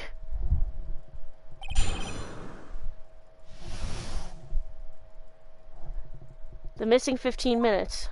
I'm a doneem. I'm an artist. What do you think I was doing? Sketching in front of the bridge. I was whipped up into a frenzy of art. Sketching the burning bridge. The burning bridge and everything that came with it. What came with it? You want to hear this from my lips, do you, Edgy? You'll regret this. That sketch of mine is... Gah! Enough! Just take that ridiculous sketch of yours out already, witness! What are you talking about? I don't know what you mean! That does indeed appear to be the fastest solution. I'll leave it to you, Mr. Edgeworth. What should I do? I've got a terrible feeling that the instant this sketch is revealed, the entire world may be changed by what is depicted there. Let's look at the sketch. Larry, I wonder if you could show us your sketch, please. Well, even I couldn't have imagined it to turn out like this. Imagined what? That Larice Doneem's debut would take place here, today, like this. Ouch! Show it, now! Okay, but steel yourselves. This is the world of Larice Donim.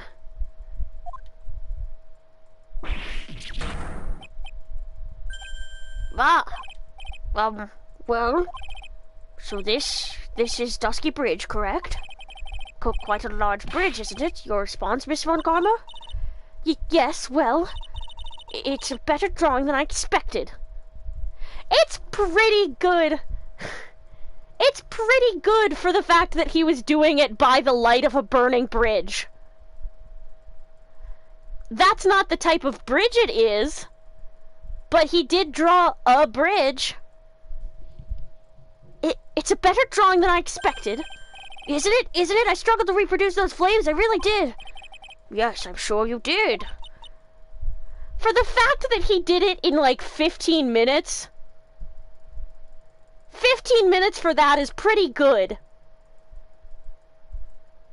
I'm gonna be defensive of him here. This is going to get ugly. No one has the courage to bring it up, it seems. This mysterious flying object. Larry? What? The burning bridge is fine, but what is that unfortunate-looking figure? Yeah, you spotted that. I thought you might. Larry, I fucking hate you for being a better artist than me. However much I might want to ignore it, I can't. It's Iris, of course. Iris! I wish she'd take better care of herself. We have to plan for her future, you know? What would have happened to her if she had injured herself flying like that? Larry, please answer this next question honestly. Okay. Are you really claiming to have seen this? Are you claiming to have seen the silhouette of the defendant flying over a bridge that was engulfed in flames? Yep, that's what I saw. That's why I drew it. I'm an artist, a real artist. You... Hi, the girl's... Are you high? Hi, the girl, she's really high up in this picture.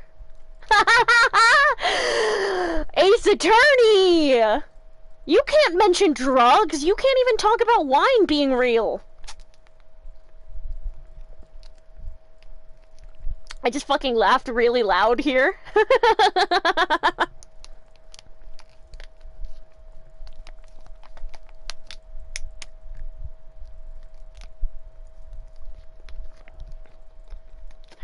Oh, Ace Attorney, how I adore. Hi, the girl, she's really high up in this picture. Look at his funky little lean. Blah! What was that for? This is all a bad dream. I was hitting you on the cheek to test that theory. Please whip your own cheek from now on if you wish to test your wild theories. Anyway, no court of law will ever acknowledge that people can fly.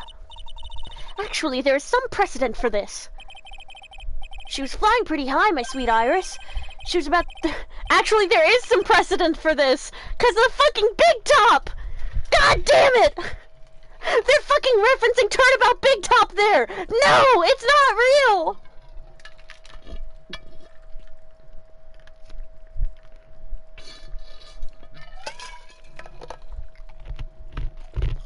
What's Big Top? Yeah, exactly!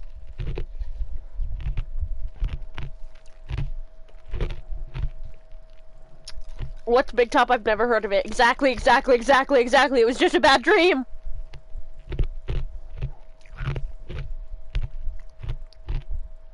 She was about 30 feet above the bridge at least. It was really something to see. This has to be some kind of mistake. Mr. Edgeworth, please bring the witness back down to earth. What? Me? This witness is your friend, is he not? Accessory to foolishness, Miles Edgeworth. Let us get back to the cross-examination by force if necessary. Mr. Edgeworth, I expect you to expose the obvious contradiction here. Yes, Your Honor. Looks like I've got another reason to remember this moron. Well, what did you think of my debut piece? Get that thing away from me. Larry's sketch added to the court record.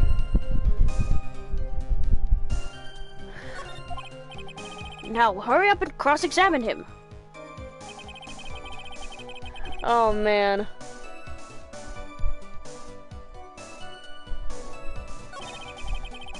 sketching in front of the bridge, I was whipped up into a frenzy of art. I saw Iris flying, her white hood fluttering. Objection! Larry, what did you really see that night? Not that I particularly care. In your position, that's just being irresponsible. I drew exactly what I saw. I'll give you a whole $1 that it's the truth. If that is truly the case, then there is one thing we can say for certain. What might that be? That the person who flew over the bridge could not have been the defendant, Iris. What? What do you mean? I don't understand. Wah! A foolhardy folly of a foolish statement by an equally foolishly foolhardy fool. How exactly can you make this claim? Tell us, Larry. According to this picture, the individual whom you say you saw flying was wearing a hood, correct? Of course she was! That rundown shack is quite away from the bridge. The hood is what told me that this floating angel was my Iris. The hood is my darling Iris, and Iris is my darling hood. Wah! It seems there are bigger fools in this world than the one at the defense's bench. Larry, there's something you need to be made aware of. On the night of the murder, Iris wasn't wearing her hood. She had given it to Wright as a gift. Are you going to change your story now? Perhaps suggest it was Wright who took flight? Well, what are you talking about? Hold on, I need a drink.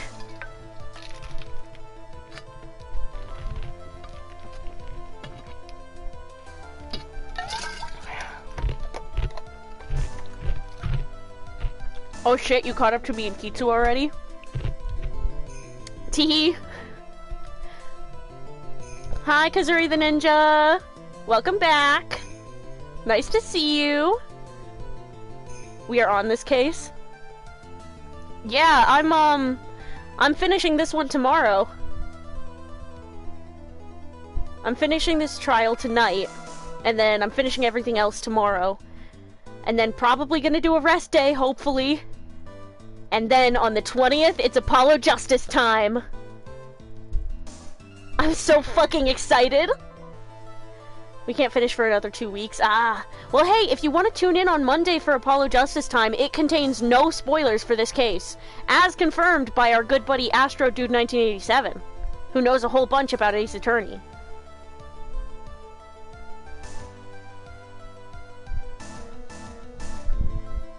So if you want to tune in on Monday at...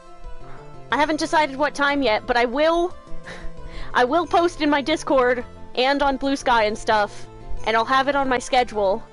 Unfortunately, we will be doing Apollo Justice after. Ah, so can't spoil it for yourself. Damn. I'm only doing Apollo Justice on the days it takes place this year. So I've got a lot of waiting in between cases.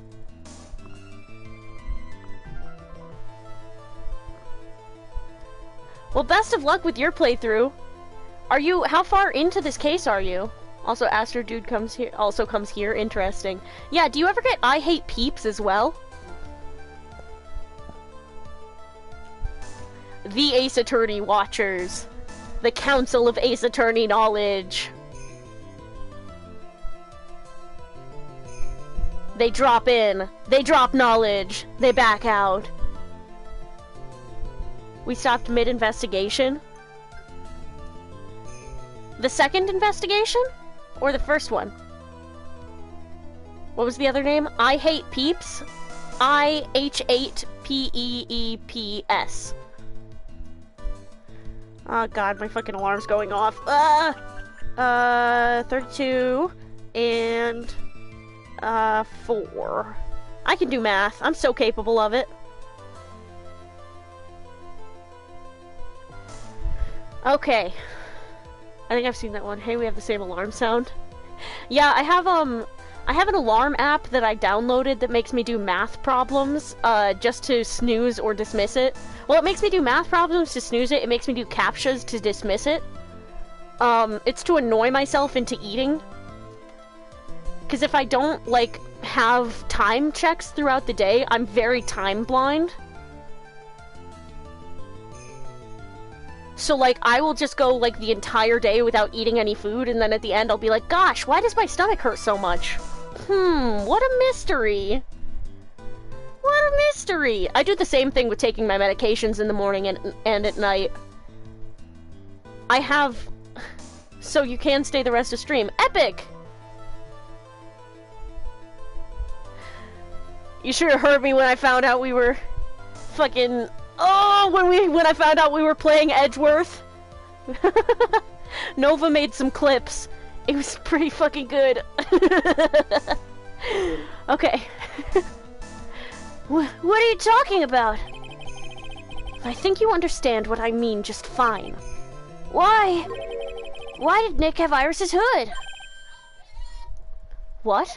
Edgy, what's going on with Iris and Nick? Why, you Nick, you dog!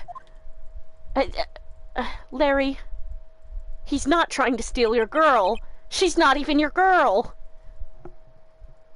Are you gonna play the Edgeworth spinoff? Yeah!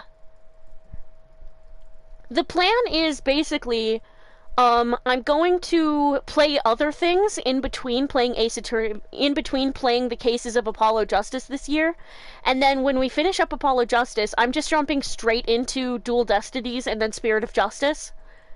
And then afterwards, I think chronologically it's Ace Attorney Investigations 1 and 2, and then the Great Ace Attorney Chronicles.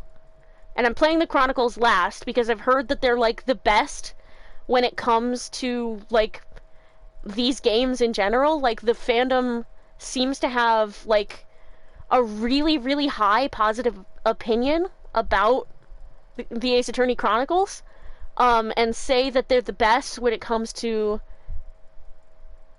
We found a ROM hack of Ocarina of Time that is an Ace Attorney thing.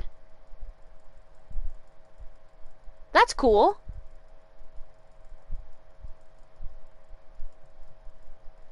But yeah, I'm gonna play those last because I've heard that, they're, like, the best when it comes to the mechanics and the stories, and they really play on, like, the established tropes of the franchise. So I think that it's probably best to, like, play all of the franchise and then those two.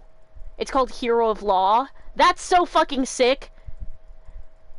Are you in my Discord? Can you send some info about that? Because that sounds sick as hell. Maybe I should play Ocarina of Time sometime. On stream. Because I've never actually played it before. I do also want to play Kingdom Hearts. I was planning on playing Kingdom Hearts in between. It's so funny considering how quickly you've gotten to where we are, considering we have been playing Ace Attorney for 5 years on and off. That's wild. Yeah, I mean, I do stream it every single day, so... That'll get you there. I do believe that this unbelievably mysterious sketch was destined to disappear, discredited, and discarded. Straight into the garbage.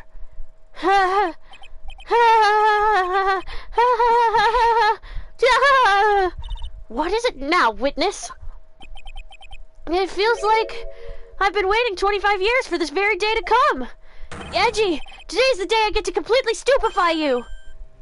What? What is the meaning of your outburst, witness? I hate to have to do this, but I have some definitive evidence. Definitive? Evidence? Iris did indeed come flying over the burning bridge. And I, Larice Donim, shall prove it. Where do you want me to post it? Probably the Ace Attorney channel would be great. I didn't expect to ask this again, but we shall be needing your testimony once again. Tell us anything you know concerning the defendant as depicted in this sketch, and show us your evidence that this nightmare was actually a reality. Okay, I hope you're ready, Edgy, because I'm going to feed you a whopping serving of pain.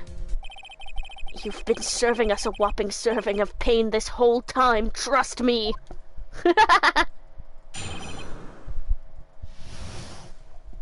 Proof that Iris flew. When I reached Dusky Bridge, she was already gone. I was so worried, so I frantically searched all over for her. That led to me finding a beautiful crystal sphere, half buried in the snow. I'm sure that Iris was simply wearing a spare hood. After all, no one else could have lost a crystal sphere that night. A crystal sphere? This one, pretty, isn't it? But finders keepers. That sphere, where did you find it? Let me see, around here somewhere. Looks about right. And it was half buried in the snow. It had pretty much stopped snowing by then, but there was still some falling as I walked to the bridge. The court accepts this crystal sphere. That's mine, okay? I want it back afterward. There's something on it. Oh my, it's blood. What? Blood? Crystal sphere added to the court record.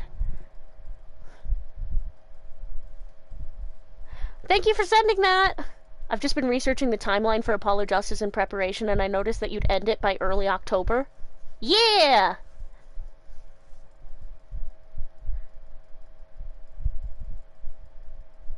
You haven't looked at any spoilers, right?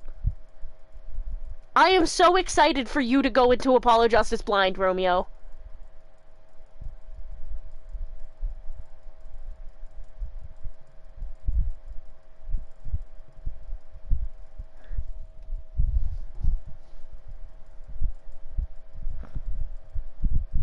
No, but be warned, I may have vague spoilers through looking at fan art. Romeo! No!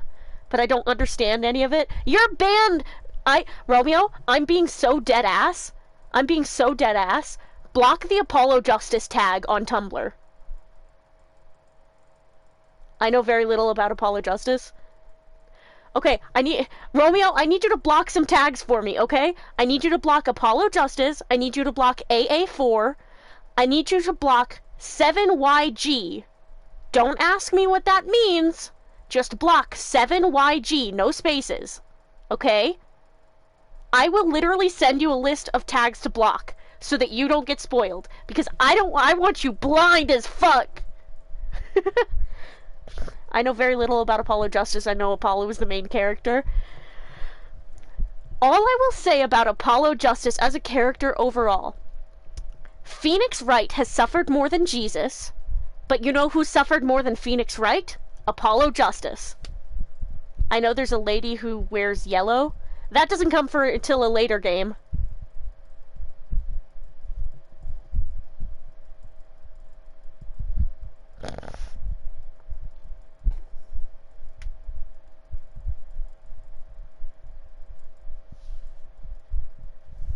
Oh, I love that girl in yellow. She's me for real. But also I'm Apollo Justice for real in real life. Because I'm also gay and trans. Just like Apollo Justice. This is all you really need to know about Apollo Justice. He's gay and he's trans. I will be real though, all I know about Apollo as a character is that he seems kind of more of a dick than Phoenix. He has reasons to be. He has reasons, trust me! If anyone in the world deserves to be a dick, it's Apollo Justice.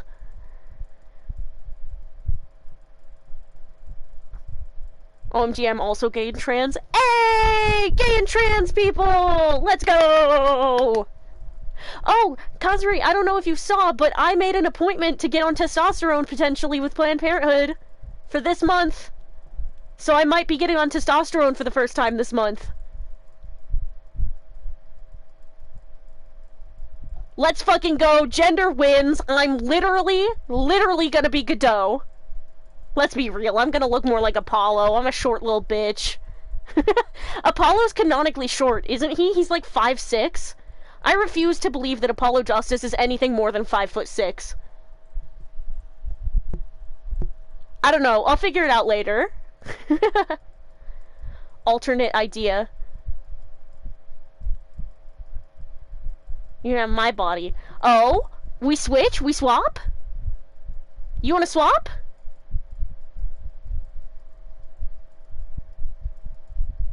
How tall are you? I'm 5'2".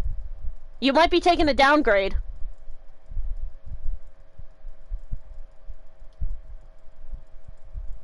I kind of like being a short king, but also, I want to see how the tall people live.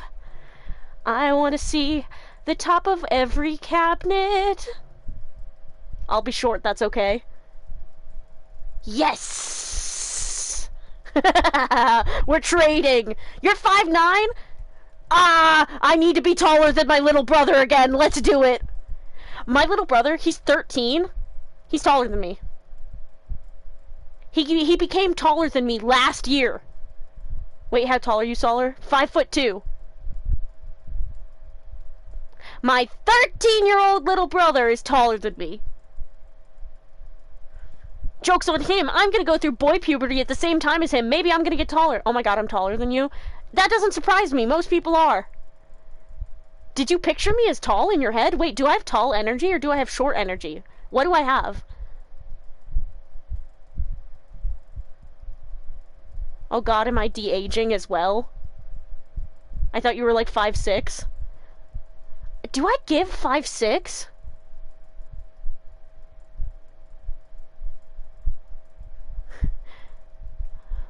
Wait, being 5'9" with a loft bed.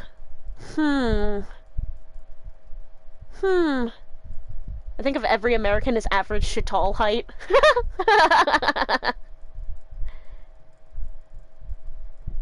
Am I de-aging as well? I'm 26. Oh, you're de-aging. I'm 22.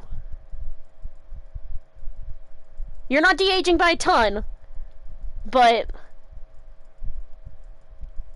I'm fucking Will Power's age. No, he's 23.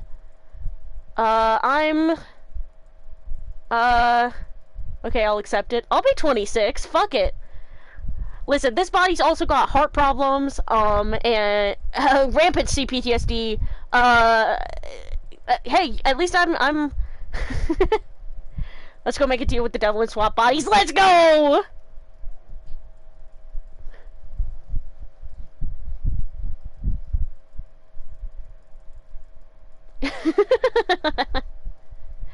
Oh my god, it's 11:43. I need to wrap this up. Found half covered in snow near Dusky Bridge the night of the crime. Has blood on it. Oh, by the way, I have ADHD and I'm possibly diabetic. Huh. Oh. ADHD, CPTSD, autism. What else is on my thing? I think unspecified eating disorder is the thing that was on my diagnosis chart. You're coming close to the end of the trial. Okay, that's good.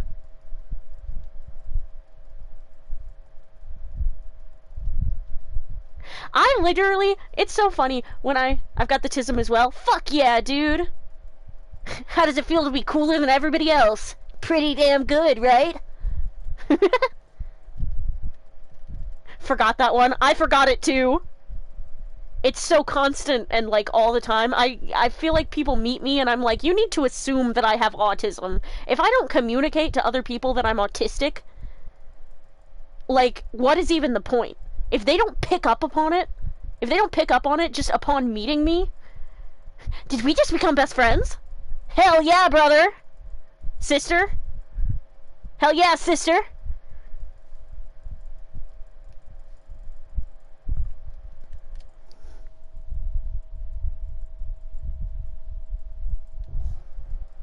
Hell yeah, sister!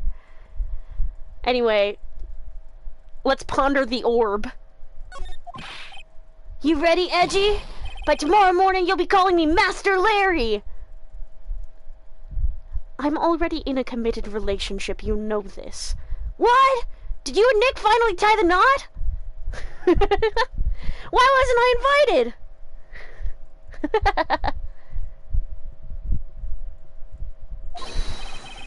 Yeah, I like the sound of that. No one's gonna push me around anymore. Didn't you want to be called Laurice Donim only a few minutes ago? Proof that Iris flew. She was already gone. I was so worried I frantically searched all over for her. That led to me finding a beautiful crystal sphere half buried in the snow. Yeah,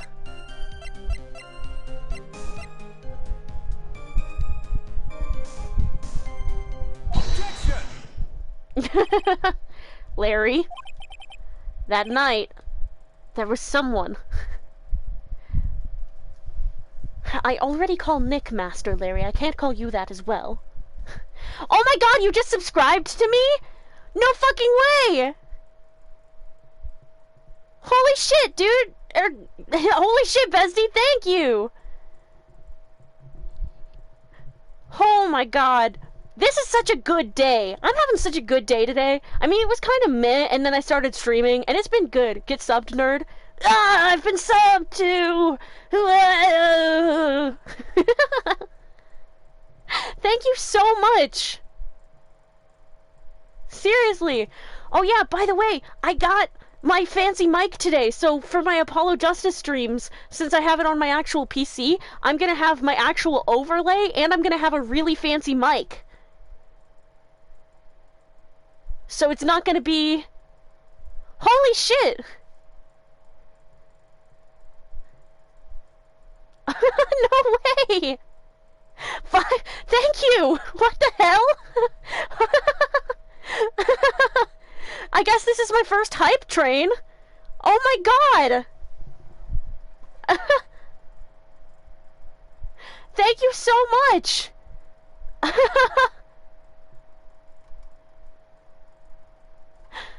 Thank you! This has been, you know, this is like my thing that I'm doing right now that's like, you know, giving me like purpose, and it's giving me so much joy, and like the fact that people are supporting me with it, and the fact that you just became another person that's supporting me with it. Gotta support the trans homies. Yeah, thank you! I'm broke as fuck too, so like, thank you so much. This might be a little too revealing, but like, I have a really difficult time having normal jobs because of the aforementioned maladies and disorders.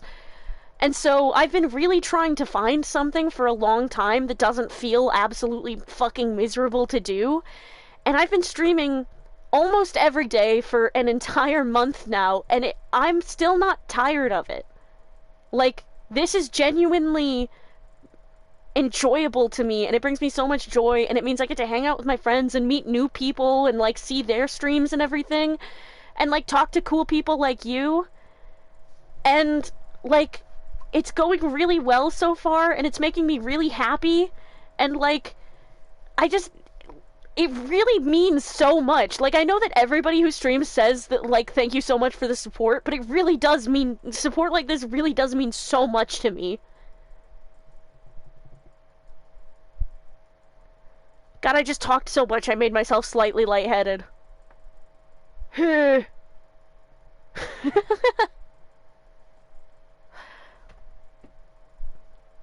Thank you so much, seriously. I'm gonna have more sub emotes too soon.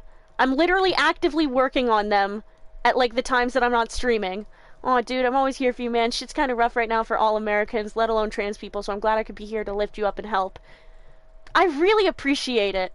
I am really lucky to live in a state that's considered a safe place. There's a lot of people I know who will complain about JB Pritzker for this, that, and the other reason, but like, I live in a state that is actively designated a safe haven for trans people. And it's not perfect. I live in a rural-ass area. There's a lot of people who fucking hate trans people around here. Or at least don't understand us. But, like, I'm taking the steps to make myself happy, and I'm really proud of that. And, like, you know, sometimes it really... You know when you can feel the whole, like, thing? You can really feel that sense of, like, your existence is radical because the fact that you continue to exist is itself a resistance of the people who want you dead or wish you didn't exist. I feel that like all the time. And I'm one of the lucky people who lives in a safe state. So like, solidarity really means A lot. I'm unfortunately not in a safe state. My friend moved because she was physically assaulted in the street, and the police said they would look into it, and she no longer felt safe here. That's horrible. I'm so sorry. I am so sorry for that. I hope she's doing better now. What a horrible thing to have happen. Unfortunately, I am going to move to the UK eventually. So, the situation is a lot less hopeful in the UK than it is in Illinois. Last I heard, she's in Oregon. That seems like a safer place. Portland seems like... I mean, Portland is like the fucking polycule capital of the world, so... A lot of queer people there. Have you considered Canada? My partner can't move outside the UK because they're disabled.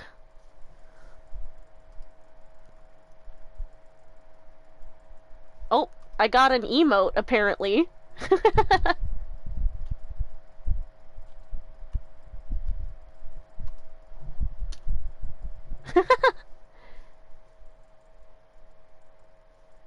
Wow, this is so fun!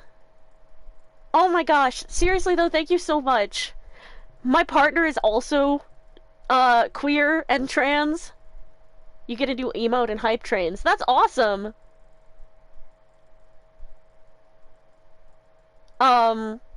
Yeah. My partner's queer, trans, and, like, hella disabled. Like, hella disabled. So, like, it's not really realistic for us to consider moving them someplace besides Scotland. So, the end goal is Scotland. Forever. Scotland forever! Yeah! All the love hearts. Yeah!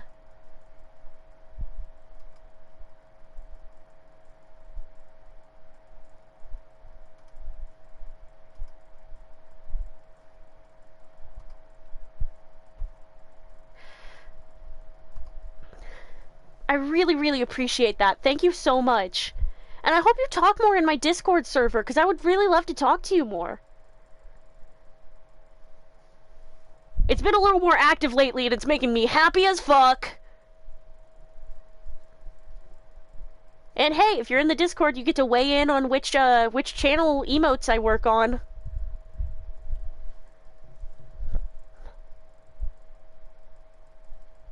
The first one I'm working on is Blep. It's like, eto ble. You know the gif of the anime girl going, ble? She's silly. That's the one I'm making with my Sona, and then, I think I might hold a poll to see which one I work on after that, because I'm indecisive, and we can call that a channeled perk instead of me being indecisive.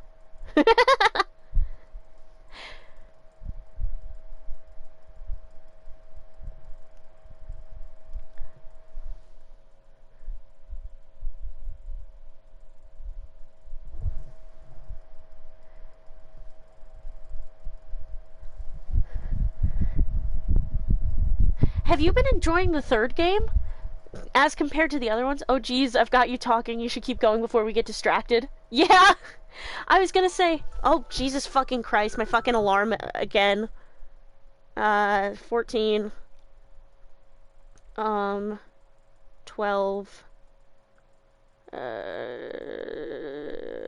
2. There we go. And I'm gonna snooze that for another 20 minutes. 18-ish minutes. And we should keep going. That night, there was someone. Someone who lost a crystal sphere. There was? Who? Who was this stupid idiot? Miss Elise Donim, the mentor to a stupid idiot. The victim? I have a photo of her here. And on the end of her staff, you can see a familiar-looking crystal sphere. Hey! That's my photograph! Give it back! Ouch! A crystal sphere like that is quite easy to find.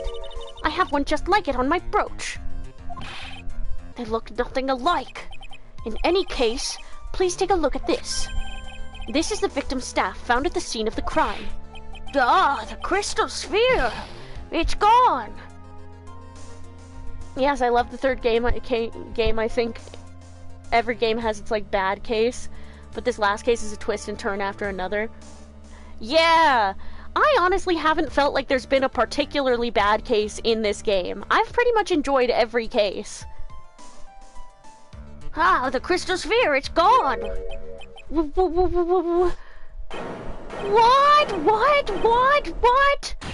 What? Just what does this mean? If anyone jumped or flew across the bridge that night, it certainly was not Iris. After all, she was not wearing her hood. More importantly, the crystal sphere found at the landing site was not hers either. That means the one who flew and dropped the sphere was the victim, Miss Elise Donim? Objection!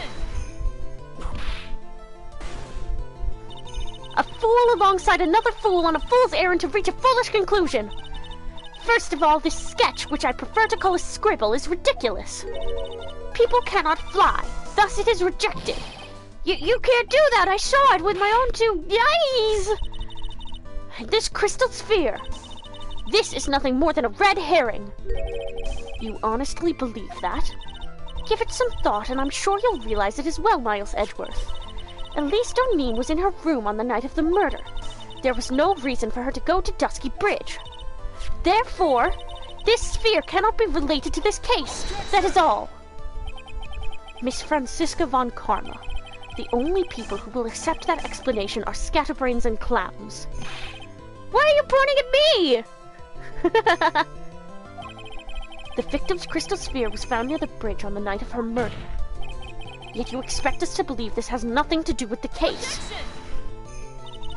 That crystal sphere, it was probably thrown away at the bridge after the murder.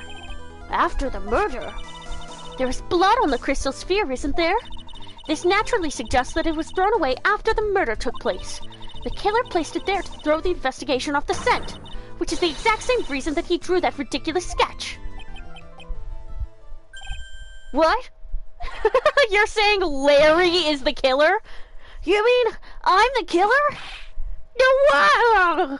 All joking aside, just when did this crystal sphere appear near the bird of the Francisca, are you quite all right? I'm fine. I just got slightly flustered, and it'll never happen again. Just when did this crystal sphere appear to the foot of the bridge? Unless this can be proven in some way, I refuse to believe this is related to the case. She makes a valid point. There is no evidence that Elise Donim left Hazakura Temple that night. However, if somehow this crystal sphere can be proven to have been dropped before the victim was killed, then this case is going to transform into something else entirely. Your response, Mr. Edgeworth. Hold on. Larry then reveals himself on guard style. Can you imagine the twist? Larry's actually been an evil mastermind this whole time. Larry is not smart enough to be a killer. He's a freaking moron. Ah, listen. Gotta love him, you know?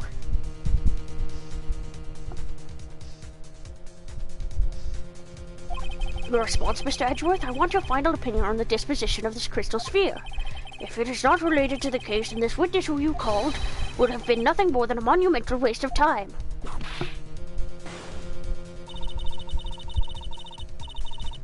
Prepare yourself for some very appropriate punishment, Miles Edgeworth! Can I prove it? Can I prove that the crystal sphere was dropped before the murder took place? I'm gonna do this just to get a dialogue option. No matter how I look at it, it's not possible. It is certainly strange that the crystal sphere was found near the bridge, but perhaps it is just a curveball from the killer. Well, well, Miles Edgeworth seems to have nothing further to say. Then I am left with no choice. The court sees no reason— Hold it! What is this? Hey, Edgy, you're a defense attorney, aren't you? If it was Nick standing where you are right now— If it was Nick, do you think he'd give up? No, he'd find the truth no matter what it took, no matter how crazy it seemed. Right. At this moment, I'm standing where you should be. Which means there's only one thing to do. Think like you do. I was told by one of Kitsu's viewers that this case is essentially Avengers Assemble. And that's what it feels like! I literally said that earlier. I was like, this literally feels like Avengers Assemble! He's like, right. I need to think of right even more. For some reason, even though right has consumed my every waking thought, and dreaming thought, for the last few years, I forgot to think about him for a few moments here. And now there's only one thing to do. I can't just think about right. I need to think like him. Just like Twitch user Romeo Digital Roots says. I need to join Phoenix and Mia in the think crazy frog way of life. Oh my god, I think I might be in love with Phoenix Wright. Edgy, didn't you guys get married recently? Well, yes, but... Your Honor, allow me to prove something to you. I will prove that this crystal sphere is a vital link to solving this case. You will do what? That look in your eyes. You remind me of Phoenix Wright when he is cornered. That should come as no surprise. Because right now, I am Phoenix Wright and I am indeed cornered. I order you to present your evidence, Mr. Edgeworth. Evidence that proves that the crystal sphere was indeed dropped before the murder. Take that! Your response, Miss Von Karma? Birds of a feather flock together. Are you familiar with this phrase? Miles Edgeworth? I think one such bird is calling for its fellow now. Go, Edgy, do it! Prove it! Win, win, win! Shit, I presented the wrong thing. It's cheering. It's as though I'm listening to the ominous cause of ravens. Oh, I presented the wrong thing. So, Mr. Edgeworth, what will you do from here? One more chance, Your Honor. I can't turn back after coming all this way. The time of the murder and when the crystal sphere was dropped. I need to find proof that the latter happened first. Oh wait, yeah, the crystal sphere was half buried in the snow. Evidence that proves that the crystal sphere was indeed dropped before the murder.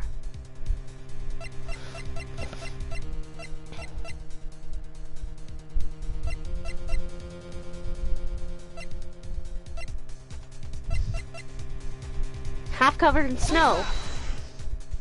Then it must have been earlier because it was still snowing. This crystal sphere, it was half buried in the snow, correct? That's right. If it hadn't stopped snowing then, it would have been game over. The snow would have totally covered it. That's all I needed to hear from you, Larry. Your testimony makes one thing quite clear. Well, what? When the crystal sphere was dropped, it was snowing, even if it was ever so slightly. Snowing? On the other hand, let us look at the scene of the murder. As proven earlier today, there is no snow on the victim's body.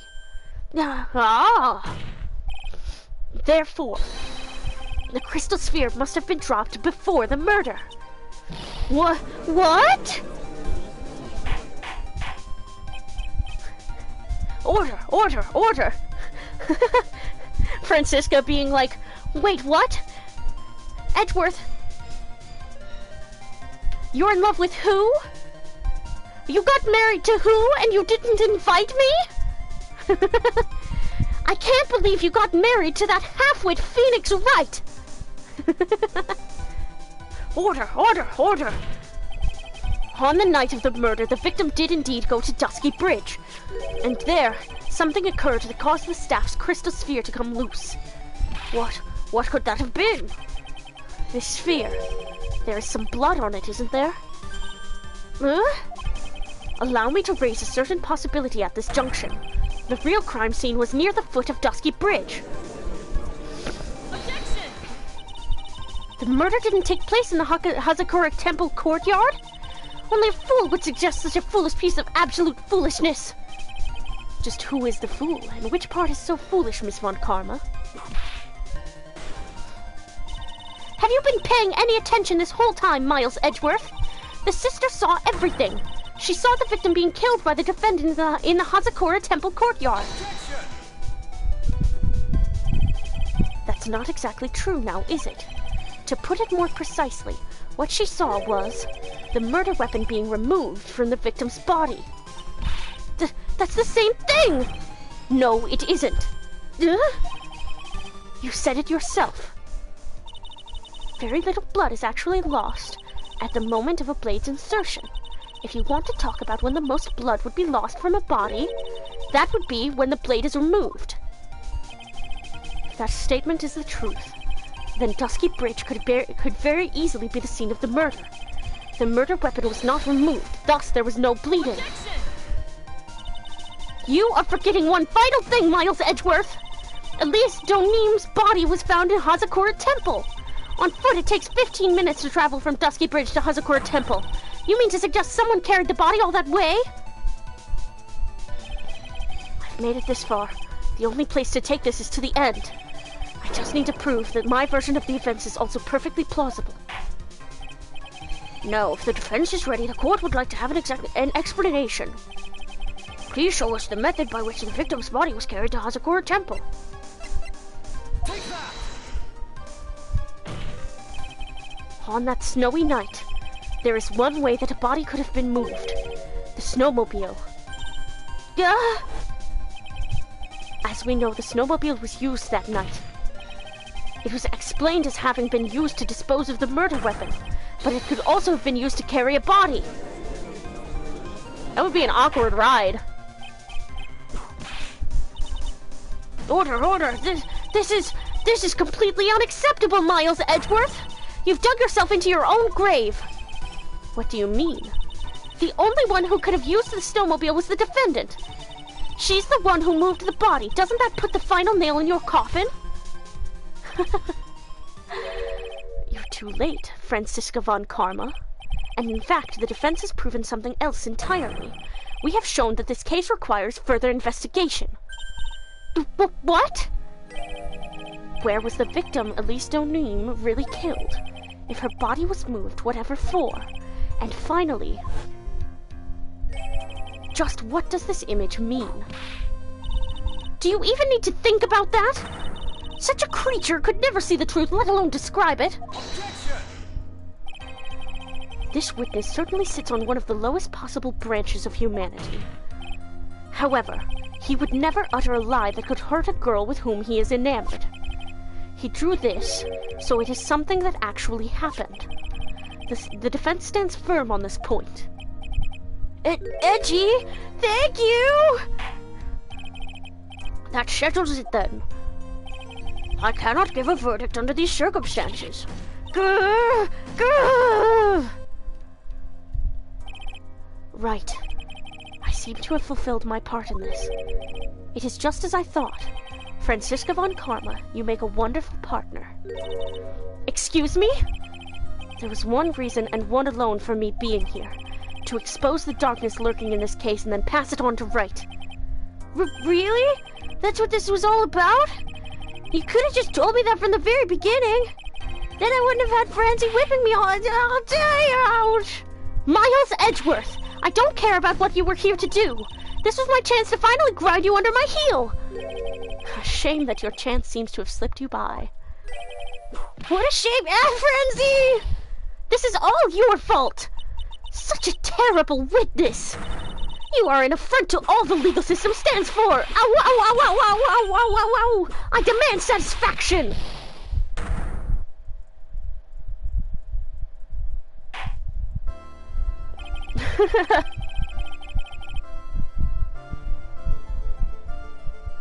It's just like the Falls case.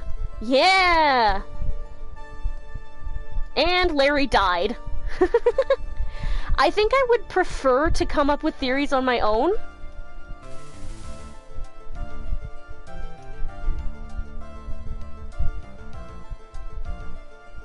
I don't know if any theories I have are true, but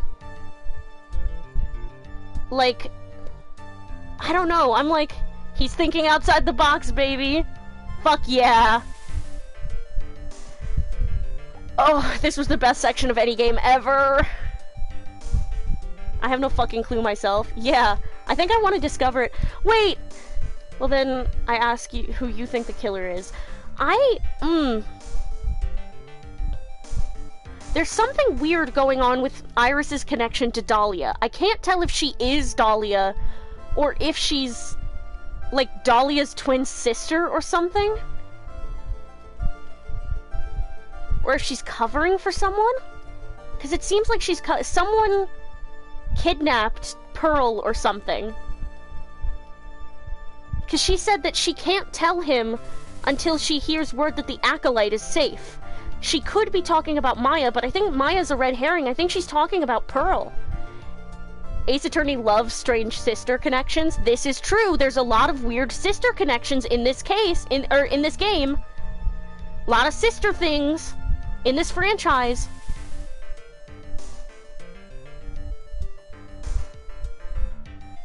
I want to believe it's not a split personality thing.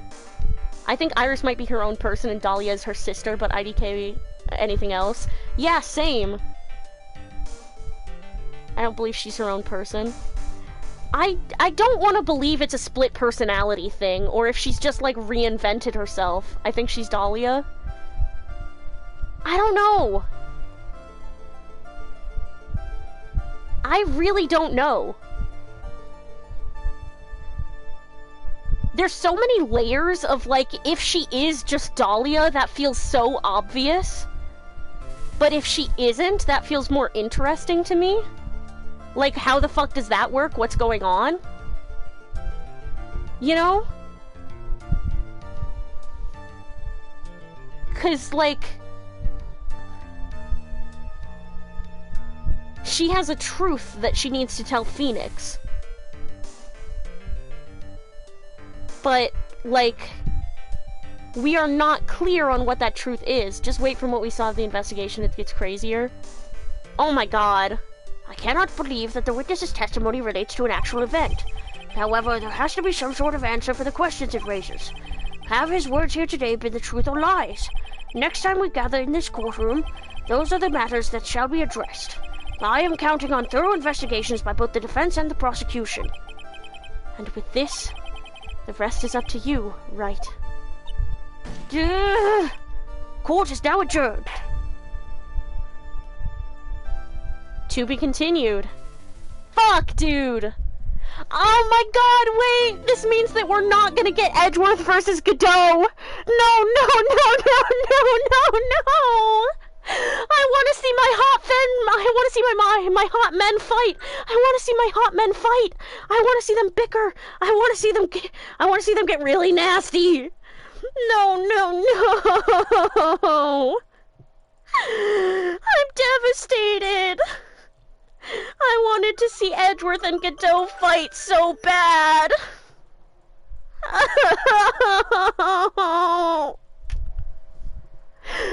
No Edgeworth and Godot oiled up, sorry! No!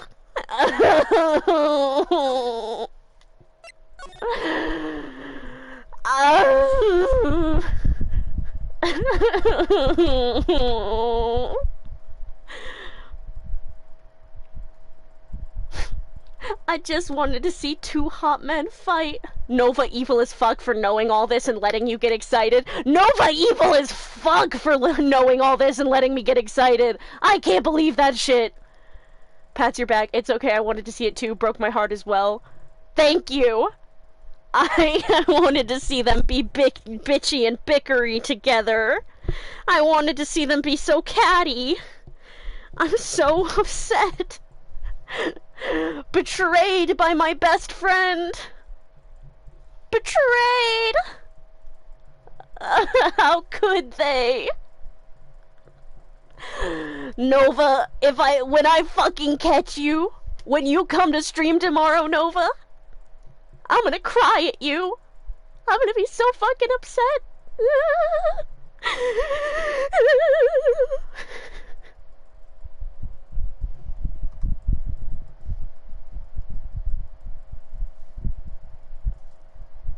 Okay, that's it for tonight, gang. I'm so tired. Oh my god. It's not as tiring as the Homestuck stream day, because that was like 12 hours of streaming. But, this has been 8 hours. So that's about as long as the actual... Also, can I ask if you laughed when Edgeworth found more Psyche locks on Larry because I died at that? Yeah. I laughed the most at, Larry asking Edgeworth if he thought that Iris was cute, and Edgeworth literally going ... That is a gay man, Larry! Can you ever picture Edgeworth being attracted to a woman? Genuine question for straight Ace Attorney fans. Can you actually picture Edgeworth, like, having a relationship with a woman? Dead ass, I want to know, two, like, straight Ace Attorney fans, like... And I thought the Farewell My Turnabout was a long-ass stream. Yeah. Yeah. There's only one person who Edgy thinks is cute, and that's Nick. So true. What if Phoenix was a woman? You could actually... Okay, Astro Dude, you could legit actually picture Edgeworth, like, being attracted to women? For real? Have you seen him?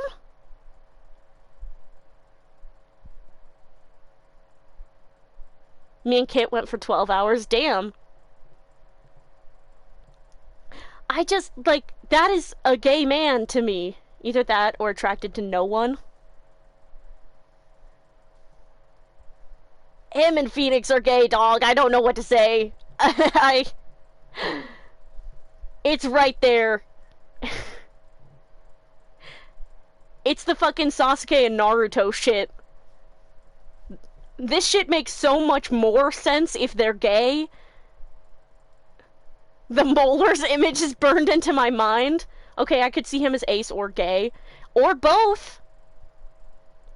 Homo-romantic asexual.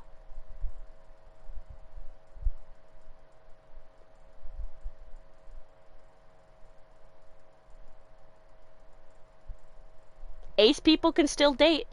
Ace people can fall in love sometimes. Wait, I really like that for Edgeworth.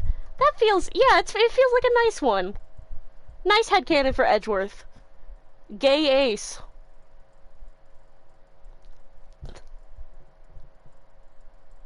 I can't stop picturing the Molar's image now. God damn it, Romeo.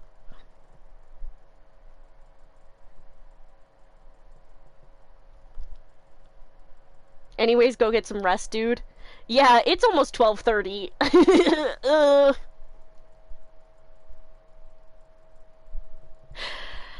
How much left do we have? Tomorrow we have 2 investigations and then 3 trial sections. That's so doable. That is so doable. Good night, guys! Thank you so much for the support. Thank you so much for the subs, Kazuri. Thank you so much for coming out. I really appreciate it. I don't have the energy to raid anyone, I'm not gonna lie. We're just gonna go to bed. We're just ending the stream. Good night, Solar. Nice to chat. Feel free to message me on Discord. I always try to respond. Awesome! Thank you so much for coming out, you guys. Bye-bye!